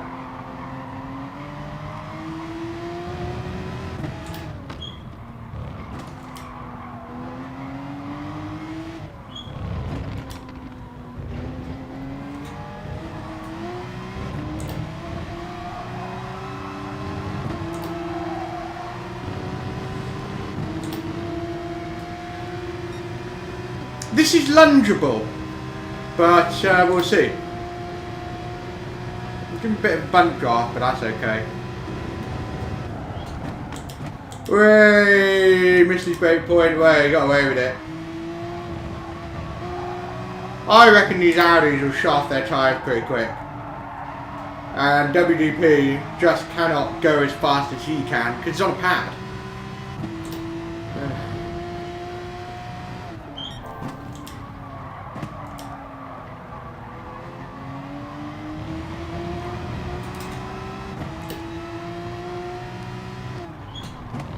We don't need to do any sheen splitting overtakes just yet. We can just build up our rhythm.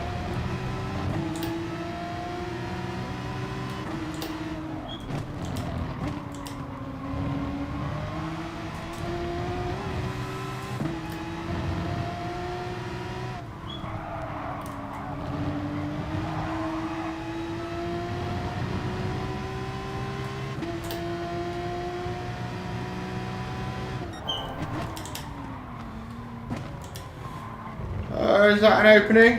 It is, but will we have it? Got the inside for the next corner, hasn't he? We're going to hold it around the outside, we're going to try. He's pushing me out wide.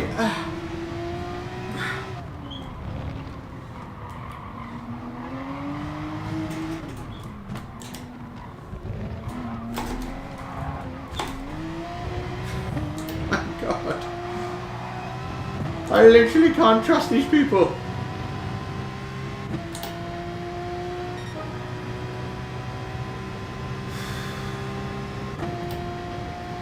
I hate that I can't overtake these people around the outside. It's like, come on.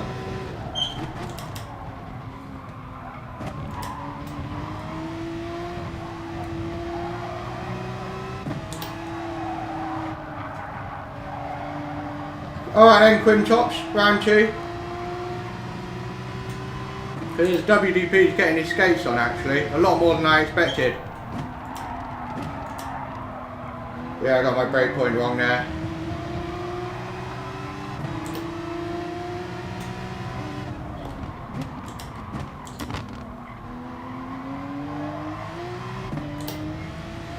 See? Space! Easy!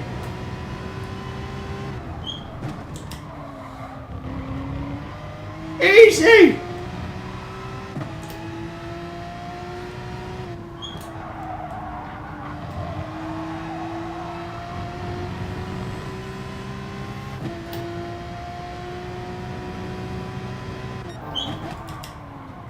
I should have just done what WDP did and just brake balls deep.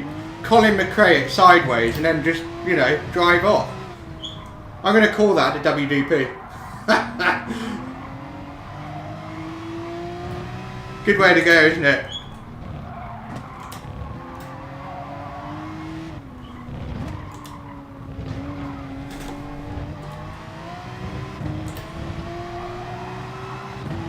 Those curbs, especially the first one of the chicane, it's a bit like stroking a cat's belly, isn't it? It's dangerous. It's like, oh shit. You never know if they're going to go, "Ma!" bite your head off. Malik is getting all out of shape into turn 1. So we can start attacking. Not Malik, Mike. Sorry. Or Mike. I don't know.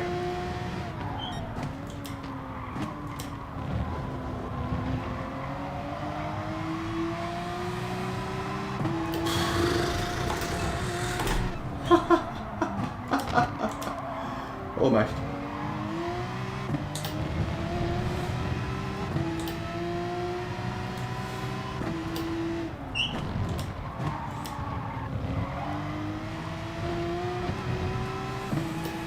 Come on.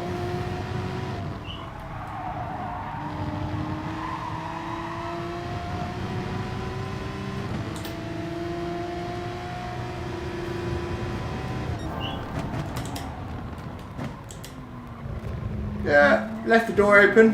Whoops, little tap, my bad. Was it? No biggie. Right, WDP, you saucy git, I'm coming for you.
He's shifting. He is shifting, especially since he's on a pad.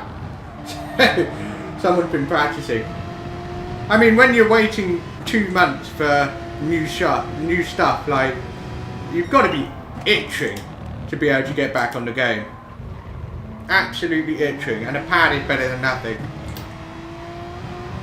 It's going to make it even better when he finally gets his stuff, because going from an okay wheel and pedal and rig to a really cool one, I know is awesome. I've just pretty much done it, although I already had the pedal and wheel.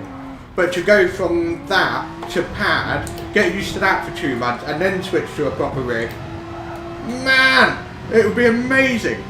It would just be epic.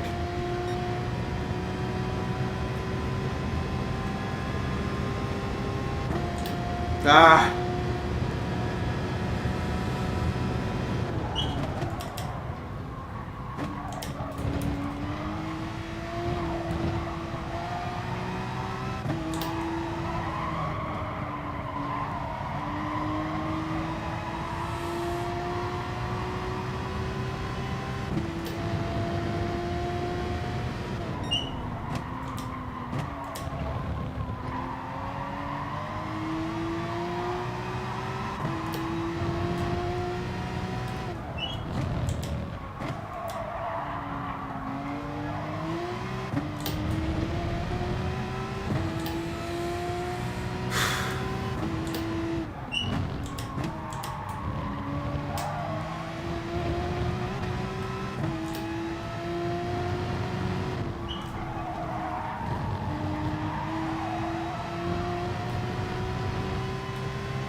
Here we go.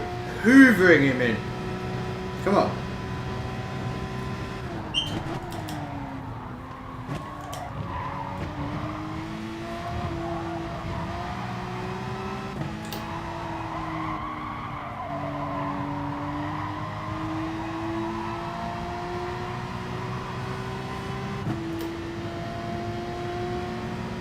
It's kind of weird being able to catch up with WDP this quickly, when I'm used to it like it could take you 5 laps just to gain 4/10 if you're lucky. You know.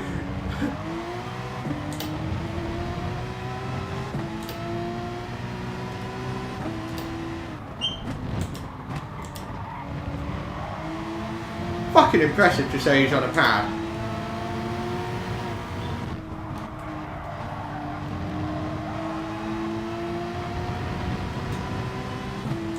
It's on! Here we go!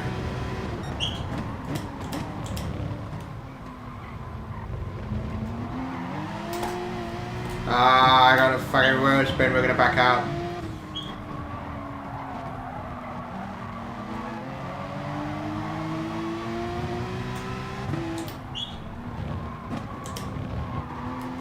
Whee! Go on then, let's go. Way, a bit more wheel spin from Deckers. It's on! It is on. Come on. So impressive. Here we go.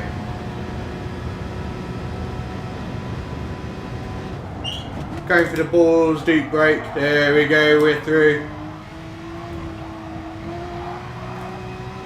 I'm so impressed at WDP's pace. I consider. So Cowster used to be amazing as well. He was racing last year. He was on a pad and I didn't beat him very often. He was always just a little bit faster, but he was on a goddamn pad. It was like, what?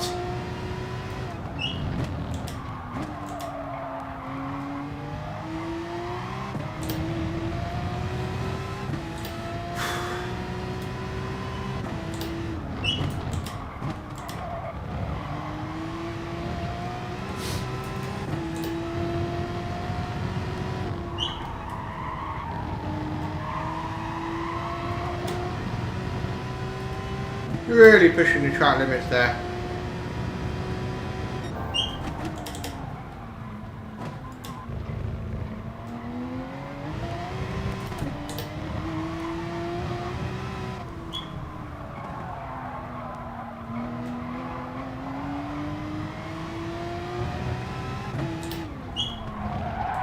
Whoa, a bit late on the brakes. Ah, fucked it up.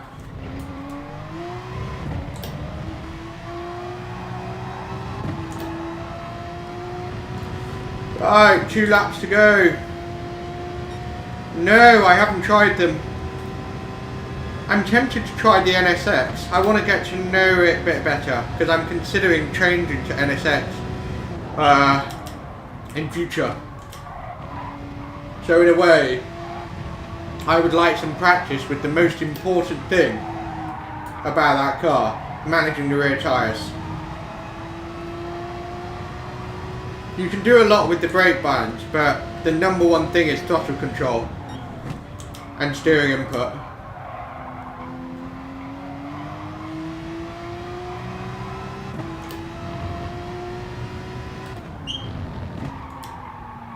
Always braking too late for that corner, always.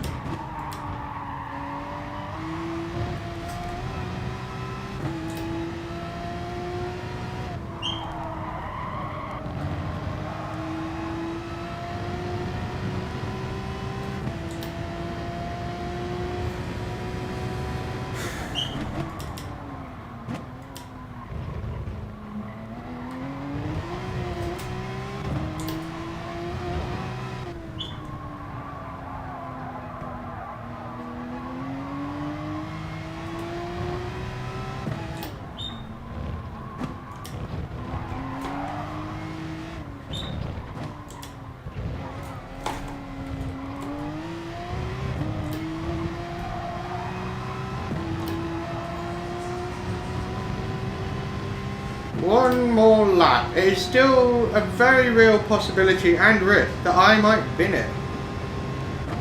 I don't think I will, but you know me, I'm full of surprises.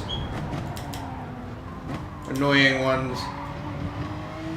Deckers would be fucking laughing, wouldn't it? You'd have to drive by on 2 wheels like that.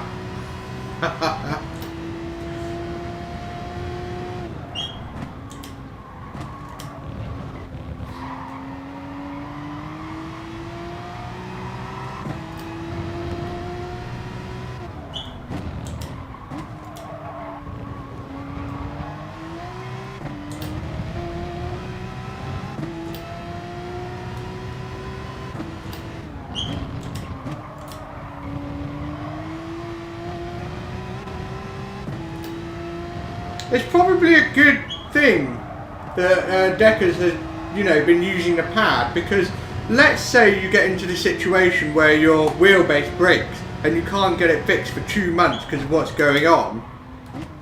At least you can pick up the pad and be reasonably quick. Like, it's something. Whereas if I went to the pad now, I'd be like, oh my god, it'd be horrible. I'd probably start and just purely do a daily race account. I wouldn't go near my normal account.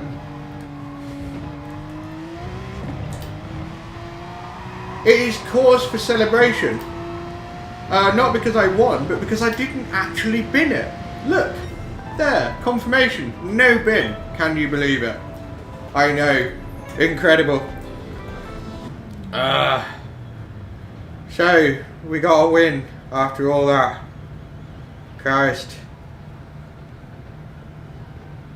Yeah, that was a good race, mate. Yeah, you're stupidly quick on a pad.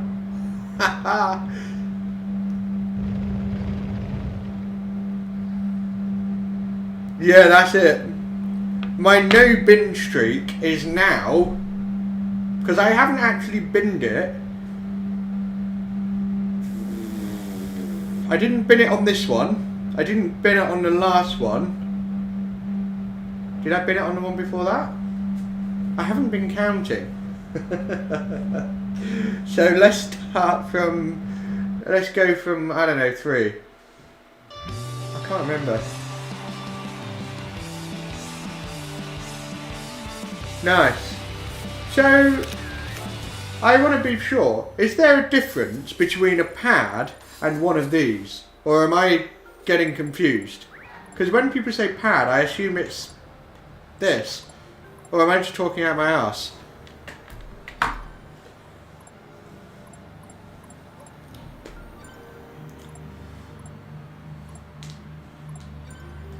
You're only half a tenth off, you know, of my best lap. Yeah, you're only half a tenth off my best lap, and I haven't really done a better lap than a 1:45.8 unless I had slipstream. So there's your benchmark. You are basically half a second off of probably your usual pace, more or less, which is awesome. Really awesome.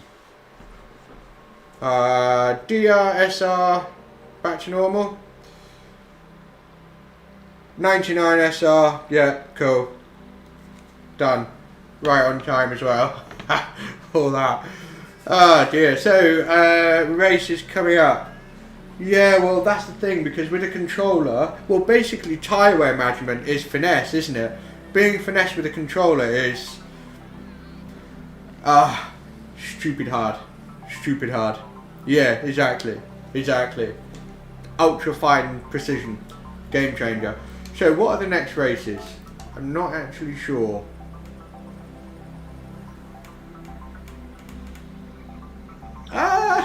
Yeah. Yeah. I think we can have fun there. When we won a very strong second split right at the beginning of the Manufacturer Series. I think it was the first race of the Manufacturer Series or the second, and I picked up 344 points. It wasn't top split, but it was a really strong second split. And yeah, same. AMG, I won that race. And that is what set me up to be able to do the top 16 with you deckers at Dragon Trail Gardens, which was an epic race. And I got 353 points, and I was like, oh my god, I'm actually mixing it up with the top 20. And since then, well, you know the story with me binning it and making stupid mistakes. I don't know how I feel about that with the SLS. That's going to be interesting. That's going to be really interesting.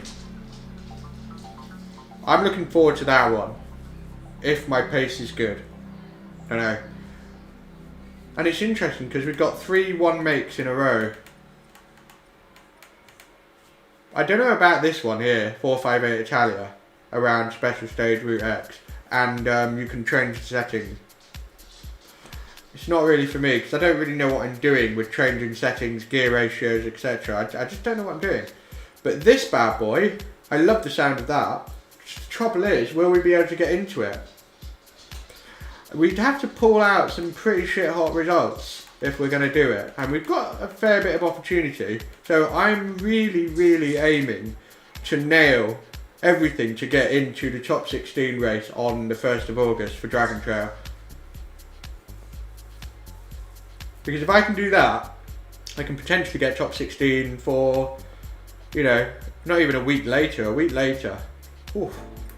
So that looks interesting. Manufacturer Series, what's that point ranking? Look. 64th. It's a bit wank, isn't it? We're just not getting the results together. Simple as that. Oops. Championship schedule. So look, here we go, there it was. Red Bull Ring Group 3. 344, 353. Epic. Yeah, it was amazing. And then since then, we've just not found it. We had a really good chance at this race of getting a good 300 and something point. And then we got taken out on the last lap. I was like, no. I was gutted. Because the top 16 race, if I did the race just after the top 16 because I didn't get through, so I did the one 10 minutes later, and the qualifying time I got was the best one of the day, and it would have put me P6 in the top 16. And if I'd have just held my own, brought it home in P6, I would have brought home banging points, but it wasn't to be. Didn't get through. Group 4 side Degnero track B. I don't know, maybe the SLS is good, maybe it's not. I'm looking forward to this one, but I think mid-engine cars are going to be the strongest. Not looking forward to that. Group 4 SLS, Brands Hatch, nah, forget it. Group 3 Spa. This is why I'm thinking more about going with NSX, because the AMG's solid, but it's not really up, ever. It's just a good all-rounder, and that kind of gets them a tits. Anyway, that's how things are looking, that's what is coming up on the menu. I'll probably be on tomorrow for a bit of, you know, shenanigans, ballyhoo, what have you. But we are sizing up